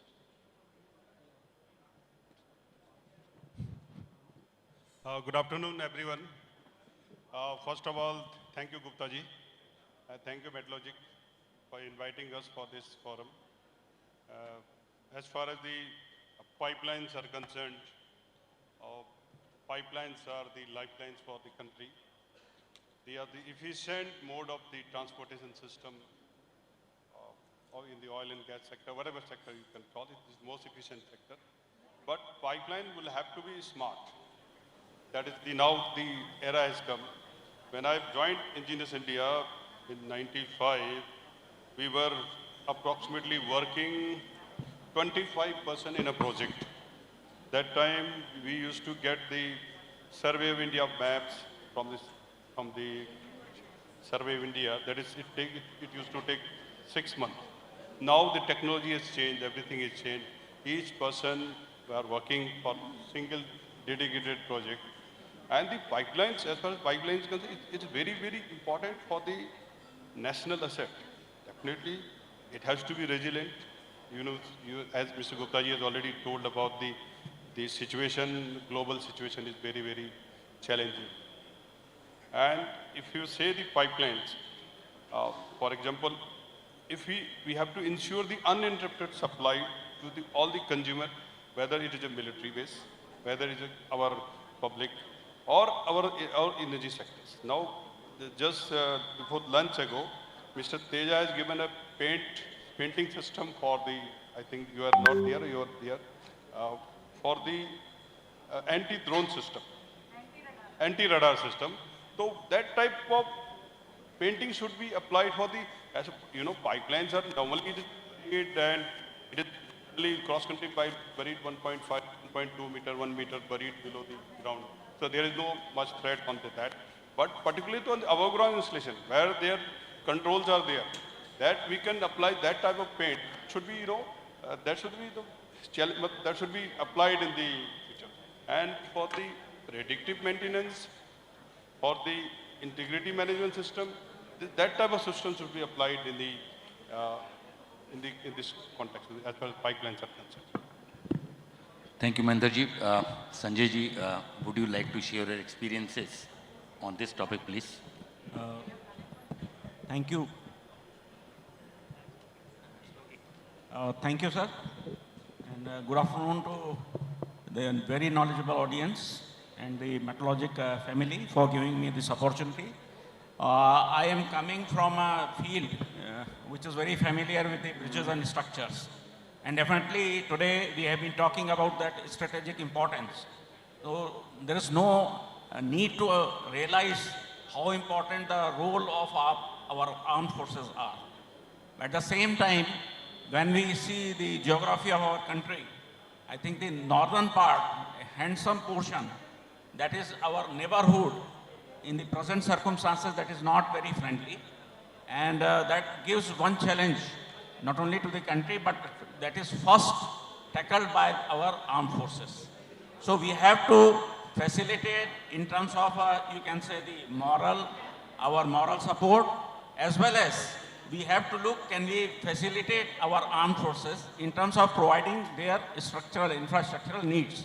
So there comes the, you can say, the strategic importance of bridges, because our border with the neighboring countries, these are having greater challenges in terms of, you can say, some valleys are there, deep gorges they are there, and sometimes the torrent rivers, they are also being interacted.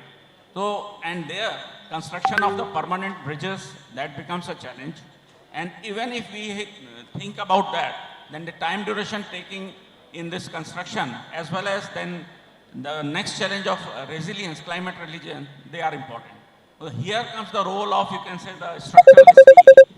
And you can say in terms of having the modular type of bridges, we can facilitate our armed forces.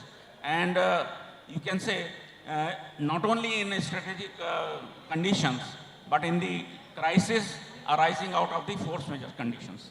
Thank you. Thank you, Sanjay ji. Thanks for your views on the importance of the strategic infra. I will come to the supplier side now. While building this resilient infrastructure, supply chains and assets, whether it is for pipelines for energy, water security, structural bridges just mentioned, indigenous manufacturing, support of digital technologies. What are your views on the challenges and the efforts required to build such infrastructure? Good afternoon, and thank you so much for the opportunity. So, when we look at infrastructure as such and way to have robust infrastructure, I think what we would be looking for in, as we go forward is that how do we reduce the strength, reduce the consumption of steel and try to build a robust infrastructure. So as Mr. Sharma was speaking in the morning here, our basic purpose would be to how do we make steel which is lighter and which is still stronger. And that is where we have been working along with a lot of government agencies and with a lot of.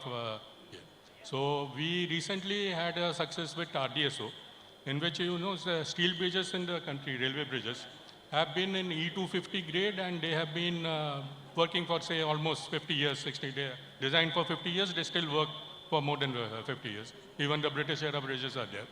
But we recently did a pilot study with them and used E450 grade steel, which is almost 200 MPa higher than the normal E250 grade steel. And in that, we were able to have a saving of almost 35% vis-a-vis the E250 grade steel. And we also were able to use the roll sections instead of a plate built-up section. So that basically, now those drawings are under RDSO approval. So going forward, you will find that instead of using a normal plate built up which is prone to fabrication failure, we will be using these roll sections and come. So that is one area which we are working on. The second area, as Mr. Pradhan said in the year, that we are also developing a lot of high-grade steel, which is being used by defense and by BRO. And that the basic purpose of that is that you use high-strength steel and make the infrastructure, make the bridges much more durable and much more lighter. Thank you.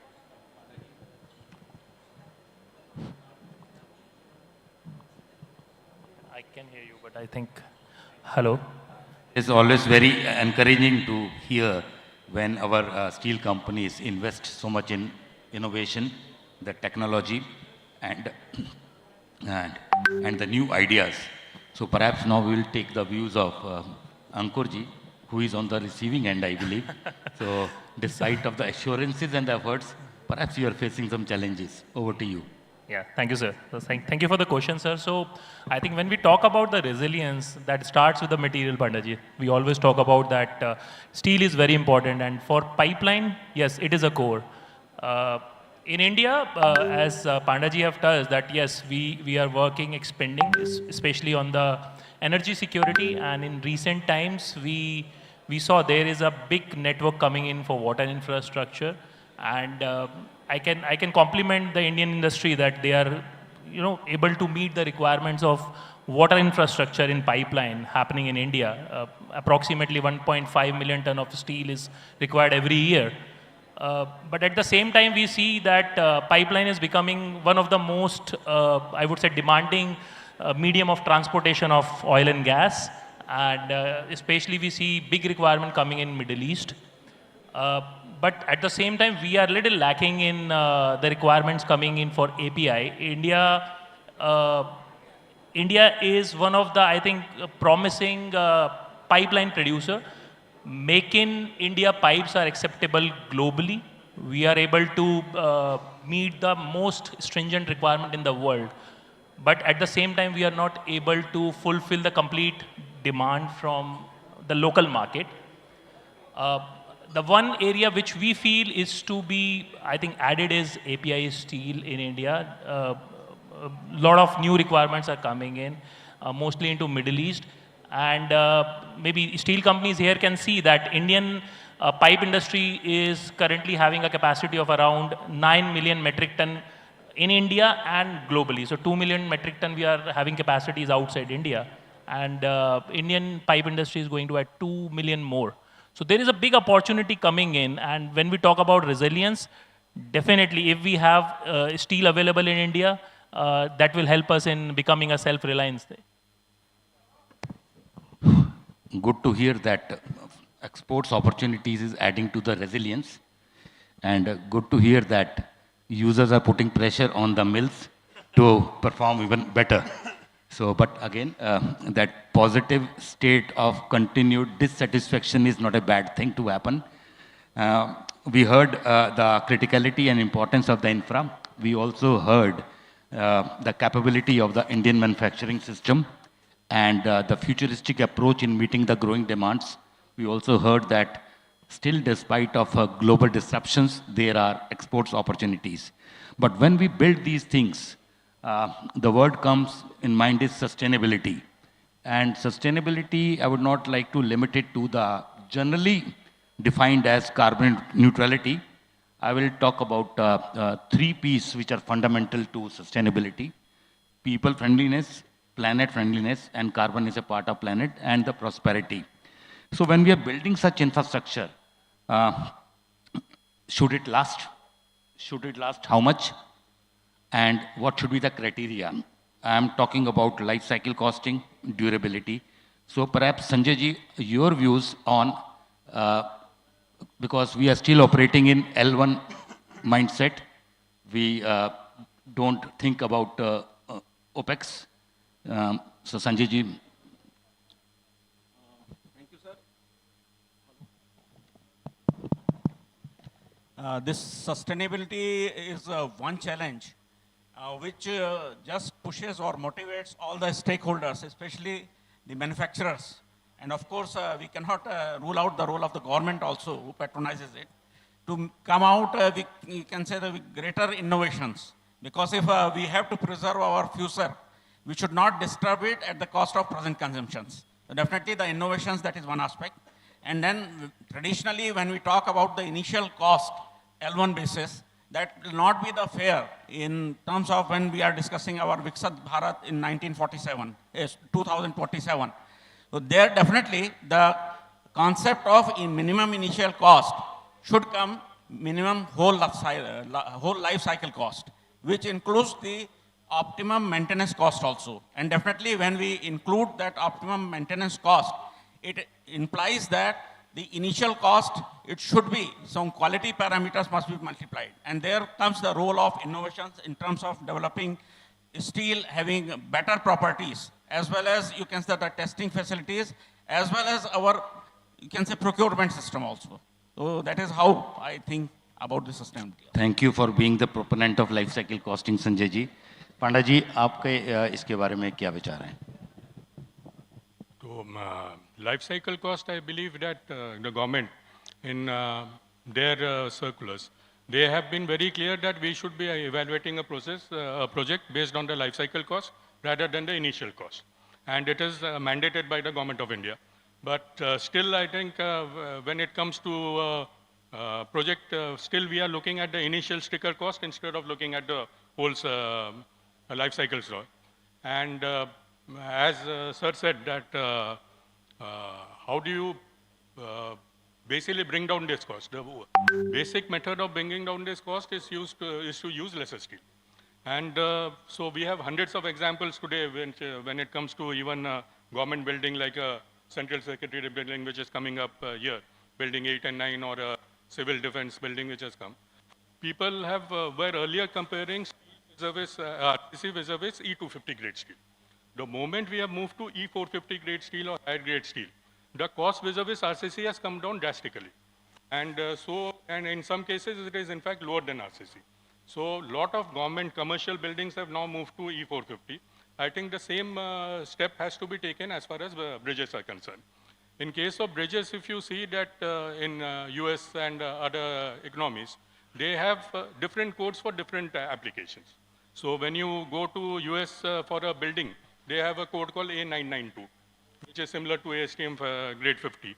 And for bridges, they have a code called A709. So very different codes which are here.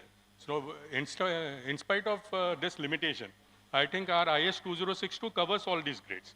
And this A709 particularly is a grade which is, it starts from 50 and goes up to 100 KSI. 100 KSI is basically 690 MPa. And when it has a suffix of W, it is a weathering steel. So way back in about 10 years back, the MG Setu, which is on River Ganga, it was actually designed on A709. So we were not behind, we were very well defined when it came to that design. But somehow the steel at that point of time was not available. So in spite of being designed at A709, we had to scale it back to E410 copper and then use it. So now, as Mr. Pradhan was saying in the morning session, that the quench and temper facility, which is available in the country, is well beyond what is currently being used. So it is the imperative upon us as a stakeholder, and it is imperative upon the government to try and use these high-grade steels and reduce the weight dramatically lower, and then make it far more sustainable. So when it comes to sustainability, it also carries a lower carbon emission. When the weight reduces, you have a lower pile foundation, and everything. You have a lower transportation. So there's a lot of things which happen when you use a higher grade steel. So this is something that we would be, we are promoting and we are proposing, and other government stakeholders also have to. But if you look at it, government has been more proactive in this high-strength steel compared to what the private players have been doing. And EIL is an example, and railways are an example where Jindal Stainless themselves have been able to replace a lot of steel with stainless steel, primarily based on the lightweight and the hard strength that they offer, and the corrosion resistance they offer. So this A709 is basically a low alloy, high strength, weather resistant steel. And this is something that we can definitely consider for the railway, for the defense bridges. Yeah, thank you. Thank you, Pandaji. While Sanjay ji and Pandaji spoke very well about life cycle, and I could read the body language of other two panelists and also the audience, that I think everybody is in sync that there should be something done on the policy front to adopt LCC. So homework to Monica. So as a policy matter, we should try to, and request to all the policy influencers here. Two things came up during this. Sanjay ji very rightly said that government role. I strongly believe that it has to be a government and industry partnership, and perhaps also along with academia, because many such solutions come from there, and of course, the digitalization. Panda ji also referred halka sa corrosion ke upar. So I would like to bring that corrosion perspective here. As per empirical evidence, we are aware that up to 4% of the GDP gets eroded because of the corrosion. And this 4%, it may look to be very innocuous, small number. But agar मैं इसको visualize करने की कोशिश करूं तो last year it was equal to the overall infra budget of the government of India, 12 lakh crore रुपया. If I try to relate it with the budget allocated for the Jal Shakti, because water leakage is also because of corrosion a lot, it is equal to 57 Jal Shakti, 17 Jal Shakti programs. So that is the enormity of the corrosion. And one another angle, I believe that though we talk a lot about LCC and L1 should not be there, I think as policy influencers, we should talk about that sustainable solution, which means that the right solution for a application which has to operate in an environment for the desired life on LCC basis. अगर 100 साल की life चाहिए तो perhaps you will have to have different solution, और 10 साल की life चाहिए, so we will have to have different solution. So there the LCC really counts. So all of us are in sync with the need of life cycle costing, durability and sustainability. Having said so, while little bit of glimpses have come out, what should we do next? Let me ask Mahendra ji, what is your view on the road ahead for Viksit Bharat in terms of ecosystem development, in terms of technology, or what we should do? Yeah, Viksit Bharat 2047 is our challenge. We have to meet that. First of all, in the ecosystem, when we talk about the infrastructure ecosystem, it comes from all the stakeholders. From the government side, the policy makers, and the client side, who is the operators. From the manufacturing side, from the EPC company, from the vendor suppliers, everything has to be synced. So the leadership, ecosystem leadership should come from everyone. There has to be a cohesive leadership, cohesive shared goal, mission to achieve that 2040 success. In that particular, we have to imbibe the technology. We have to use the latest technology, whatever technology is feasible, whatever latest feasible techniques is to be deployed, is to be used. For example, when we did the Ganga River crossing, we have made the water record for the longest HDD crossing in the world, but in the 26-inch diameter. It was more than 4,000 kilometers. So at that time, it was a challenge. How it was, because we have to use the latest technology. We have done double boring. That is, this midline boring. That is when you do the boring, it has done from the both side of boring. So that type of challenges, whenever it comes, because ROUs has become one of the challenges in India. That ROU acquisition has become very common. Until we have some from the PM Gati Shakti has already has been in place. Now we are working on that particular team also with the ministry, with the other our client and owners, and we have to work together to achieve that success. May it be from all the stakeholders, we have to work together, sir. Thank you. Yeah, thank you, Mahendra ji. You spoke about the importance of the new technology. You also spoke about the ownership to lead the way. You also spoke about that government is doing something. Ankur ji, you are having problems with the supply. So maybe you would like to use this platform to appeal to your suppliers or maybe the policy makers. So what to do? Yeah, so towards Viksit Bharat, I think I just want to extend the point which Subraji and Mahendra ji have mentioned. So Mahendra ji have raised a very important point. Timelines are very important for infrastructure projects. So I think whenever we are developing a new product, which Subraji is saying that we are, like all the steel mills in India are working on value-added products now. And if we see the pipeline infrastructure which is coming in, that seek for a high-grade, sour-grade pipelines now in future, because corrosion is definitely one of the problem, and most of the crude which is coming in Middle East area and even in India, we are finding a lot of pipelines coming in sour grade. So I think this is a time we should start developing the new specification, meeting the international requirements, especially on the DWTTs and different critical testings. But definitely at the same time, we need to follow the timeline which Mahendraji have mentioned. This morning also, we spoke about that we are going to touch maybe 500 million ton by 2047. That is our target. But I think we are fortunate enough that India is the only growing steel market right now. If we see the traditional API manufacturer, API line pipe steel manufacturer globally, all these countries are shrinking their steel capacity. We take China, Korea, Japan, Germany, everybody is shrinking. So I think this is an opportunity that in Middle East, they are the traditional players. Even to India, they are the players, those who are supplying critical grades to pipeline. I think this is a time we should buckle up and develop it. Because as V.R. Sharma sir have mentioned this morning that everything will take some time. Yeah, so this is a time we should start to target 2030 and going forward 2047. Thank you, Ankur. Interesting perspectives. When we use the word ecosystem, I would like to divide into two parts. There is a ecosystem, current ecosystem, which is outside the walls of the factories. The corporates like us, we are having billions of dollars of turnovers. So world-class product, good beginning, products will come, technology will come. But outside the walls of our factory, there is a huge ecosystem, and primarily that ecosystem is of MSME. I believe that unless that MSME ecosystem is also equally evolved and capable of doing justice to the products which get converted.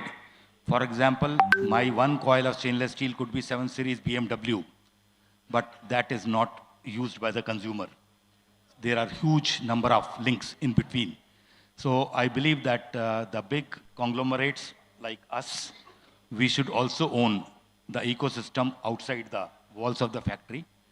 And the second ecosystem to me is the ecosystem which is going to come. For example, we use the word sustainability. Green is a buzzword today. Winds are not available everywhere. Land scarcity, so water is also a limitation. Inland water. Sun is also not 12 months. So the blue economy, the marine, that is going to create a absolutely new ecosystem, specifically for 11,000 kilometer coastal area. So I believe that as industry, we should also start owning the ecosystem which is going to come. So that is a way we should look into the future also.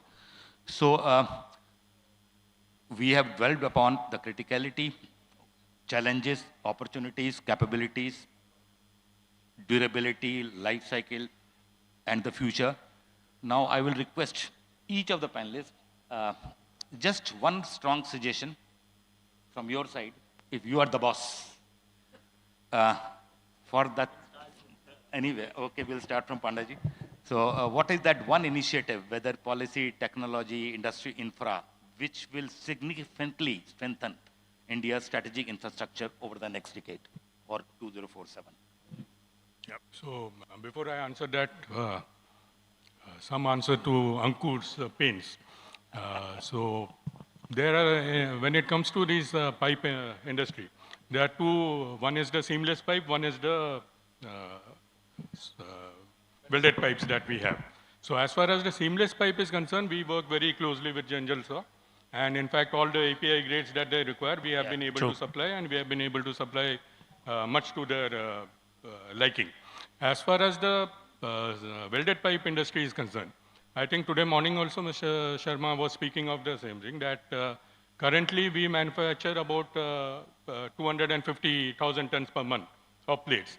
And since we are so diverse in the product range, API probably does not take a forefront for us as far as the product basket is concerned, and plus we have certain rolling constraints in it.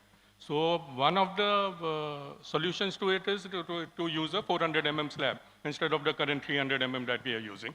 So that is what he was speaking, that we are putting up a slab caster at Oman, and we are also expanding this mill to current Angul mill to 2.5 lakh tons. And I think maybe in a year's time we will be satisfying Ankur totally. And in the meantime, we will definitely work with him to ease out his pain as far as possible. And now coming to this one takeaway that we would want. I think the basic takeaway is that we as a country, we as an industry, we as a consumer should definitely move away from this L1 and initial cost consideration to the seeing the life cycle cost of a brick. We should build every infrastructure that stands for 60 years, 70 years, rather than building something for 30 years in RCC. Look at the cost and those terms, and go and use lesser steel. Use less steel, use stronger steel, reduce your steel consumption, and work towards making a better infrastructure. Thank you for highlighting again LCC. And by the way, Ankur, your solution is just 30 kilometers away between Bhikaji and Gurgaon. Yeah. So you got a sustainable solution provider now. Menderji, over to you. So in the morning session, Mr. Atre, one of the metallurgists in this industry leader, has specified about our target of 500 metric ton of the steel production in India. That is the vision up to the 2004, so what he is thinking about. And Mr. Sharma has told about the minimum, there is, for bidding any bids, they will not restrict to the minimum quantity, because we are suffering as a pipeline consultant, we are suffering, we take a lot of escalation in the pipeline system. But sometimes what is happening, suppose I have taken some escalation for a 100-kilometer pipeline, then we have taken some escalation of there is some percentage. Then client did not get the ROW, then he has to procure another pipe. We are suffering by small quantities. Now we have got a confidence that Jindal and other industry will support us for building that, And one of the takeaway from this, that there's the morning session and whatever here, Mr. Teja's anti-radar system, paint system, we would like to apply that. And would like to, and in the pipeline industry, we have tried to maximize the steel. If you find the cross-country pipeline, whenever it is a 1,000-kilometer long pipeline, you will find a lot of sectionalizing valve stations. It's small, they need some building for the SCADA monitoring and putting other panels and all. So we have gone to some steel, low gauge steel system. We have replaced the concrete building with that low grade steel that we have implemented recently. And today we are executing almost 5,000 to 6,000 kilometers pipeline in India. That is from the various stages of the study, from whether it is DFR or under installation.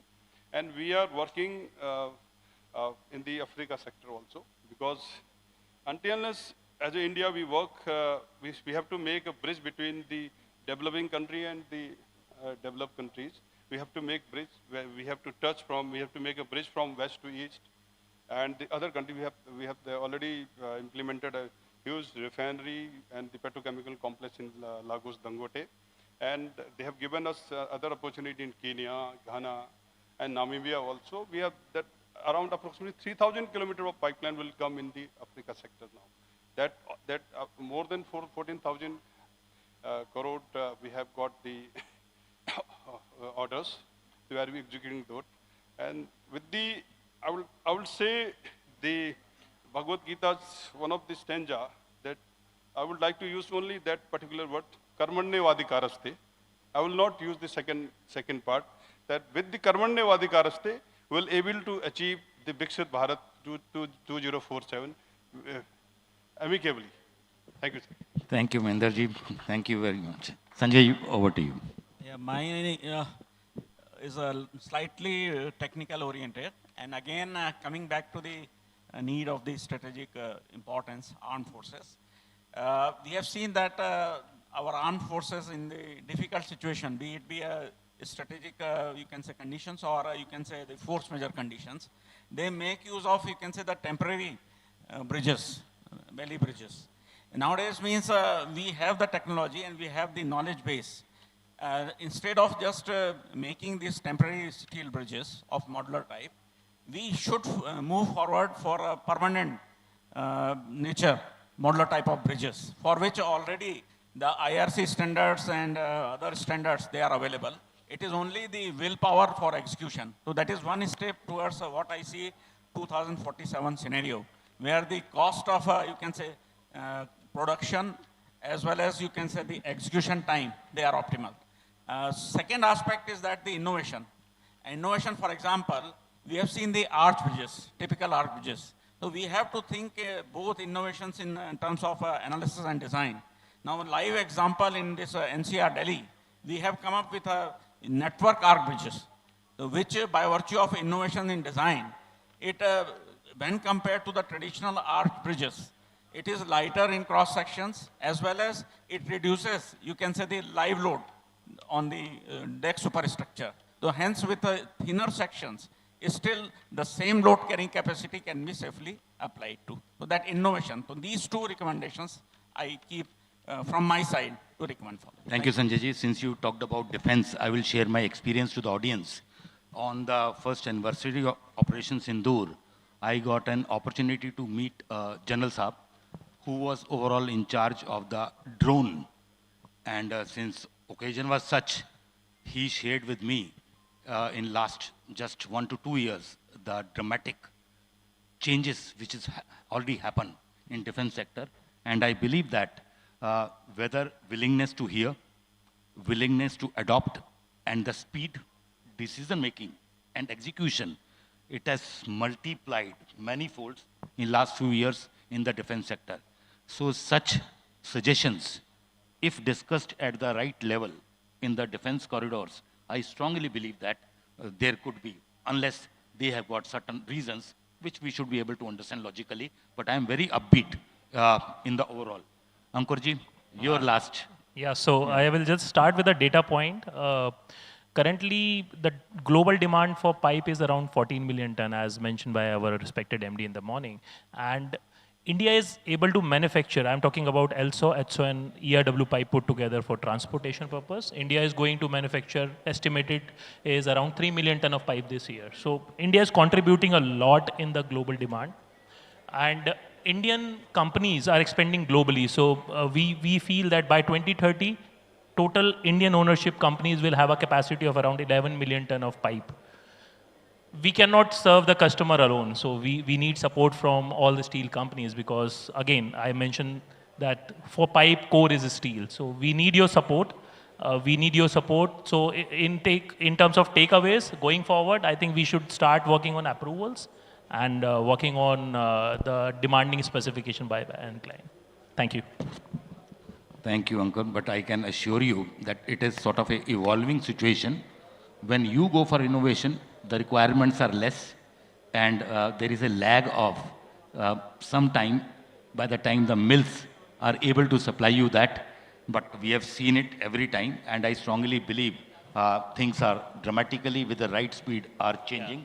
And of course, they also need an outlet for that surplus material, which the beginners are not able to buy. But I believe that exports give that opportunity to take care of that to that extent. So, Monica, 45 minutes आपने revised target किया था ना, अभी खत्म नहीं हुए हम. So now, while the views of the experts are already over, so maybe a few Q&A to any of us, if there is anything which we can. Otherwise, I will conclude.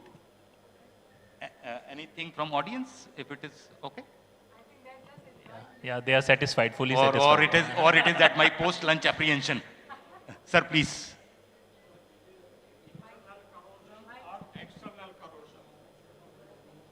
The pipe's corrosion is internal corrosion or external corrosion. External corrosion can be totally stopped based on the soil conditions there through cathodic production. Internal corrosion happens more if oxygen goes there. Otherwise, it doesn't happen, sir, internal corrosion.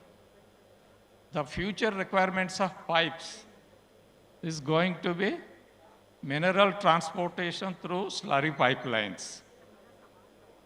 World's longest slurry pipeline is now coming up in Maharashtra, Lloyd's Metals, 930 kilometers, 25 million tons per annum pumping.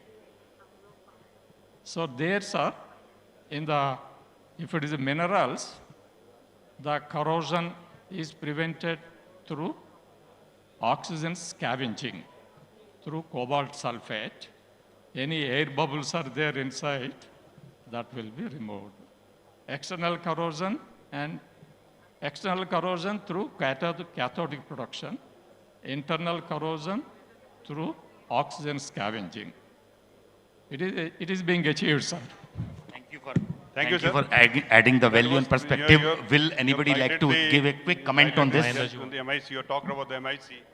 That is microbiological induced corrosion that you are talking about oxygen ingress. We faced one of the incident in Nagaram village in Andhra only. There was the pipeline was meant for the transportation of gas, but the gas was having some moisture. So over the period that line corroded and that busted and that accident happened. Yeah. External corrosion, cathodic production is there, already you have specified that. For the internal corrosion issues, we have, we have deployed for the, we have deployed, we are now doing the FB coating system. For the internal corrosion, we are now doing for the ONGC is having, facing a lot of issues with the internal corrosion. So we are deploying a fusion of epoxy coating in the internal corrosion. And in the joint also, we are doing with the robotic coating. So we are applying that technology for the internal corrosion to combat with the internal corrosion. Thank you, sir. A huge round of applause for our panelists. Thank you very much, gentlemen. Oh, sorry. Yeah, this is, since there is a corrosion that is talked about, and I also mentioned that when we are thinking in terms of innovations, so in our country also we are thinking in terms of developing stainless steel bridges. Already some document standards that is under preparation, but the challenge which is there, of course, well conceptualized by the designer and the executioners, but now the challenge goes to the manufacturers, particularly these connections, which either they are bolted or welded, because structural components that is being produced by the steel. So that is one thing where the other material, even it is steel, maybe the grade may be different when it comes to the bolts, nuts, etc. And when they come in contact with the structural member, and which is stainless steel, then the dissimilar metal combination, that also gives one probability of corrosion. So that is probably one challenge whose solution is to be thought of. I will take another 5 minutes, please. This actually question is to me. Thank you. Foot-over bridges in stainless steel, they started about 7 years back when that unfortunate Bhayandar FOB collapse happened, and I was fortunate enough to be part of that team which started into it. This and many other challenges were there. They are still there, but the challenge has relatively reduced. The challenges included fasteners. The challenges included the right electrodes. The challenges included the skill set. The challenges included government adoption. पूछा ये जाता था जब हम बोलते थे कि 100 साल चलेगा, अगले के तो 2 ही साल बचे हैं अभी. You understand, it's a psychology. So, right from IIT Bombay to RDSO to interactions with Sundaram and fasteners to 304 grade bolts, 308L electrodes, training the fabricators, getting a qualification pack approved on heavy fabrication, which includes ferritic welding also. We all know what I'm trying to say. Today, perhaps 12-13 FOBs are already in place and many more in pipeline. But again, you're right, sir, it's a journey. Like other challenges, we all are committed to that. And just give one passing reference because I spoke about skilling. Jindal Stainless has initiated a activity called as Stainless Academy. Last year, we have trained 35,000 downstream fabricators for skilling. And wherever there is a tender for stainless steel bridge, all the welders of all the people who are participating are trained on heavy fabrication. So that challenge will be gradually over. So now coming to the conclusion, what I learned, sir, thank you. It was a very enriching learning and sharing experience. Number one, strategic infrastructure, definitely. National security imperative. National security goes beyond defense. Defense is the most critical, but other areas are also not less critical. Resilience is based on the integrated ecosystem, whether it is the ownership or the downstream or many other things. Infrastructure must be designed for long-term performance, sustainability, corrosion, life cycle, durability, and we definitely need world-class infrastructure. Demand is not going to reduce. We are very upbeat on the GDP, and our growth is linked with the GDP. So future is bright. Thank you very much. We are here to serve you. Thank you.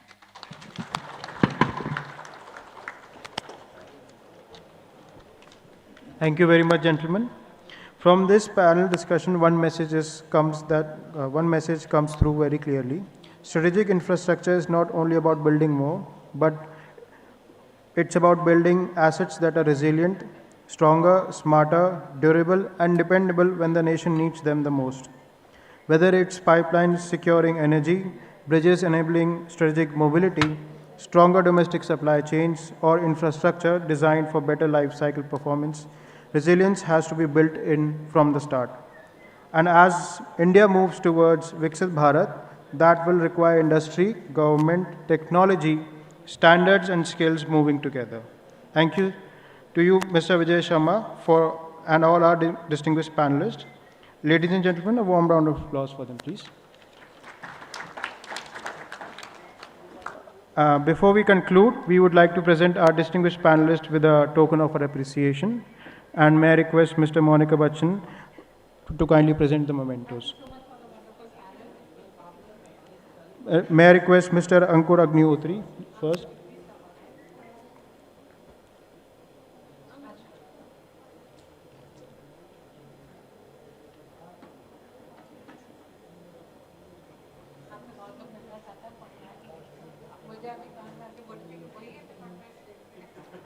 A huge round of applause, please.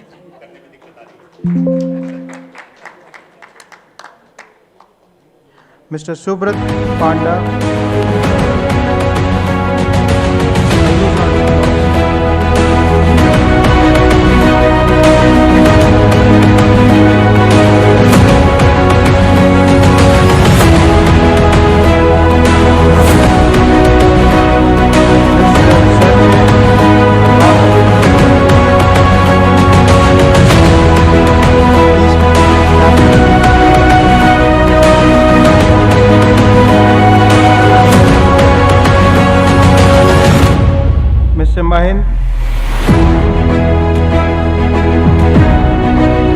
Mr. Mahendra Singh Rajal.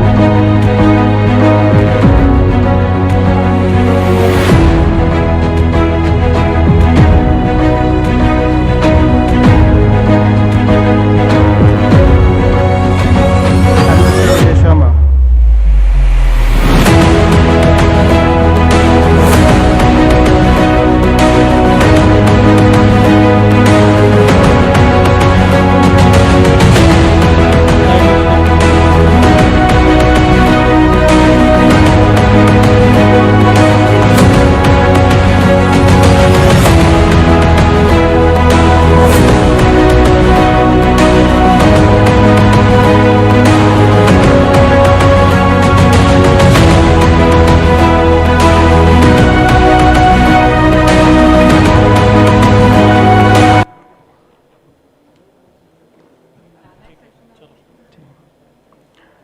Now we move towards our next session.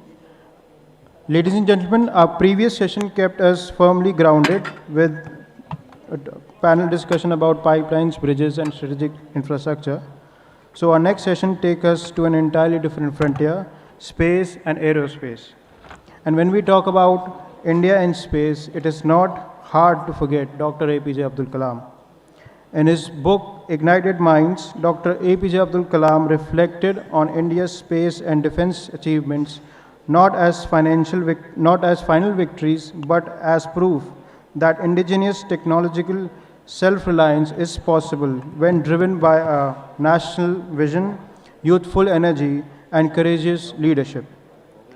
India's space journey is perhaps one of the finest examples of that transformation, from vision to engineering and to capability. In this graph, it shows that as Indian space economy moves from an estimated $8.4 billion base towards the $44 billion target, the real opportunity is not only in what we launch, but in how much of the materials, precision, components, and engineering behind that growth we can master here in India.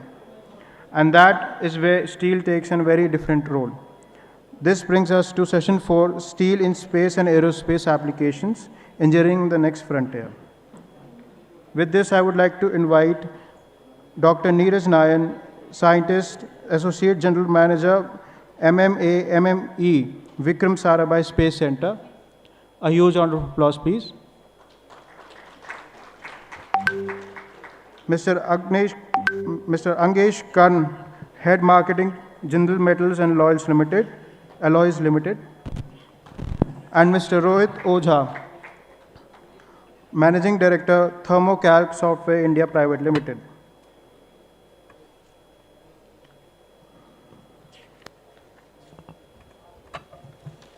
First, we will begin with the presentations from our speakers.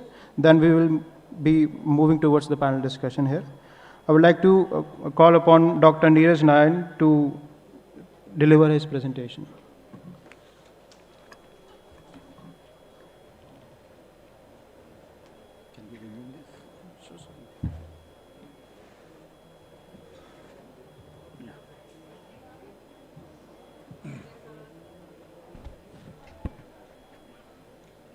Yeah, which one to down this one, na? This is not getting reflected there. Slides are not coming there. Oh. It's coming. Yeah, good afternoon, everyone. The topic of my presentation is ferrous alloys for a space application. Through my presentation, I will be discussing about various grades of steels that is being utilized by Indian Space Program for its rocket and launch vehicle. Now, coming to the outline of presentation, firstly, I will be discussing about the requirement for aerospace grade materials. Further, I will be discussing about need for indigenization of these materials as well as challenges in indigenization of these materials. Then various grades of steels that has been indigenized for Indian Space Program. And next, I will be discussing about the grades of steels which is indigenized, but still in some of the forms, still it is underway for indigenization. And then lastly, I will be concluding by putting the challenges in materials for future mission of ISRO. Now, this slides discusses about that what are the attributes for aerospace materials. Now, coming from mechanical point of view, if we see that aerospace materials demands high specific strength as well as specific modulus, it needs to have very good fracture toughness and fatigue combination. From manufacturing point of view, it should have very good machinability and weldability and very simple heat treatment. From corrosion and environment point of view, it should be compatible with the propellants or the working fluids. And then it should be able to withstand the harsh environments during the ascent, orbiting and descent phases of the launch vehicle. And it should be corrosion resistance, hydrogen embrittlement resistance, as well as ignition resistance. And finally, it should be meeting the functional requirements, and for cryogenic application, it should not undergo ductile to brittle transition temperature behavior. Then finally, the material should be reliable and cost effective. Now, coming to the question that why indigenization is required of space materials. Now, when indigenization is done, it makes us self-reliant and it reduces the dependence of imported strategic materials. It also ensures uninterrupted availability of the critical materials and reduces the vulnerability to export restrictions as well as supply chain disturbances, which we are facing presently in the present geopolitical situations. It also develops expertise, indigenous manufacturing capability, and reduces the lead time for component realization. It also enables rapid design modification and technology insertions as and when required. If new technologies are coming, it can be easily implemented if we have indigenized materials. Then it also develops indigenous suppliers and testing infrastructure. And finally, it establishes a long-term technology sovereignty in the country. Now, many times we get confused by if we are substituting the import, we feel that we have done the indigenization. But in true sense, indigenization is not only by putting that import substitute. For indigenization, we should have the full technological know-how of the material throughout its whole life cycle time. Right from the raw material stage, we should have the expertise for melting, processing, heat treatment, microstructure tailoring, properties, as well as component realization, and finally, qualification of the material for flight acceptance. Now, I will be discussing about the stringent process and quality control requirements which are required for aerospace materials. Now, starting with the melting, we have to optimize the melting process in such a way that we are able to get the minimum impurities as well as trace element, and we are able to control the gas content as well as inclusion. For processing, we should optimize a working window of temperature and strain rate in such a way that we are able to process the material without any defect, and the heat treatment of the material should be done in calibrated furnace so that we are getting the desired microstructure, and final condition of the material is selected in such a way that it avoids any embrittlement as well as stress corrosion cracking resistance. Then throughout the development as well as indigenization of this material, various quality control protocols are being followed. It starts right from the raw material inspection stage, then intermediate stage that macro inspection is done, then various destructive and non-destructive tests are being done that material is sound and it is meeting the desired properties. And finally, for metallurgical checks, inclusion rating, grain size, banding, and phases are being ensured. Now, this slide presents that various grades of steel that has been indigenized over the years and being successfully used in our Indian space program. Our workhorse alloy is maraging steel, then followed by high strength low alloy steel, that is 15CdV6. In addition to this, we have also indigenized various grades of austenitic steels, martensitic steels, ferritic steels, as well as precipitation hardenable steels. All these steels have been indigenized as forgings, rods, bars, plates, seats, strips, and some of these strips have been indigenized as tubes as well as filler wire. Then further for fastener application, that steels like EN24, A286 are also indigenized. And now coming to some of the grades of steels where some of the components, in some of the forms it has been realized, but for some other forms, the indigenization is already underway. These are like MP35N, Custom 465, 13-8MO, then high nitrogen steels. Now, if we see the quantum of the steels that is being used in our launch vehicle, it varies from 40 metric ton for a small satellite launch vehicle to 150 metric ton for PSLV, depending upon the configuration of the launch vehicle. Now, all these indigenization program was possible only because of having a good ecosystem with the different industries ISRO has developed over the years. There are almost more than 70 industries involved for the development of this alloy as well as manufacturing of these alloy components. Now, as I was highlighting that maraging steel is one of the workhorse alloy for ISRO, which is being used for solid motor casing. This is because of its higher specific strength, higher fracture toughness, as well as good weldability. The development of this steel started way back in 1970s at lab scale, and further it was scaled up at Midhani during 1980s. It was a true collaborative project which was between the industry and ISRO. Various industries and various infrastructure were established at Midhani as well as Bayforge. Like at Midhani, Vim melting furnace, vacuum arc remelting furnaces were funded by VSSC, and ring rolling facility was funded at Bayforge for realization of the ring. Now, the processing cycle of maraging steel is discussed in this slide. Here we can see that maraging steel needs close composition control, and the cleanness is very important here to get the desired combination of strength as well as fracture toughness. So here, double melting for generic mission as well as for Gaganyaan mission, triple melting also is required. Here, first melting is vacuum induction melting, where the homogeneity of the ingot is achieved, which is further going for vacuum arc remelting, followed by homogenization and forging. After forging, slabs and billets are realized. These slabs are taken for rolling to the plates, and billets are taken for ring rolling as well as realization of the rods as well as up to the filler wire. For this steel, a special grade of alloy was developed, which was used for the filler wire, and this was developed by VSSC. Further, for getting the optimized combination of the mechanical properties, like strength and fracture toughness combination, a special heat treatment cycle was also developed for this steel.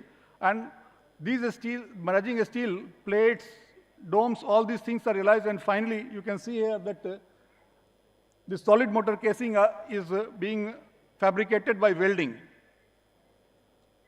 Then another grade of steel is high strength low alloy steel, that is 15 CDV6.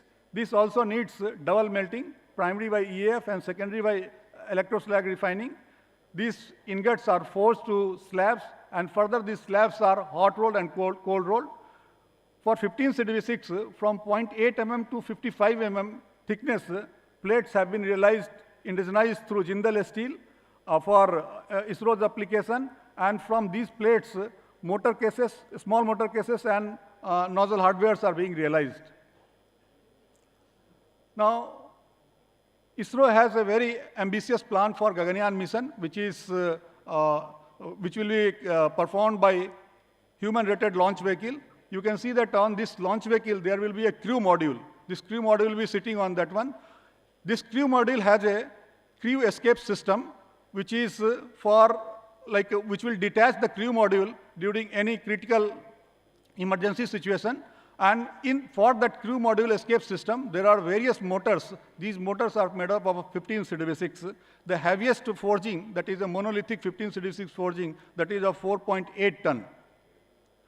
Now coming to that, all these steels have been indigenized, but some of the steels are underway, which have been indigenized in some of the forms, but still in some other forms, indigenization is underway. One sort of that material is MP35N, that is cobalt, nickel, chromium, moly alloy. This is a multi-phase alloy, which is having exceptionally higher corrosion and stress corrosion cracking resistance. Here, the strength is achieved by cold working as well as aging. These are the mechanical property. You can see that yield strength up to 1586 is achieved in this steel. The next grade is ultra-high strength stainless steel, that is custom 465, which is a low-cost substitution for maraging steel. This steel has very good corrosion resistance similar to 304L, and in solution-treated condition, this steel is having hardness similar to maraging steel, which gives the advantage for manufacturing of that solid motor casing. Then this doesn't need any protective coating, and this steel also achieves higher strength with cold working. Here the comparison of the mechanical properties of maraging steel and custom 465 are given. We can see that both are comparable. The other grade of steel is hydrogen environment resistant steel. This steel has potential to replace titanium alpha alloy as well as A286 steel. This steel finds application for our engine components where materials are coming under hydrogen environment. Then the next grade of steel is bearing steel. This high nitrogen martensitic bearing steel is there. This has potential to replace 440C. 440C suffers that carbide banding, but in this steel the advantage is this is having better hardness as well as better corrosion resistance and fatigue behavior compared to 440C. Now, it is not only the materials which is being realized through the wrought ingot metallurgy. Slowly, the world is moving towards additive manufacturing, and ISRO has also taken lead in additive manufacturing. We have successfully realized steel brackets for our small satellite launch vehicle, and which has been successfully flown in our D1 and D2 flights. Here we can see that for additive manufacturing printed SS31 brackets, the mechanical properties are almost 1.5 times better than wrought components. Now coming to that, what lies ahead. Now ISRO has a plan vision up to 2047. We have planned for Gaganyaan mission, next generation launch vehicle, Bharatiya Antariksha Station, Chandrayaan mission, as well as man on moon mission. So for all this, there are challenges for development of the materials. And the first challenge is raw material. Raw material means because of the limited ores available in the country, the availability of that strategic alloy elements are not possible. Many times there is an embargo or we are getting problem in importing these raw materials. So now industry has to come forward for recycling of the plant reverts. That is one solution that industry has to take lead and they have to come forward. But this comes at some cost. Here, once that we are going to use that plant reverts, we have to come with ultra clean melting practice also, which takes care of all that inclusion as well as gaseous control in the melt.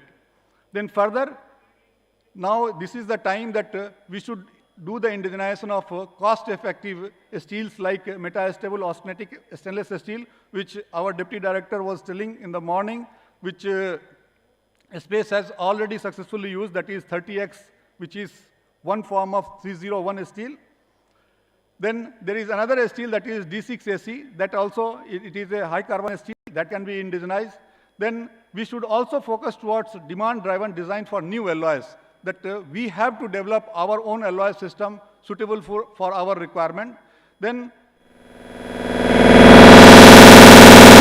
of that alloy system, we should not only depend on the alloy, we should develop the new process technology also, like flow forming, spin forming, and already we are in need of white plate, which morning we came to know that the white plates are already being realized. Jindal is doing that one. So we hope that Jindal will be coming for our help for realization of managing steel 4-meter wide plates.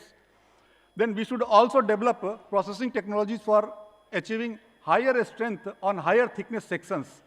AMS defines up to some limited thickness only that mechanical properties, but we have to go beyond that one because our use demands higher cross-section thickness also. Then this is the time we should put infrastructure for realizing the feedstocks for additive manufacturing components like powder as well as wire processing. Then for a space application, that production volumes are very less, but qualification cost is very high. So industry has to come in such a way that the aerospace grade steels are cost competitive also, and it comes from more than one vendors. Right now, for many of the steels, we have only one vendor, which also sometimes put some constraints for us. So finally, I would like to summarize my presentation like before 1990s, almost 65% of the metallic materials were getting imported. But now more than 90% of the metallic materials and almost 100% of the steels have been indigenized and being successfully used for our space program. Then there are challenges in development of new materials for new missions for ISRO, that is Bharatiya Antariksha Station, manned moon missions, as well as next generation launch vehicle. Then this is the time for development of the infrastructure for additive manufacturing also, as well as for the feedstock for additive manufacturing. So finally, Atmanirbharta in materials should come with quality, productivity, as well as lower cost. Thank you.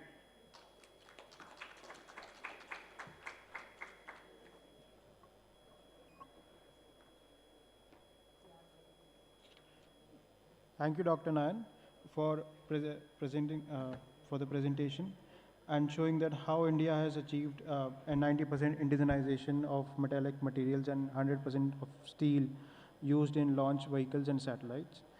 Next presentation, I would like to invite Mr. Anjesh Khan.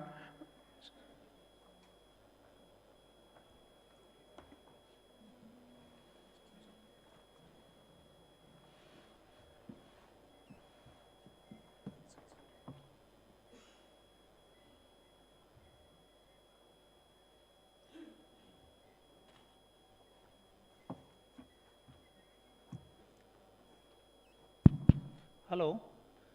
Yeah, good afternoon to all of you.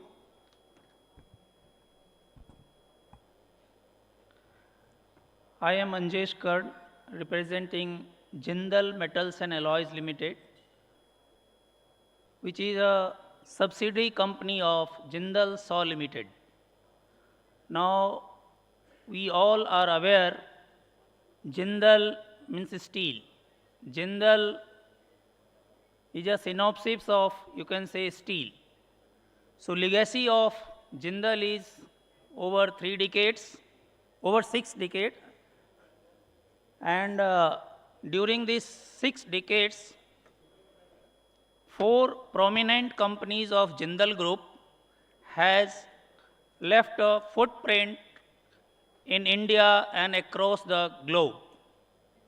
Now the main company in under Jindal Group is Jindal SAW Limited, then JSW, Jindal Stainless Limited, and Jindal Steel. Now, these all four companies is having, in different steel sectors. Some are making pipes, DI pipe, seamless pipe, and we as a Jindal Metals making precision steel, precision stainless steel, thin and ultra thin sizes. And other group like JSW, they are into flat products, long product also, and so on. And in Jindal Stainless, yes, needless to say, they are the leader in stainless steel. And they are in SS tube division also, bloom, coil, and razor blades and all. And Jindal Steel also, of course, they are in TMT bar, flat coils, and etc. and so on. So, Jindal legacy is, everybody knows this.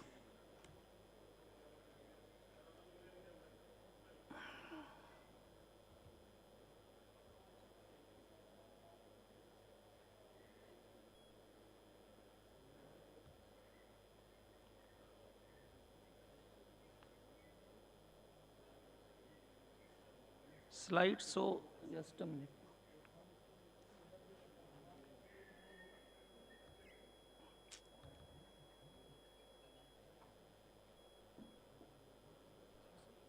Slide, so.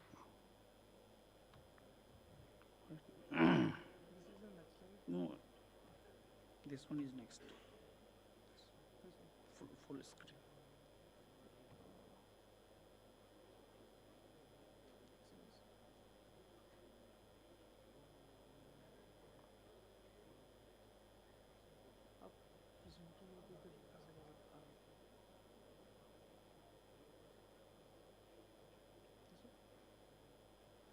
Okay.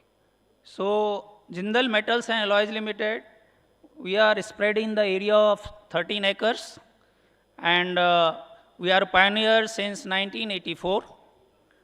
We re-roll it from bigger thickness to lower thickness.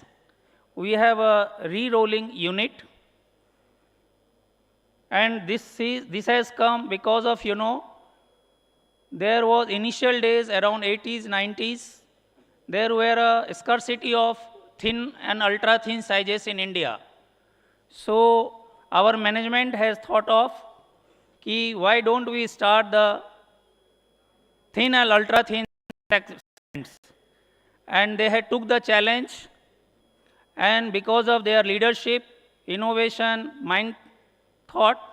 mindset, they started this thin and ultra thin rolling mill. These are the overview of our stainless steel coils. We have two units in Jindal Metals and Alloys Limited. One is for stainless steel, and other unit is for carbon steel hardened tempered. In stainless steel, we have 3 rolling mill, that is 24 inch, 25 inch, and 26 inch. 1 annealing pickling line we have. Then 4 bright annealing line we are having, 1 TLR, tensional leveler, 1 skin pass, 4 precision slitting lines, 2 winding line, and 2 deburring line. And for carbon steel hardened tempered, we have 2 cold rolling mill of 20 high and 4 high, 1 bell annealing, 1 slitting line, 2 hardening tempering line, 2 edge round profile, 1 grinding, 1 color tempering, logo printing, and rewinding. Now the grade which we manufacture and re-roll it, 301 is stainless steel, 304, 3016L, 304L, 321, and all these grades. Thickness we roll up to 30 micron and goes up to 1.5 in fact, but 0.6 we cover in ultra thin sizes. And width wise also, Lowest width we can make, in fact, 3.5 mm, which we supply to Edpens company, cable ties units, and spiral wound gaskets. So our width range is 3.5 to 620 mm. Surface finish we give bright annealing to be finished, tempered hard, hardness in the range of say half hard, full hard, quarter hard, extra hard. In fact, in 301 we can achieve tensile strength of 1300 to 1400 MPa. And this we have slitting line also, slitting and deburring line, deburring and round edge we also do. Likewise, in carbon steel hard and tempered, we have these grades C55 to C98 and 50 CRV 475 CR 175 nickel 8. These are all grades which we make in carbon steel. Thickness 0.2 to 4 mm, width 20 mm to 520 mm, hardness of course 30 to 55 HRC, and finish we supply polished, bright, blue and bronze, scale free you can say. In edges, we can supply one round edge, one side, and 2 ER is 2 edge round and 2 square cut. Now our material goes to those customers who supply in defense and aerospace sector. They make heat shield, EMI RF shielding, metallic bellows and flexi hoses.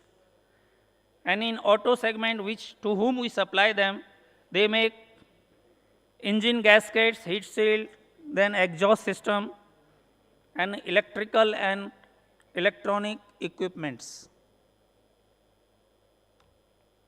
These are our product. Our product, I mean our customer's product to whom we supply the raw material. They make gaskets, engine gaskets. Then they make heat shield, of course. Honeycomb, it is used in aerospace, which have hexagonal comb-like structure. Then EMI RF shielding, and of course flexible hoses and bellows. These are our main few customers to whom we supply and who supply to all big industries like aerospace and defense.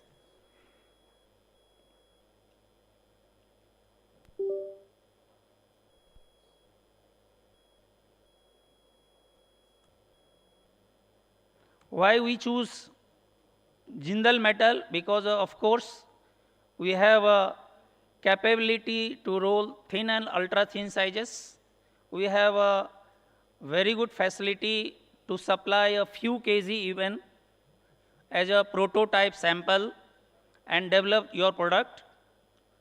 Then of course we have a very sophisticated technical assistance through sophisticated advanced technology, precision engineering, and understanding of metallurgical high quality technology, and of course experience. We are all certified with all the ISO certificates, 9001, 45001 and 14001. Now we are in the process of certification for IATF. That also mostly this year or next year it will be certified. And of course, defense and aerospace, where steel is vital, stainless steel is vital, and which is being used in a engine gaskets, jet engine, then landing gear and gaskets also, and structural framework also.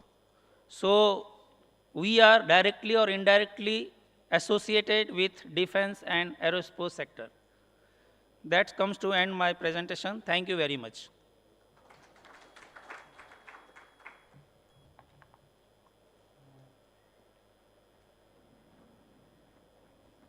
Thank you, Mr. Karn, uh,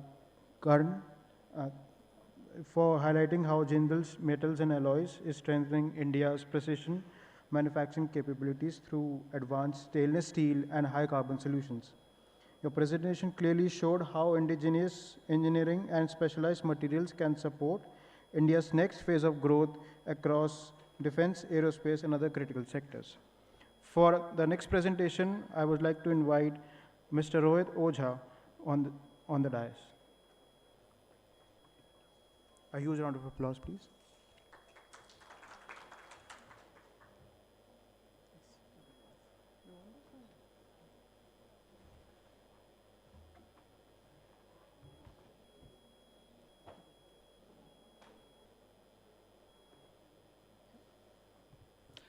Hi, everyone. I think we've heard quite a few buzzwords since morning. I would like to recap a few. Indigenization, value-added products, new materials, right? And I think imagine all of these goals as reaching from point A to point B, right? And imagine that when you have to go from that point A to point B, you have to cross a maze. Okay? And it's so common, you would have seen how mazes are, right? You tend to get lost very easily. But imagine you're actually walking through that maze with a compass in your hand, right? Makes your life so much easier. So think of thermocalc software as that compass when you're navigating that maze. So I'll talk a little bit about this. My name is Rohit Ojha. I'm the Managing Director for Thermocalc Software. We are actually a Swedish organization that started around 80s, 90s when the field of computational material science was really gaining importance because computers were able to simulate a lot of materials and so on. So our mission is to provide engineers with materials data that can help them in doing their own research and product development.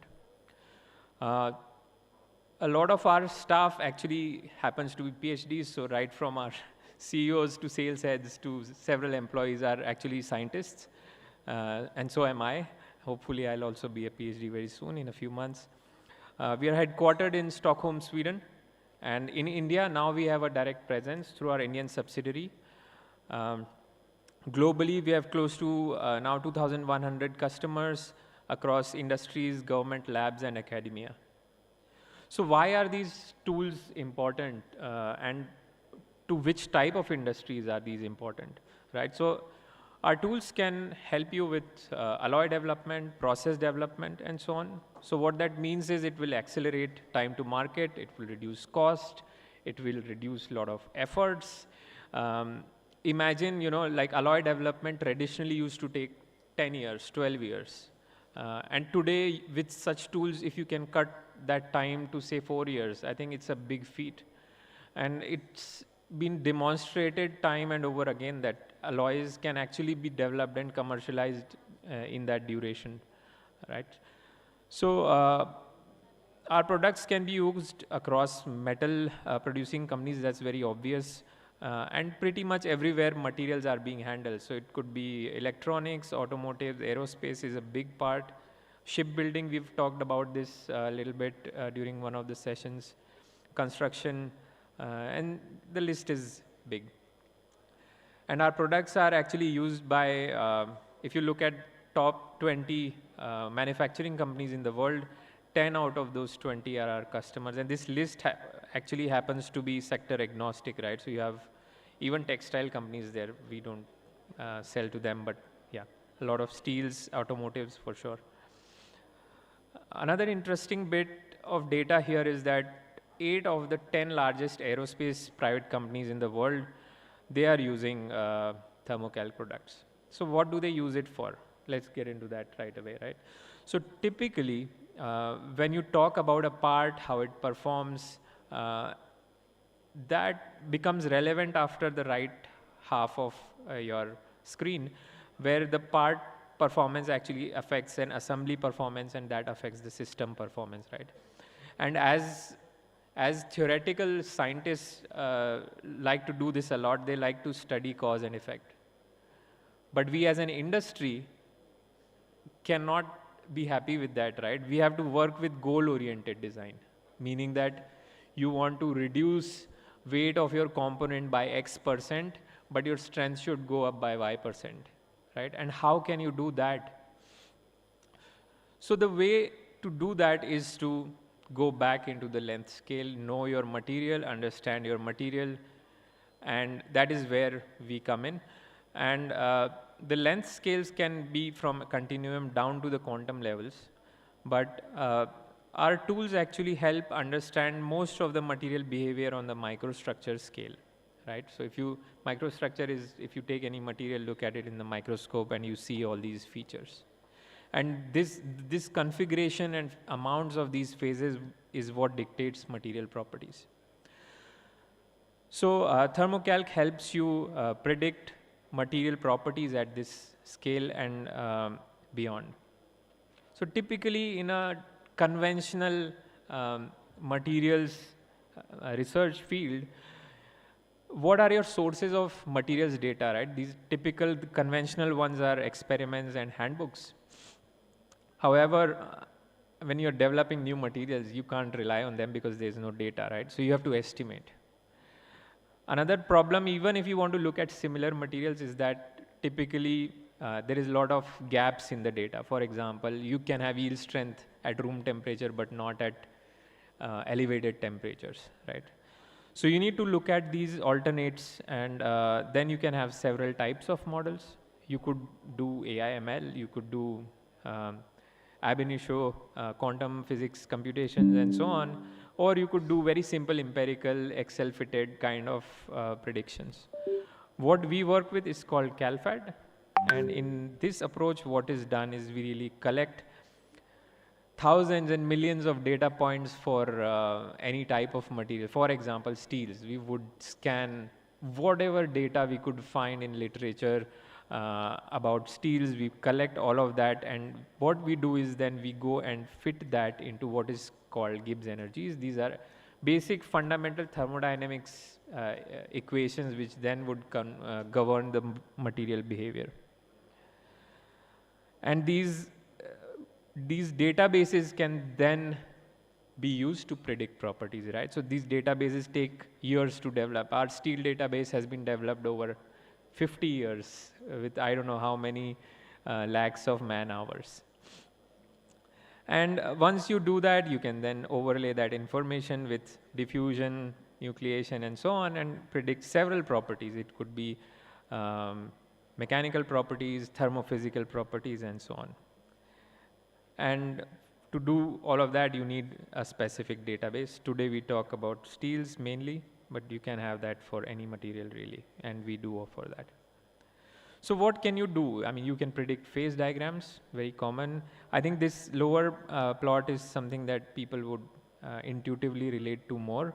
So this is a material called P91, and what is done here is you vary the temperature of this material on the x-axis, and on the y-axis you will get really how the material phases are evolving with time, with temperature.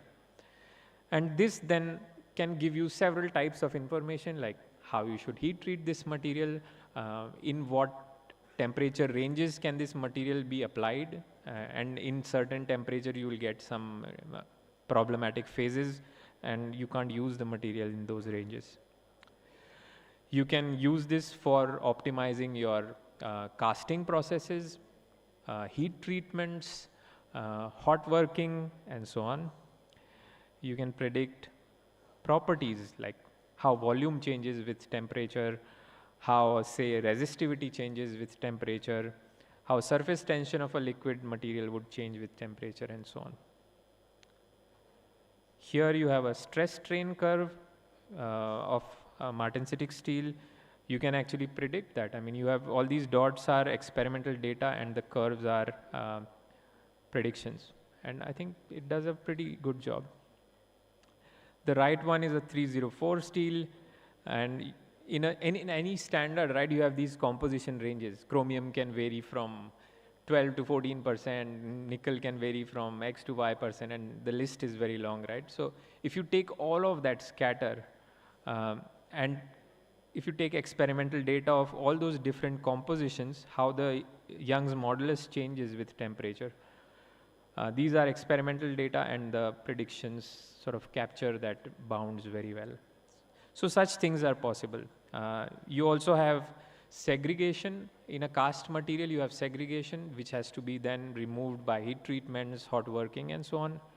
So you can see how the segregation would happen if the material is cooled in a certain way. If it is cooled in a ingot casting, the segregation will be different. If it is cooled in a VIM, for example, it would be very different. You could simulate carburizing, nitriding processes. You can calculate TTT diagrams. So if you're heat treating a material at a high temperature, how fast you should cool it or how slow you should cool it so that you get the required properties. You can actually predict all of that. And now I come to the last small part. I saw 3D printing being mentioned in the last or the first presentation of this session. And we happen to also have a module that can simulate additive manufacturing process. The most common high productivity process is called the LPBF, or liquid powder bed fusion or bed fusion process. So what is happening in this process is that it's a very complex process. You lay over a bed of powder, you melt it with a laser, then you bring in another layer of powder, you melt it, and this process keeps going on, right? So there is so much of melting resolidification that happens, and that really, the speed of your laser scanning, the power source, they all decide the properties of the material. And there is always this melt pool that is traversing your product as it is being printed. So you can do a lot with such tools. You can predict how the melt pool is and so on. I think the most intuitive and appreciable aspect is what is called printability maps. So let's say you have a 316L material, right? So what happens is if you have power on y-axis, scanning speed on x-axis, if you go too slow in the scanning, you can get a lot of porosity in your material. If you do the other way, you can get keyholing. So instead of doing, let's say, 50 experiments, you can first run a simulation, and it will tell you that under what conditions will your material be a defect-free material, right? So that's my last slide, but I think you appreciate, if you've worked with materials development or process development, you appreciate having this compass in your hands and how that can help you navigate this maze. So yeah, with that, I end my presentation. Please reach out if you have any questions.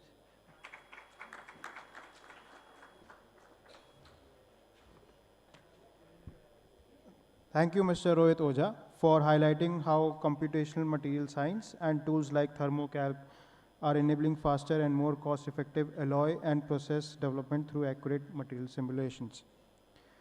As we are short on time, so we are going to skip the panel discussion, and I'm concluding this session. So with this session, the one message stands out very clearly, that for India to master the next frontier, we must also master the materials that will take us there. And that truly captures the spirit of Make in Steel, Make in Bharat. Ladies and gentlemen, a warm round of applause for our speakers, please. And I would request Mr. Monica Bachchan to come up on the stage and kindly present the mementos to our distinguished speakers. Dr. Neeraj Nair.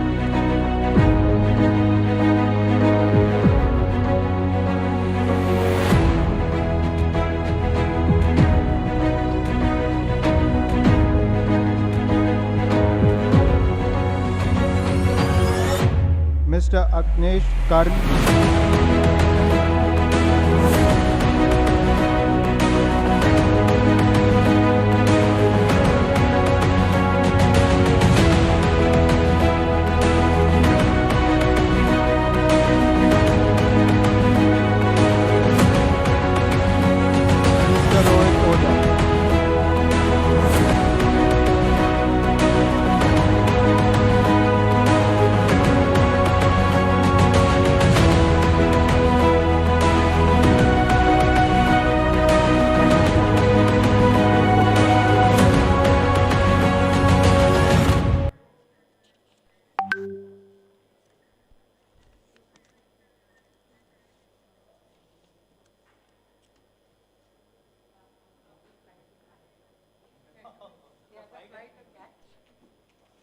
Thank you, gentlemen.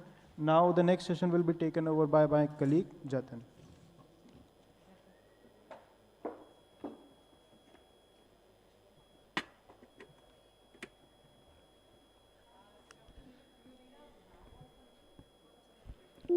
Thank you, Ritvik. Good afternoon, ladies and gentlemen. My name is Jatin, and I am an industry analyst at Metalogic PMS, and it is my pleasure to be your host for next sessions. As we move into our next sessions, we turn our attention to another sector where precision, reliability, and engineering excellence are absolutely critical, the nuclear and atomic energy sector. Steel in nuclear applications is much more than a construction material. It plays a crucial role in reactor systems, steam generators, containment structures, and other safety critical components, where materials must perform reliably under high temperatures, pressure, corrosion, and radiation over very long operational lifetimes. If we look at the India's electrical generation mix in financial year 2025 to 2026, coal continues to account for the largest share, while nuclear contributed around 3% of total generation. India's nuclear capacity is currently around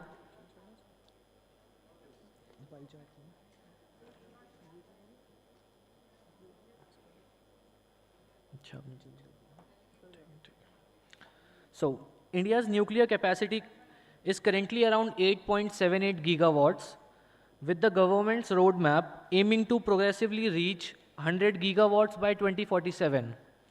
As you can see, the roadmap on the screen reflects the scale of this ambition. Achieving this scale will require not only additional generation capacities, but also a strong domestic ecosystem for the specialized materials that support the nuclear sector. And that brings us to today's discussion: the material requirements, manufacturing challenges, qualification standards, and indigenous capabilities that will support India's nuclear ambition. With that, let us begin our fifth session. Ladies and gentlemen, it is my pleasure to invite our distinguished speakers for session 5, Specialty Steel for Nuclear and Atomic Sector, Powering India's Strategic and Clean Energy Future. May I request Mr. Sulok Saxena, Executive Director, Engineering, Nuclear Power Corporation of India Limited, Dr. R.N. Singh, Associate Director, Materials, Bhabha Atomic Research Center, and Mr. Vikram Pandit, Assistant Vice President, Jindal Stainless Limited, and Mr. Mirza Naved Beg, Associate Chief Manager, Design and Estimation, Godrej Precision Engineering, to kindly join us on the stage. Ladies and gentlemen, please join me in welcoming our distinguished speakers with a warm round of applause. Thank you, everyone. We will now begin the session with our first presentation. To begin with the session, I would like to invite Mr. Sulok Saxena from NPCIL to share his insights with us.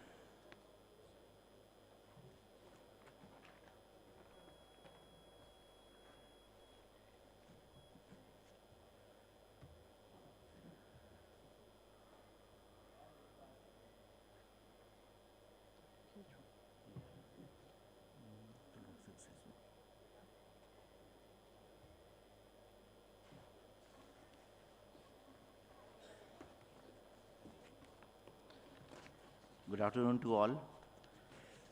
I come from NPCIL, which is a public sector enterprise of Department of Atomic Energy. We have 24 operating reactors in India, 20 of which are pressurized heavy water reactors. 2 of them are boiling water reactors at Tarapur, and 2 of them are light water reactors at Kudankulam. We have 3 reactors under commissioning and 8 reactors under construction. Today, I'll speak about the steel requirements for pressurized heavy water reactors.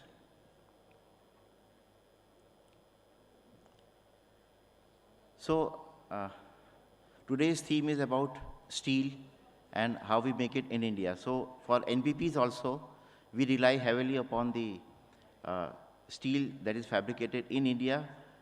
Initially, we used to import a lot of it, but a lot of indigenization has taken place in the last few decades. The slide that shows here is on the right side, you can see that around 79,000 plus tons of steel is used in one 700 megawatt unit of a pressurized heavy water reactor. The majority of the steel, around 6,800 goes into 68,000 goes into the reinforcement bar, and the contribution for the other components are a little less. And the main features that govern the utilization of steel are the pressure boundary. We have coolant flowing at a very large pressure and high temperature. So we have to ensure that the radioactive fluid remains confined to the pressure boundary. So accordingly, the material selection is done. Structural integrity is also an important part, which is governed by the design of the reactor building. We have a twin containment type of design, wherein the inner containment is pre-stressed cement concrete, and the outer one is RCC structure. And it is designed to take care of the loads of various equipment that are housed inside the building. Specifically, I'd like to mention here the requirements pertaining to the earthquake resistance. The third is support to the core of the reactor. The core as such and the end shields are quite heavy, and they are seismically designed. So these loads have to be taken by the structure. Then chemistry also governs the activation and corrosion part. Unlike the other conventional industry, we have, rather the selection has to be such that the products that we use, the materials that we use do not get activated. Thereby, they should not lead to excessive radiation dose to the occupational workers. The figure on your right side is the inner containment dome of a 700 megawatt reactors, and you can see the amount of reinforcement that has gone inside. You can say that around 72,000 tons of reinforcement bars and structural steel are used per unit of a 700 megawatt reactor. The reinforcing steel, structural steel, etc. are of conventional types, but the pre-stressing steel that is used for pre-stressing the inner containment, we do have some testing requirements for the relaxation that it can have over a period of time. And then we have some requirements for the liner. Our containments are now actually lined throughout from the ID of the inner containment, so as to minimize the radiation dose to the public. This particular slide shows the reactor core and its associated reactor components and the material composition that we use here. The figure on the right side is the calandria, as we call it. It is the reactor vessel of a pressurized heavy water reactor, around 6.8 meters of diameter.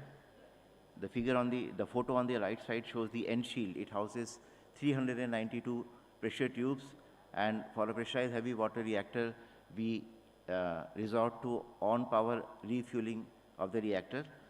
The two sketches that we see here are the end fittings from where we actually insert the fuel bundles online when the reactor is roaring hot. Approximately 2 to 3 channels are refueled per day, and accordingly the requirements for materials also come from there. They are subjected to a lot of fatigue, wear, etc. So accordingly, the selection of the reactor core components is done. Mostly it is austenitic stainless steel, low carbon variety, so as to avoid sensitization of the steel. The end fittings are 403 modified type. The basic requirement here is that it should have a very low cobalt content. So that is the biggest challenge here. It should have less than 0.03% cobalt, because cobalt gets activated and it leads to gamma radiation through cobalt-60, is having around 12 years of half-life. The fuel handling system, as I was talking about, is a dynamic system. It always remains active in a pressurized heavy water reactor.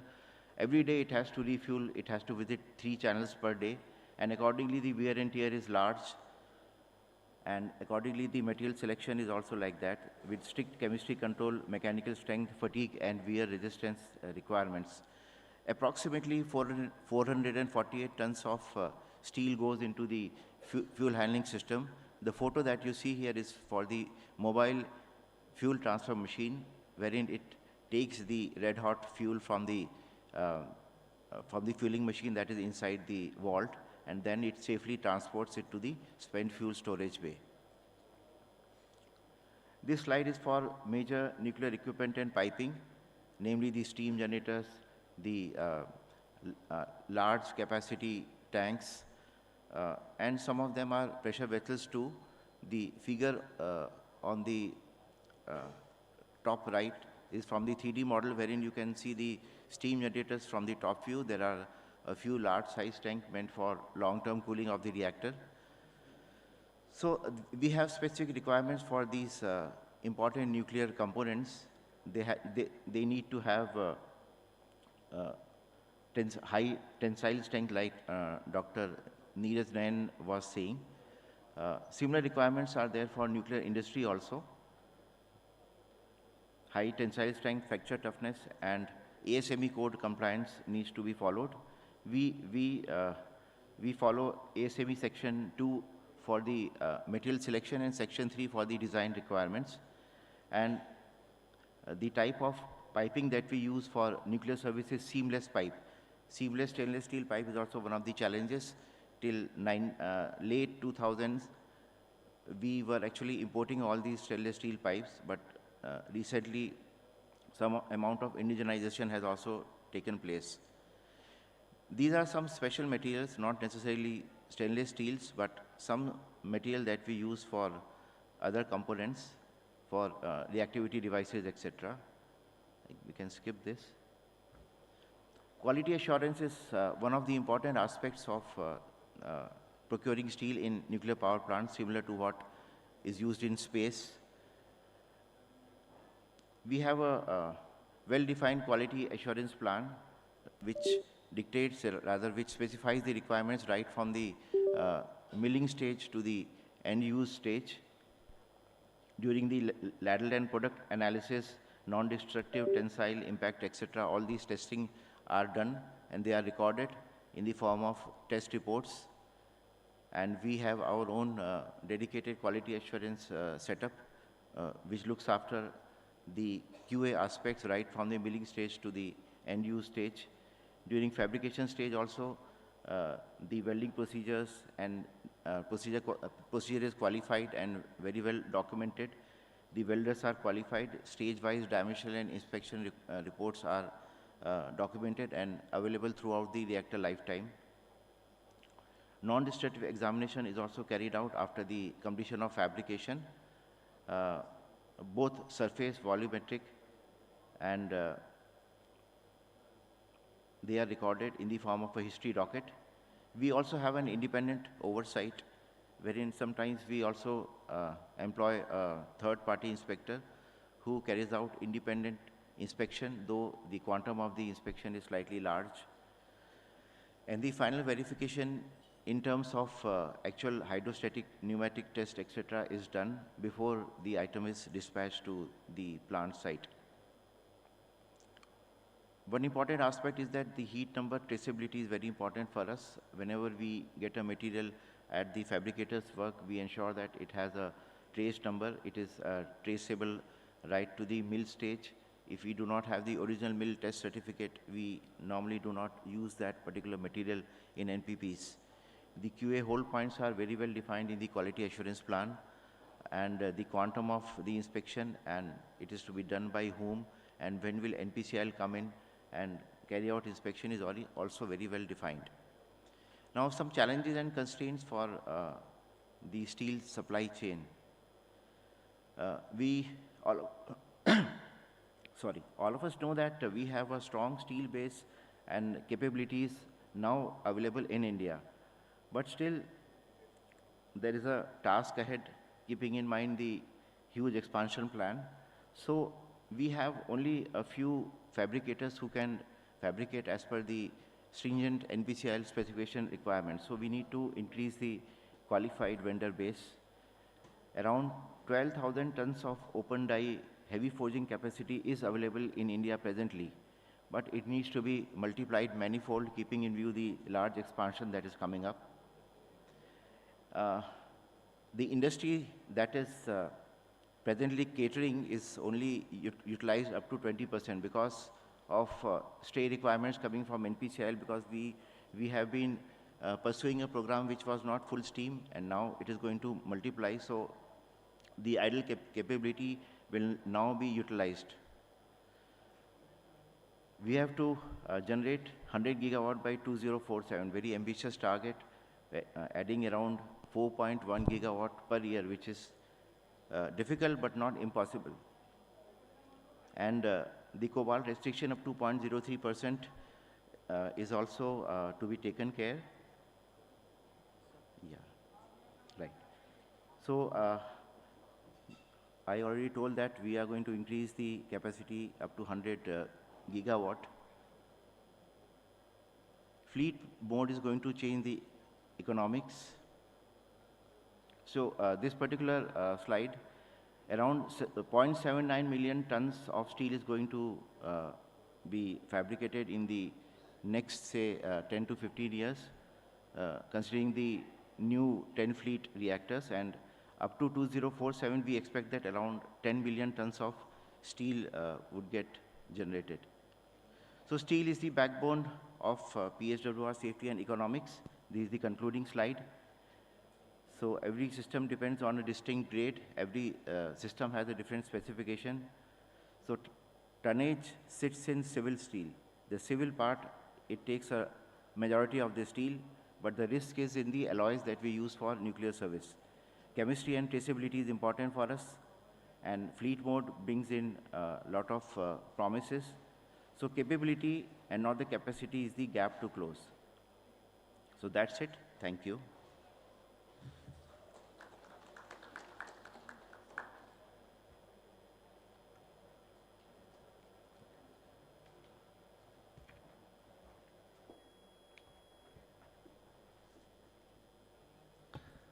Thank you, Mr. Saxena, for that insightful presentation and for highlighting the quality requirements and supply chain challenges involved in ensuring reliability steel in India's pressurized heavy water reactors. We now move ahead to our next presentation. I would like to invite Dr. R.N. Singh from Bhabha Atomic Research Center to share his perspective with us. Please, sir.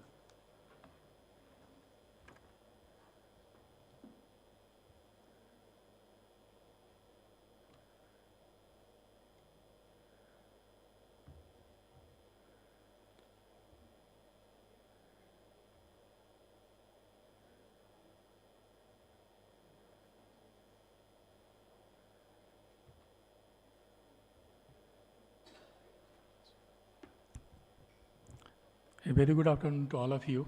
I think after listening to Sulok, the task of my presentation becomes much more easier, because the grade of steels which are going to talk about is going to be similar. So let us move on to directly to this. So this is the outline of my presentation.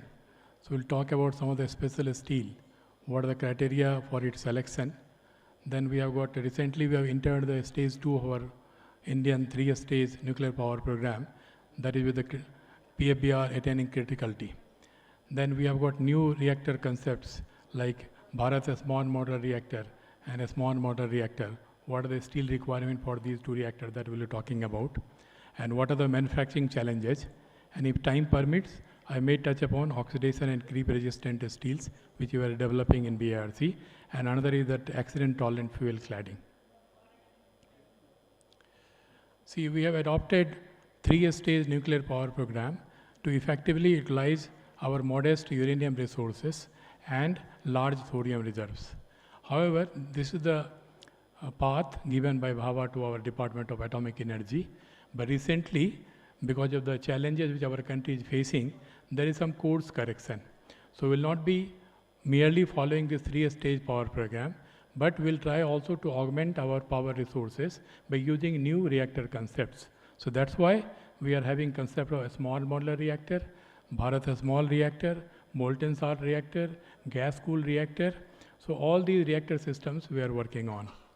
So approach, currently the government of India has decided to follow approach to replace the fossil fuels as far as possible using a combination of renewables, nuclear, hydrogen for reducing the greenhouse gas emissions and meet the net zero target.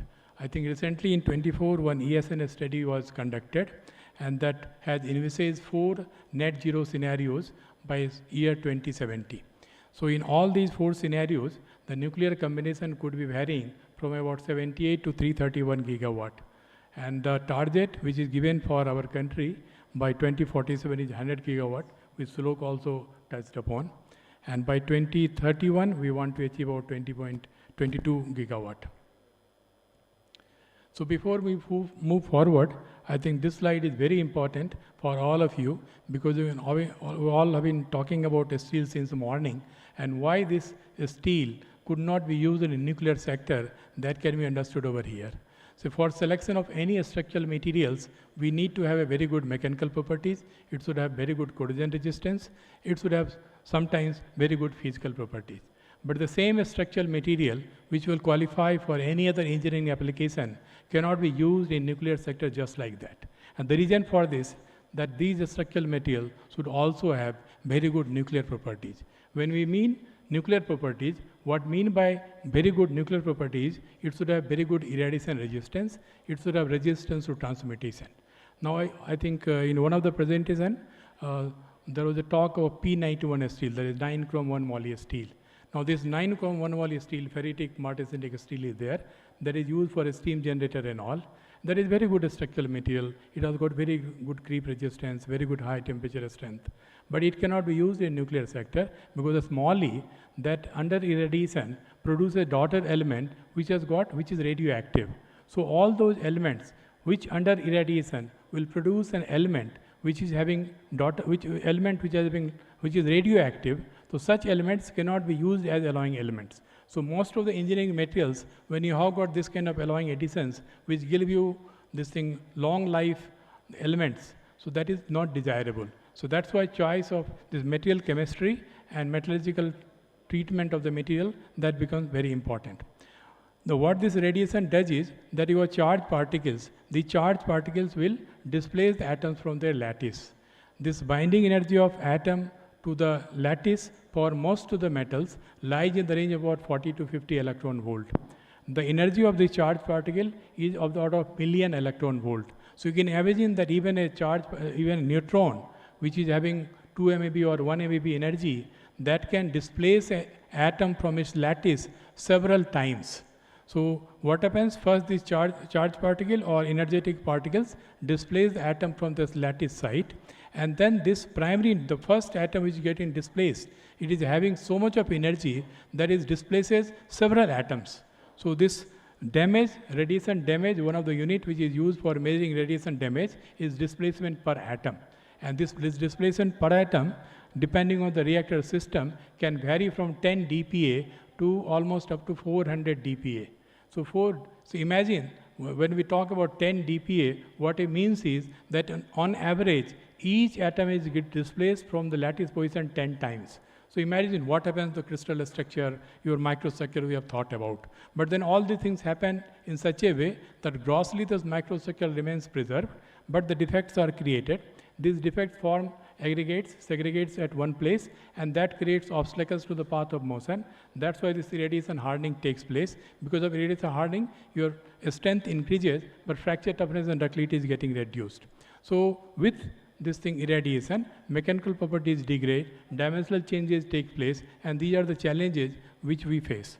Now remember, when we talk about aerospace industry, the life of the components are short. Unless until it is a re-entry vehicle and all, then you have got longer life, but most of the component goes to space, the life is very short. But here the design life of a reactor is about 40 years. So these components have to remain into service for 40 years. That's why this quality control, chemistry, mechanical property, metallurgical state, that is very important. So I think move on to this thing, our fast breeder reactor. So basically, if you can see, we use this special steels like austenitic stainless steel, grade 304 Ln and 316 Ln. And here we say PFBR specification because whatever commercial grade of these steels are there, our PFBR specifications are still more stringent, and that is because the reason which I stated in the beginning, that these materials should have radiation resistance. Then some carbon steel is also used. This modified 9-chrome monopoly steel is used for steam generator tube plate and all. The material specification is as per certain codes. A strict control on chemistry and composition, especially inclusion is required. And secondary melting techniques like electroslag refining, vacuum arc remelting, these are required to achieve cleanliness. Now here I think this slide presents the overall requirement of 2 FBRs for what are the forms in which these materials are required, like plate, pipe, tube, round bar, forged round bar, and what are the different grades of steel. And then I think what is their quantity. So the proposal for launching additional 4 to 6 units of FBR is at a new site is under discussion, and for which additional proportion of this quantity of steel will be required. So what we expect from industry is that fast breeder equipments are larger in size, therefore wider plates, minimum 3-meter width, are needed to minimize the welds. So welding is not desirable, as we all know, but especially for nuclear sector, it is still more undesirable. So deployment and augmentation of additional resources, facilities by Indian industries for manufacture, heat treatment, inspection, and testing of these materials is required. Adaptation of this new technology, international experience, and automation in manufacturing processes, inspection and testing of materials wherever possible by Indian studies need to be carried out. Now, deployment of this automated modern intelligence system to speed up the steel manufacturing process, inspection and testing in compliance with various codes are required. Now I will go to the new concept. Sulok presented the material requirement for our PSWR, which is the workhorse for our Department of Atomic Energy. Now these are the new reactor concepts we are working on. So whatever material requirement is there, that is giving you future projection. So we have got one concept called Bharat, a small modular reactor, either 200 or 300 megawatt electrical capacity, which is an attractive option as a captive power plant. And also it can be used as a replacement for power plant in sites with retiring coal power plants. First prototype of BSMR or 200 or 300 that will be set up through R&D projects to demonstrate our indigenous PWR technology prior to commercial launching. Lead unit will be constructed at the DA site near Tarapur Atomic Power Station. In the year 2032, it is supposed to be operational. Now, some salient details of the reactor is given here, that what is the power output, what is the coolant pressure, what is the coolant inlet and outlet temperature. In fact, this coolant inlet and outlet temperature is same as our PSWR. So that's why it is easier that in the first version of this BSMR 200, we'll be using the same material which are using in PSWR. Now this is reactor pressure vessel for BSMR. The sketch is given, and we have got a reactor pressure vessel which is Apurva grade steel forging, which we have developed in collaboration with L&T Hazira, a special steel and heavy forging plant.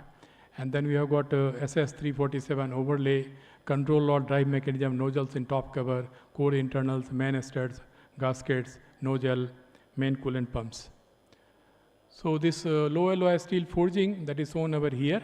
So you can show what are it is made into several sectors and they are all welded together. And these weldings are, ranges of this thickness is about 200 to 300 mm. So apart from this, we need SS321 forgings for core internals like bottom dish heads, core barrel cell, core baffle cells, bottom grid plates, intermediate grid plate, top grid plate and all. And these are the dimension and this thing weight is given for each component. So this is for pressurizer. Again here I think 3 forgings are there and they are all welded together to construct a pressurizer. Now moving to another concept, this SMR 555. So this is again salient design feature of this MR55 is provided. And we have got this thing 55 megawatt electrical energy. And its design is adapted for barge mounting. It is small in size. It has a passive emergency decay heat removal system. It is amenable to serial production. So these are various parts of this thing reactor, SMR55.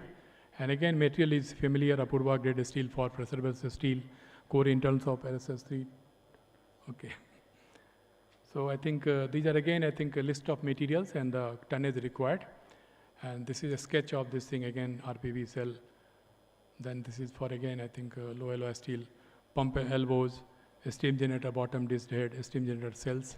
This is a required quantity of various materials. And a scope for manufacturing industry is provided here. So we are going to procure these materials for low alloy steel forging for our RPV. Then procure other materials like inconel pipes, fasteners, SS parts, gaskets, welding consumables. Machining of large component is required.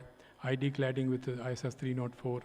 Heavy section circumferential seam welding is required, almost 300 mm thick. Post-weld heat treatment technology is required. Welding of all these things, precision machining. So manufacturing challenges are listed over here. So you can see that the dimensions we are talking about. So limited resources are there for heavy steel forging in the country. Limited manufacturers for special steels and nickel alloys. Large infrastructure requirements are listed over here. So we have 300 mm thick circumferential seam welding. Furnaces of the size for carrying out post-weld heat treatment. Vertical turning lathe with approach of almost 8 meters for precision machining. And I think I'll skip these slides. So this is, I think, last slide, I think I'll talk about this after Fukushima. You remember that there was an accident which was caused by the steam generation in the reactor pressure vessel. And operators thought that under that pressure, reactor pressure vessel may burst. So in order to save the reactor pressure vessel, they released that steam and hydrogen was produced inside the reactor pressure vessel. So after that is a concept that since zirconium was used as a cladding material and it reacted with steam, so that produced hydrogen, and it was a nuclear accident, it was a chemical accident. So when the hydrogen was released in the containment building, this hydrogen found oxygen in the containment building, and hydrogen is highly inflammable if its concentration is in the range of 4 to 74%. So when the hydrogen was released in the containment building, this explosion took place, and that's why from then, there is a concept of bringing out other material which is more oxidation resistant at such temperature, and these clad material are called accident tolerant fuel cladding. So we are developing this material in VARC. So steps are listed here: vacuum induction, they are pre-alloyed, then there are some yttria or titanium zirconium added, they are mixed together, then hot extruded, cold roll, and ODS tubes are being produced. So I think thanks to all of you. Thank you.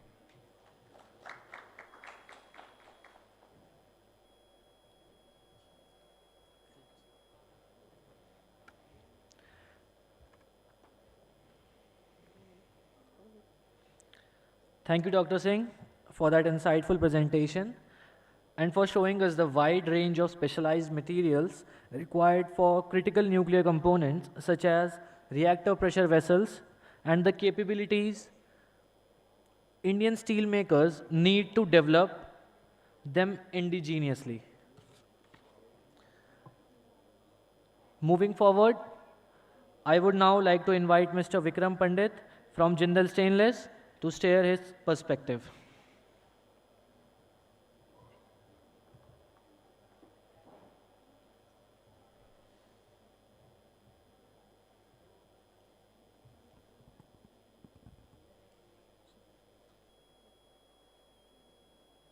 You just use this.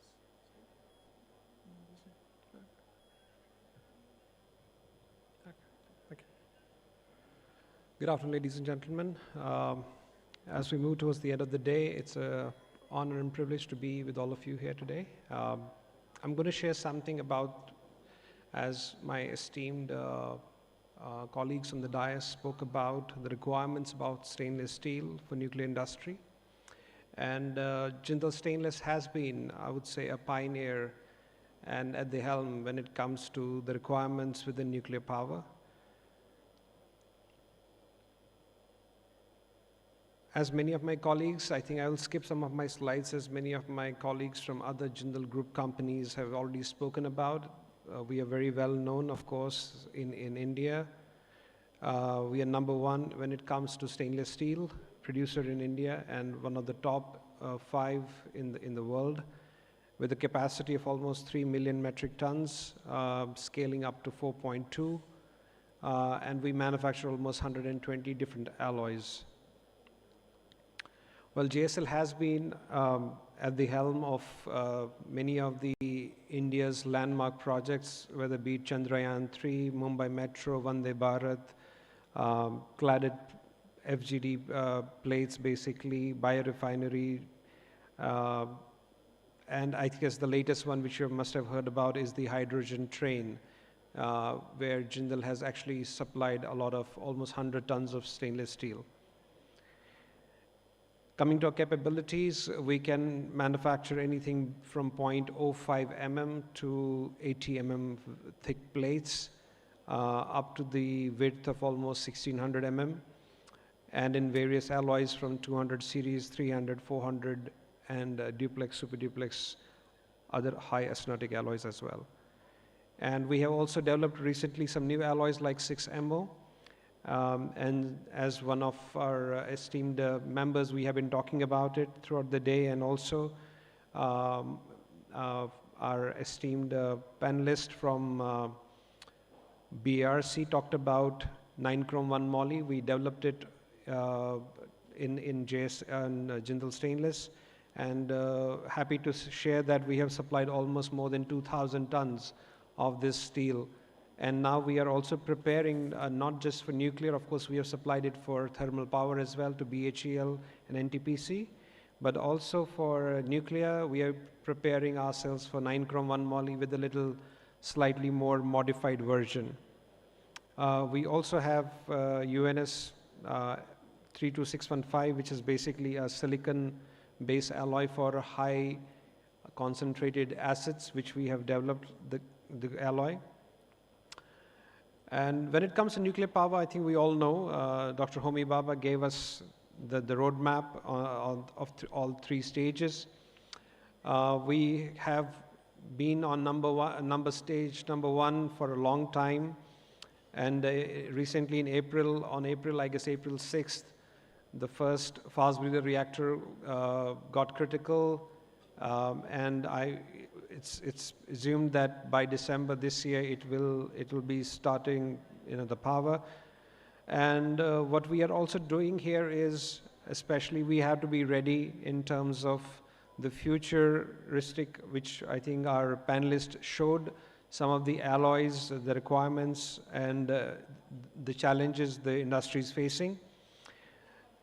The nuclear roadmap is clear, 100 gigawatt by 2047, and it will not be possible without private participation, global technology partnership, and also a lot of liability reforms, which we have seen already in the Shanti Act coming into picture.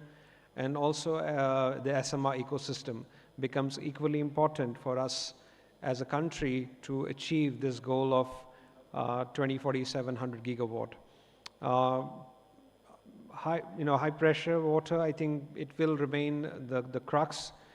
But what we can see here is also that SMR and BSMR will also be almost 10% of the whole pie when it comes to the nuclear power. Coming to the alloys and grades, JSL has supplied now almost more than 20,000 tons for nuclear application in the last 4 to 5 years. And we were one of the few companies, 2 companies globally, who also were shortlisted, and we have supplied material for the ITER project in France.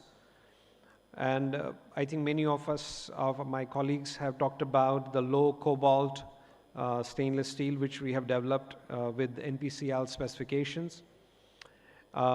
In fact, I was at Kalpakam last week for a technical session which JSL did for the Bhavini and IGCAR team, where we talked about the alloys, what we have developed, as you can see here, for various applications. And also here you can look at in terms of the cobalt content or the carbon content. We also have 316LN, 316L modified, And right now also, we are also discussing about 9-chrome-1 moly modified. We also talked about various other critical applications which normally are very specific. This is for the Kundakulam nuclear power plant where we supplied super duplex. This was for embedded seawater application, these sea channels which we have supplied. What we've also developed is this very interesting product, is the hot rolled hot roll bonded clad product, where you have the base of carbon steel, and then on the top you can have a stainless steel on the top. What we did it basically was for BHEL and other applications like FGD, where we had C276 on the top, and we had the base alloy as carbon steel. Now, what is also interesting, what we highlighted during my last week visit was also on the infrastructure solution, and some of them are on the display. We call it as the Jindal's Infinity Infra Solutions. Very interesting. We talked about structures. My colleagues shared that almost 72,000 tons of steel, TMT bars are used, plus other structural steels. But we also developed now them in stainless steel, right from roofing to cable trays, to gratings, to bridges, which are very close to the sea, and also the SS rebar. And we have been working with the Indian government, especially MORTH, Ministry of Road Transport and Highways, and Indian Railways, where they have now created a policy that within the kind of distance of 30 kilometers from the sea, all the bridges will have SS rebar. Whether it's an FOB or ROB, all will have SS rebar. So we have various alloys in it. Some are magnetic and some are non-magnetic. I think non-magnetic is also important in terms of the radiation and the detection. So we have grades like 410L, 304L, 316L, and also duplex alloys in rebars. They come with a strength of almost from 500 to 650 megapascal. And of course, they have longevity, fire resistant, corrosion resistant. They also need reduced concrete cover, which means your overall concrete requirement actually drops down. And you can also play with the radius or the diameter of the concrete of the rebar. And they're also earthquake resistant. These are some of the alloys.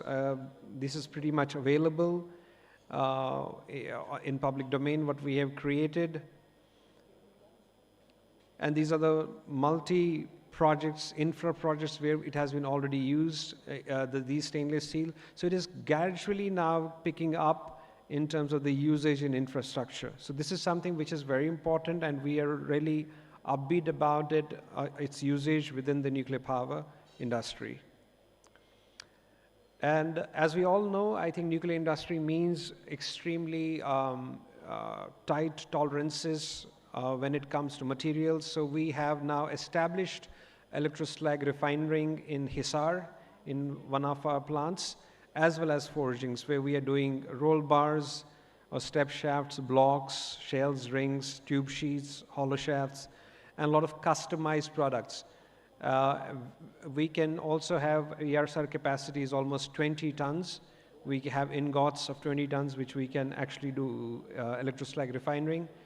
Of course, future plan from JSL side is also that we want to get into VIM and VAR, which are going to come up very soon. And these are some of the alloys which are developed not just for nuclear, but also for defense and other high-end applications, and aerospace as well. And Jindal, as a company, we would like to focus on research and innovation. This is something we have been very keen. Since the last few years, we have developed these products like flat, long, value-added products, ESR, and green steel. We have also now collaboration with academia as well, with 7 IITs. We also have a chair professor in IIT Bombay, and research papers, patents, and now we are setting up one more research and development center in Jajpur, that's in Orissa. So we are kind of moving towards this direction where we are focusing a lot on innovation. And this is my last slide, promise delivered. And I would like to thank each one of you for your kind attention. And we look forward to be a partner in this amazing journey of India being energy sufficient, and especially green energy like nuclear takes precedence. Thank you very much.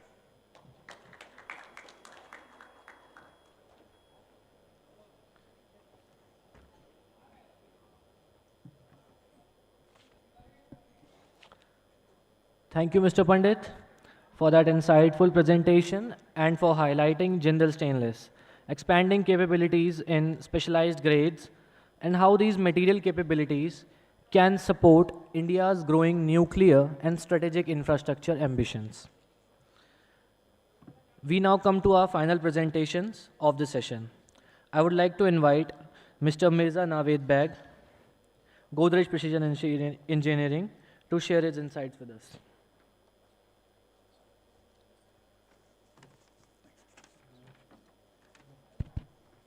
Respected Chairperson, distinguished speakers, representatives from NPCIL, BARC, Indian steel industry, fellow manufacturers, ladies and gentlemen, good afternoon.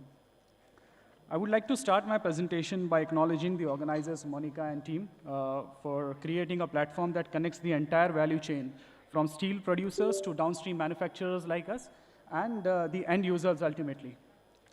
As an Indian manufacturer, supplying precision engineered components for a strategic application, I would like to share a perspective from a downstream manufacturing industry, the companies that convert steel into critical components for India's nuclear program. India's nuclear vision depends on strong domestic supply chain. The requirement is not simply for right steel, but for the steel, but for the right steel with the required chemistry, certification, and delivery schedule. For strategic application, specialty steel is a critical enabler. Indigenous availability directly strengthens the project execution, resilience, and strategic autonomy. Our objective is clear: buy Indian steel, manufacture in India, and build capability together. Now, looking at India's nuclear vision depends on a strong domestic supply chain. When we, throughout this journey, as a downstream Indian manufacturer, I would like to take an opportunity of this platform and highlight some challenges that are faced by the Indian manufacturers. And I will go for the very first and foremost challenge, which is about the challenge of special chemistry. Mr. Saxena also spoke about it. Nuclear application can require chemistry tighter than the standard ASTM, ASME requirement. For example, low cobalt content for heavy thickness plates and forgings. And for such material, earlier we were completely dependent on the overseas mills from Europe and worldwide. Now, yes, there is a lot of research work being going on between the producers and the end users to produce a steel with that stringent chemistry and completely be a self-reliant India.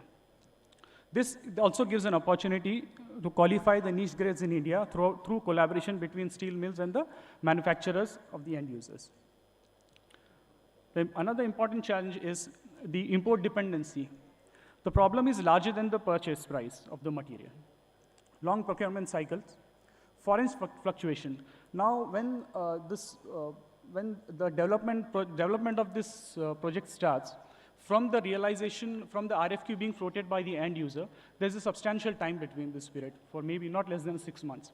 And definitely, this foreign fluctuation gives a big impact on the overall project costing. Uncertain geopolitical situation, we are all facing the heat now. And definitely, the domestic suppliers give a great advantage and improves the supply schedule reliability, cost visibility, and supply chain resilience. One very important aspect is the development projects. We have been involved with BARC team for developing very small modular. Sir also spoke about small modular reactor. So there are a lot of development projects being taken. Now for these development projects, we need a very small quantity of material, say a few plates or some few tons. So we request the mills to please come forward and support the development program, because today's development program becomes tomorrow's production program. since we have representatives from NPCIL and BRCA, I would request the end users. There's a lot of segmented procurement that is being created. For when we see the nuclear vision of nuclear reactors for coming years, there is not only a single manufacturer, there are multiple manufacturers for the single component. And there is a lot of fragmented procurement being going on. So we are doing inspection and qualification of the material. At the same time, the fellow manufacturers are doing. So our request is if the end users procure the material in bulk from the steel producers, that will definitely give a big leverage to the overall supply chain. Procure the material at once and distribute amongst the supply chain. This will definitely give a predictable demand to the Indian mills for the large production quantities, opportunity to develop, qualify new indigenous grades. With this, I would like to share some few action points to accelerate indigenous specialty steel in India. Identify priority grades, map specialty grades regularly imported for nuclear and strategic application. Develop nuclear specific grades. Indian mills to work with end users for tighter chemistry and quality requirements. Create a qualification pathway, coordinated development, testing and acceptance, rather than repeating the efforts independently. Supporting small batch development, enable pilot heats, small quantity for prototypes and qualification projects. Provide demand visibility. Long-term visibility helps mills to justify investment for the specialized production and testing capability, and definitely a bulk procurement. Now, over the period of time, we have seen that very exotic special materials like 15 CDV6 has now been manufactured in India and completely developed, and we are self-reliant in this. So India has definitely demonstrated the capability of many grades once imported now being manufactured in India. The next milestone has to be the strategic and exotic steel. Indigenization is a shared objective, and it's such a shared journey. We strongly believe, and I would like to end my presentation with a strong belief that indigenization is not achieved when the final component is being manufactured in India. It is achieved when every critical material that goes inside the component is also developed, qualified, and supplied by an Indian industry. Ladies and gentlemen, thank you so much.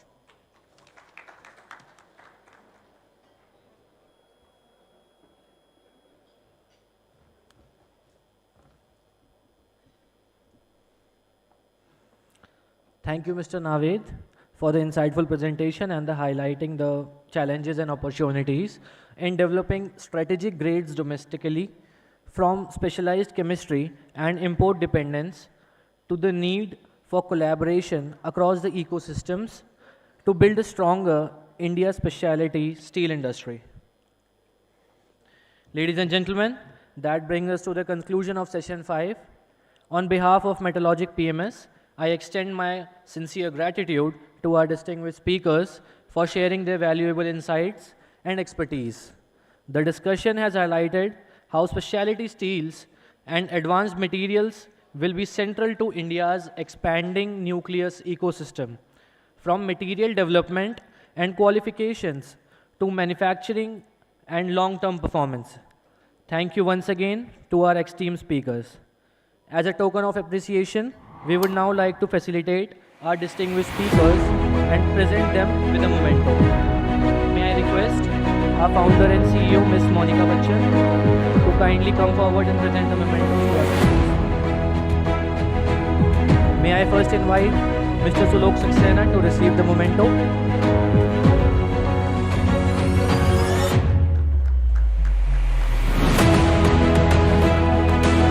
Thank you, sir. May I now invite Dr. R.N. Singh to receive the memento. A warm round of applause, please. May I now invite Mr. Vikram Pandit.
We now move to the final session of today's conference, where the focus shifts towards from technology to the policies and procurement frameworks that will shape the future of India's steel industry.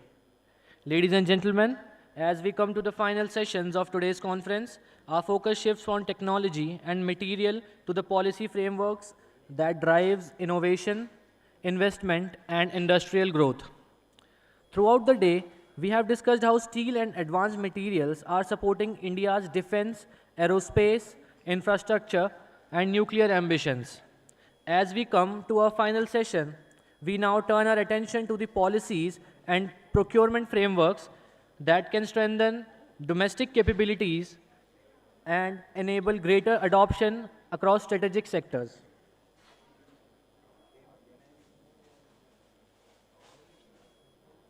Our specialty steel import trends present our encouraging picture.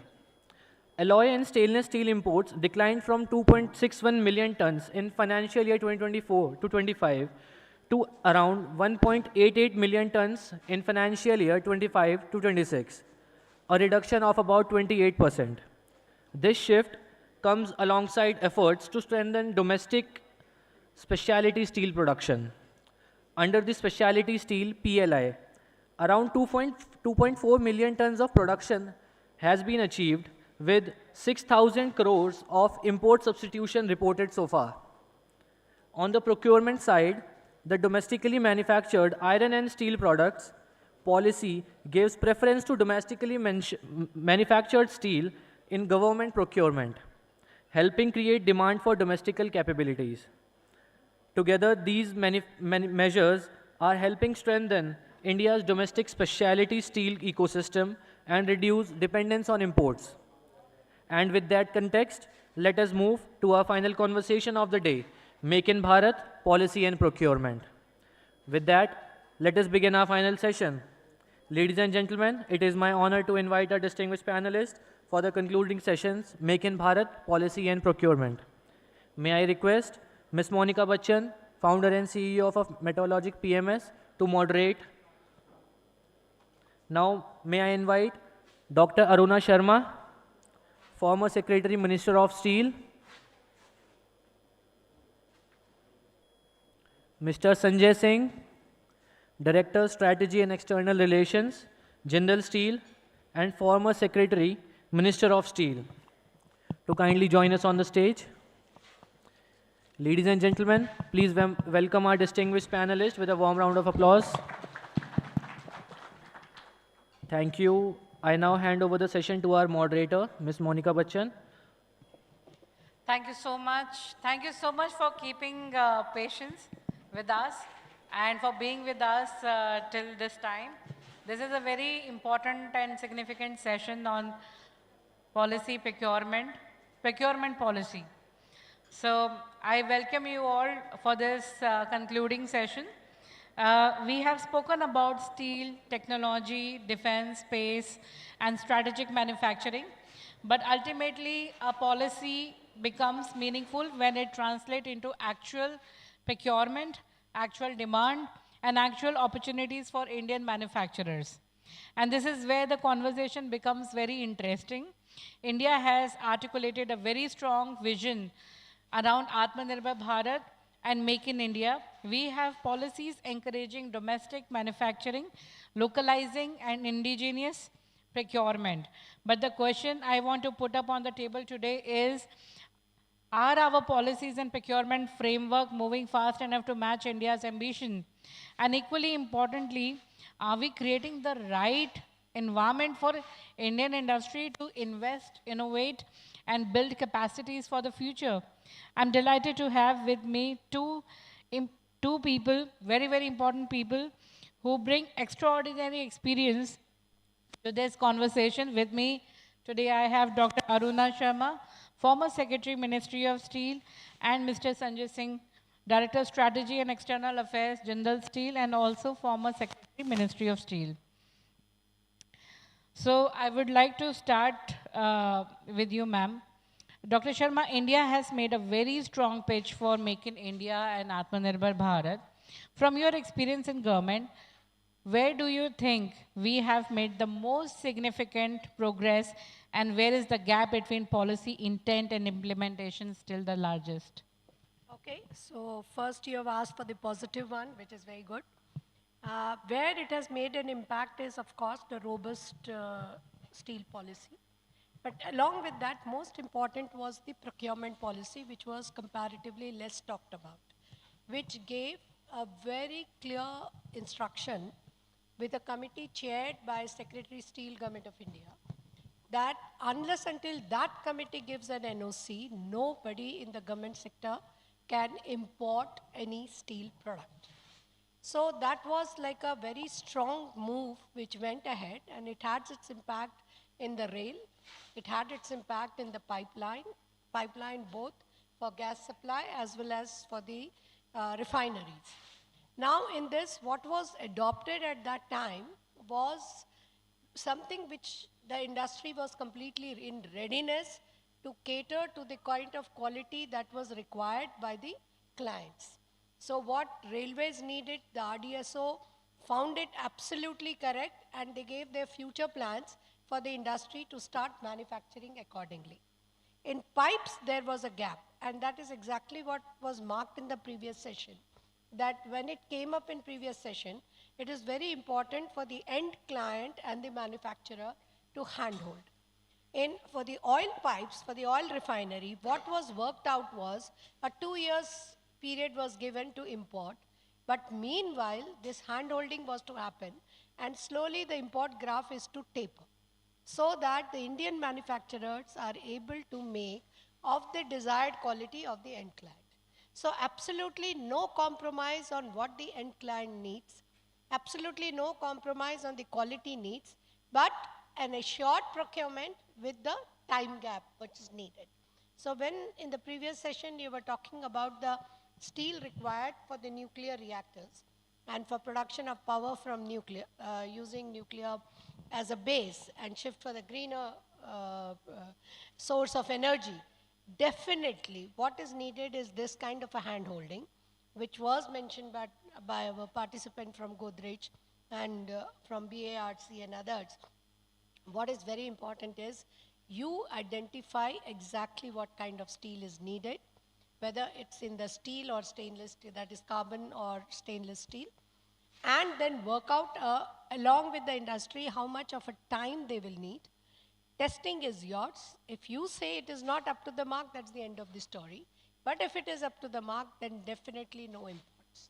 It is very, very clear on that. So this kind of a marking and hand-holding has to go together. So that has happened very well. And this PLI scheme, I must congratulate, has encouraged it very well. And now with emphasis on green steel, the PLI 2 is also encouraging amorphous steel, which is going to go for the transformers, which is a greener steel than what steel was used in the transformer. And resultant is, of course, now Japan is investing into it. So these are some of the good positive steps that has happened. There is a steady policy. Technology is there. The industry is ready to adopt to the new technology. The demand is coming up. The demand quality controls are very, very tight. So that is enabling the industry to come up. Thank you so much, ma'am. That's quite a positive indicators where we are having demand rising up. Coming to the procurement side, sir, Sanjay sir, do you believe government procurement today is sufficiently aligned with the objective of building Indian manufacturing capability, or are there still barriers that prevent domestic companies from competing effectively? I was in the Ministry of Steel in 2021. At that point of time, general thinking was that steel sector is cyclical in nature. 2 years of boom and 3 years of bust. I mean, that was the kind of cycle which was in. Now it is no more like that. Why? Because of government procurement. There has been a government push in funding infrastructure projects. As a result of that, around 25% of the steel gets consumed in the government projects. So, I mean, that has, in fact, transformed the Indian steel sector. I'll say that now it's no more cyclical, and growth is happening. I mean, this year it was, I think, more than 7% was the growth rate. But when it comes to innovative products, throughout the day you have been discussing about them, any kind of innovation that is not driven by market uncertainty. If there has to be market certainty that drives innovation and also innovators into developing those products and producing those kind of products. So government has a very important role in market creation. And unless that gets done, whether it's green steel or other kind of steel, I mean, I see, I mean, there is not very clear visibility about that. I'm sure that in time to come, there would be, because a lot of levers have a lot of items, the ecosystem have already been placed. So we are just waiting that, I mean, these high cost items, innovative products, which we are lacking, and because you see the trade data as well. I mean, I was going through the trade data of last 4 months, this financial. Our imports value is around 28,000 crore, and export value is 18,000 crore. So although we say that we have become net exporter last year, but that is the trend which is available. And because all these items are such which are high value items, and we are importing them. So for them to be manufactured in the country, I mean, steel industry, I mean, is quite robust, quite capable of manufacturing anything. And of course, some impetus to R&D innovation is required, and these kind of products can be made in India. And plus, most important is the procurement. Right, sir. Ma'am, I want to ask, should procurement policy look at steel merely as a commodity, or should we increasingly look at certain grades and capabilities as strategic assets? Definitely, we have to shift to the strategic asset, because the specifications for procurement cannot be generic. Like I'll give you the previous examples. So for each of the end client industry or end client sector, a specific kind of steel will be required, a specific kind of a composition will be required, and that will have to be devoted and done. So that specifications has to be very precise. So we have to need to move into it. So whenever we are talking of this gem as a window for procurements and all, so definitely it is very important as to how your specifications are defined. That is extremely important when you are procuring. And equally important is that when you are importing, that quality of procurement is also ensured, because there has been some talk of dilution of the quality control. But then it is very important that whether we are importing or domestically manufacturing, those precision for procurement, there cannot be a compromise, definitely. Sir, you have any point on that? Or Because when we are talking about the sectors which we have been discussing throughout the day, quality and standards are non-negotiables. And we have to have such standards which are in sync with the international standard, which we say that we harmonize our standard with the international standards, and then manufacture accordingly. I mean, like for say, case in point with our definition of green steel. I mean, there's a lot lot is desired in the definition of green steel, because the world over, I mean, anything above 1,000 ton of carbon dioxide emitting steel is not treated as green steel. So these are the kind of things which we really need to look into. we have a comfortable green steel. In the sense, it's a step one. That, okay, we have defined it that we will be less than 2, will come to 1.9. And then you have the DRI, non-cold route, where you are in decimal. So you have all these grades. But then this one step, but what Mr. Singh has very rightly said, you have to be in sync to the international definitions and international quality standards if you want to be on par, because definitely our sector, which is the end product, will not like to compromise on quality just because it is being made indigenously. So here is a dilemma we often hear from the industry. Procurement process naturally seek the most competitive price while developing indigenous capacity requirements sometimes require an initial premium. Ma'am, do you think, how do we strike that balance between the lowest cost procurement and long-term national capability? See, there cannot be a price protection at all. Let that be very clear among the steel manufacturers. If they are thinking there is going to be a price protection, answer is no.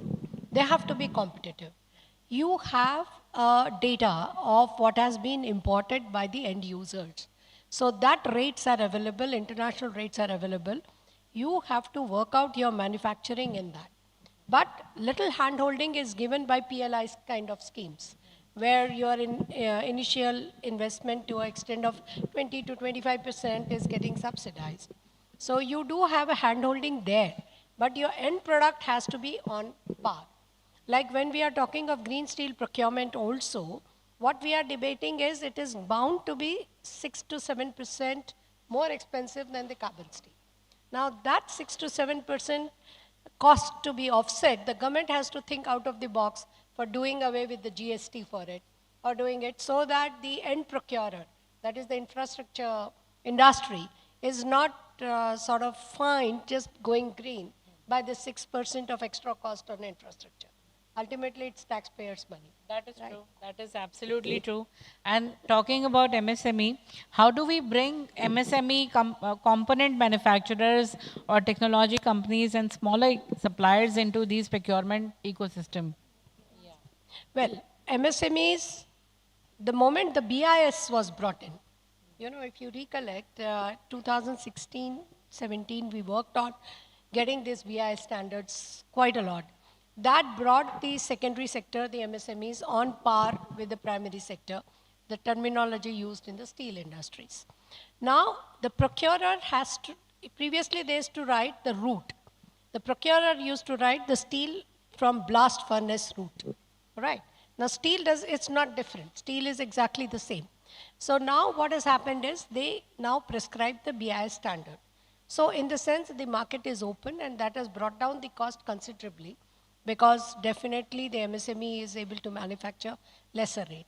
When green steel comes also, minus the induction furnace, coal-based, rest of them will be better off than the big manufacturers, because they are already green by all definitions. So they will have an edge. In fact, now the big players are also putting the DRI plants for the exports. So that change is happening. So these MSMEs will have an equal opportunity because of one, BIS standards. Two, they have to go for the green manufacturing, which is going to be the need tomorrow. And third is what Mr. Singh rightly said, is lot of innovations has to go into it. There has been to reduce their phosphorus and sulfur contents. But then it's a constant endeavor which has to happen and which has to go ahead with it. Sanjay sir, coming to you on the skills, I want to ask you, you can connect, we spoke earlier about skill development, in fact, when we were discussing off stage. Can procurement policy actually become a tool for creating skill and capabilities, not just buying products? Definitely. If you look at skilling ecosystem objectively, you won't come across any, I'll say, prevalent, widespread model which has been very successful. Because skill as such, I mean, as we see in our country, I mean, it is, I mean, there are a couple of prevalent tendencies in skilling space. I mean, it is prone to market failure. Meaning thereby that somebody trains somebody and is poached by other. Information asymmetry. That's another issue. So to be able to provide some kind of a, I'll say, neutralize these negativities, whatever is possible in doing towards skilling system, that is required to be done. I mean, this can be very, very important. tool through procurement. That skilling, I mean, that it can be some kind of connect can be made through whether you do pre-skilling or post-skilling, whatever kind of a thing is there. But it has to be outcome-based, and also in the areas where the skilling is needed, and which are maybe if we are talking about those sectors which are high-cost sectors, where highly skilled individuals are required. I mean, in the manufacturing process. Anybody, an item which is being procured in that space, so he has to be ready to provide skill in those sectors. So I think this is a very, very good way to really move ahead. And it looks like that it can be beneficial. And sir, talking about the strategies, looking ahead, which sectors do you believe require the greatest policy and procurement interventions over the next 5 to 10 years? Is it defense, space, energy, railway, infrastructure, renewable, or something else? I think not one sector, multiple sectors. Multiple sectors. Yeah. And of course, we are heavily dependent on infrastructure. And a lot of money is getting into infrastructure. You see the number in terms of national infrastructure policy. This, and then for national infrastructure pipeline, 2.0. In next 6 years, we are targeting to spend around 150 lakh crore in infrastructure. Yes. So I mean, investment is already going to be there. So visibility of investment is there. So, but in time to come, emphasis is on green steel. So how green steel procurement can be integrated into infrastructure? That's one very important thing. Similarly, I'll say a couple of other areas which we are focusing on and we are very upbeat about is space is one of them. Defense, definitely.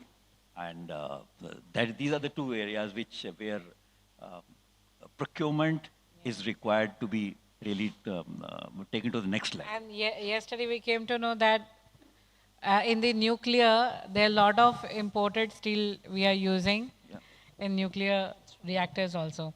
And coming to the last question of the day. This question is common to both of you. If you had the opportunity to change just one thing in India's policy or procurement framework tomorrow morning, what would that one change be? Starting from you and then Okay, Mr. when Sanjay. we were in the chair, we did it, what was to be done. And those who are today in the chair will do it. So with that, Ryder, I will say what is important is, what has been rightly said, the industry is no longer cyclical. And long-term planning is very important to the kind of steel where import replacement is one of the target. So like nuclear, if they are importing, then definitely that has to be worked into. So one by one import replacement, one has to work, handhold both the end client as well as the manufacturers. That is very important. Sanjay sir, tomorrow morning, आपको करना ही है. What I'm saying is that steel is now being elevated to the level of, I mean, this is a very important pillar in the nation's security, in the national security. So but towards that, whatever is required for, first of all, production, and in that, I'll say skills is very important. So how we can really get skills and skilled manpower for these kind of steel making, I mean, that is very, very important part. So you mentioned that procurement and skills combined, that can definitely be one. But skill per se, I mean, is going to drive the growth in time to come. So आप skill पे ही काम करने वाले हैं, इसका मतलब कल सुबह से. Thank you so much. Let's give a big round of applause to our Dr. Aruna Sharma and Mr. Sanjay Singh. I would like to end this with something simple and yet powerful. Perhaps the message coming through this conversation is that Make in Bharat cannot be achieved by policy alone. It requires policy, procurement, industry investments, technology, skills, and the most importantly, collaborations between the government and the industry. Because when government creates the right demand environment and industry build the capability to meet the demand, Make in Bharat stops being a slogan and become a economic reality. Thank you, Dr. Sharma and Mr. Sanjay, for such an insightful conversation. Thank you so much.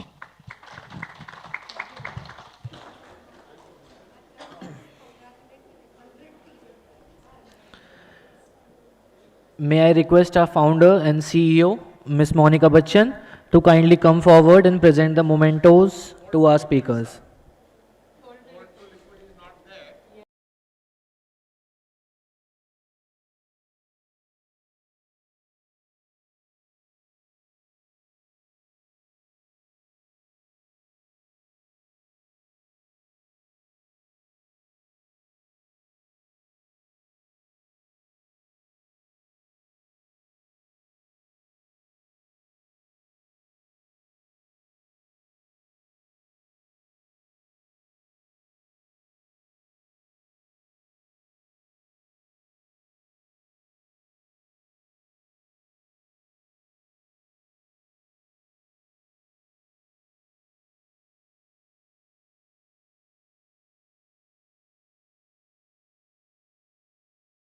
Memento.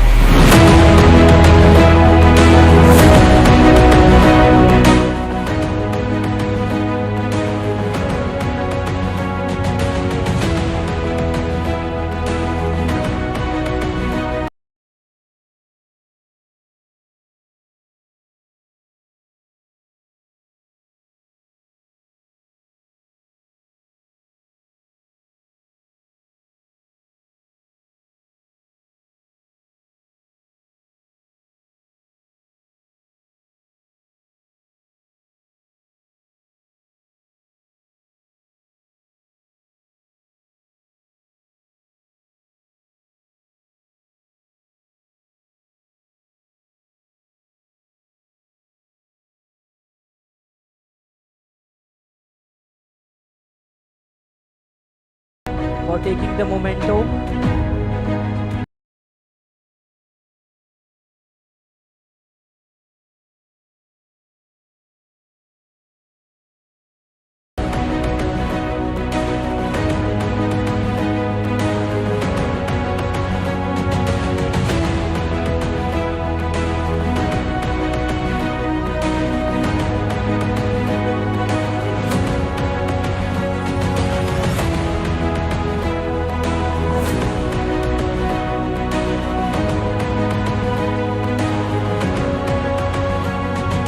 Thank you very much, sir, for your insightful speech.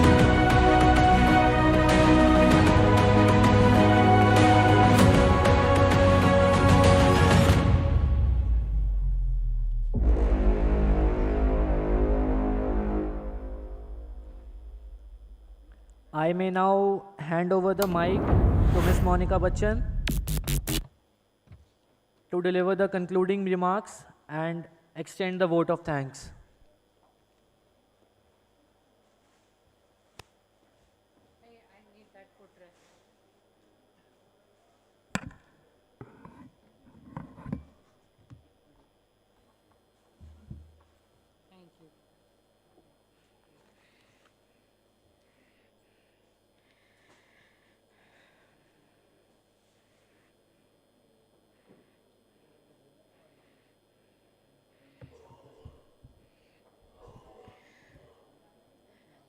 So, as we come to the close of 9th Annual Conference of Metalogic, Make in Steel, Make in Bharat, I feel an overwhelming sense of gratitude and pride. Today was not just the conference, it was a coming together of ideas, experience, ambition, and most importantly, a shared belief in the strength and potential of India's steel and manufacturing ecosystem. On behalf of the entire Metalogic team, I would like to begin by extending my deepest gratitude to all our distinguished speakers, panelists and moderators. Thank you for sharing your time, your knowledge, and more importantly, your perspective from strategic infrastructure and defense to space, aerospace, pipelines, advanced manufacturing. You brought extraordinary depth to the conversation today. Your insights have reminded us that the steel is not merely a commodity or a material. Steel is the backbone of a nation's infrastructure, its security, its technology and its aspirations. A very special thanks to you all, our sponsors, corporate partners who trust and support made this conference possible. I would like especially thank our title sponsor Jindal Steel, powered by Jindal SAW, along with Jindal Stainless as a stainless steel partner, ArcelorMittal Nippon Steel, Steel Authority of India, gold sponsor, American Steel, and Pragya Precision and Blue Sky. I would also like to extend my thanks to all our support associations, partners, institutions who helped and who stood with us. The partnership gives conference like this a larger purpose and a strong voice.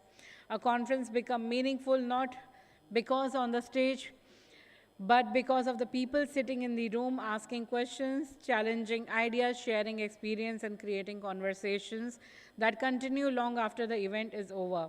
I hope each one of you leaves today with just new connections, but not just with the new connections, but the new possibilities. At Metalogic, we strongly believe that the future of India will be built through collaboration between the industry and the government, between established business and emerging enterprises, between technology and manufacturing, and between vision and execution. I would also like to extend a thank to my Metalogic team. I would like to request my team to come onto the stage, Metalogic team.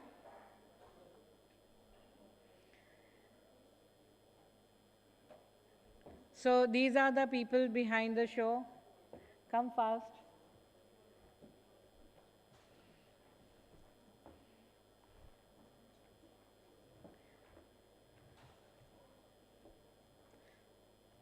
So you have been coordinating with these guys only throughout the event. So starting from marketing team, we have creative studio team who are, the colors, what you are seeing here, the designs are being created by our creative production team. Then we have the research team. This time we gave a chance to all our young team of professionals to open the session, close the session. There were few mistakes, but you will understand that they are just starting their journeys. And I hope you will give them your blessings, that they will progress in their lives. So ladies and gentlemen, Metalogic team.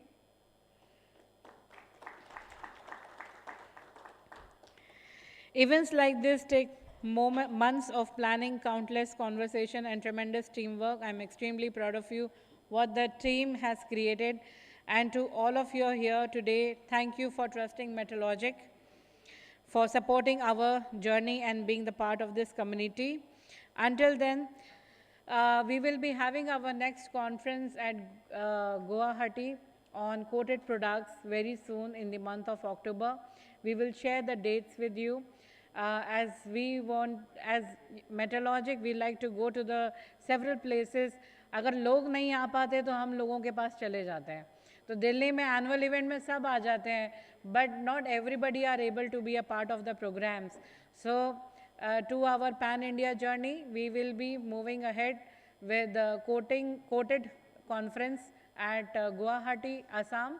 And after that, in December, we will be having a program at Ranchi on coal. With this, thank you so much. Jai Hind, and wishing you a very happy Independence Day. Thank you so much. Jai Hind. And let us have a group photograph. I request everybody to please come onto the stage, whosoever is present in the house. Please, everyone, let us have a closing ceremony photograph.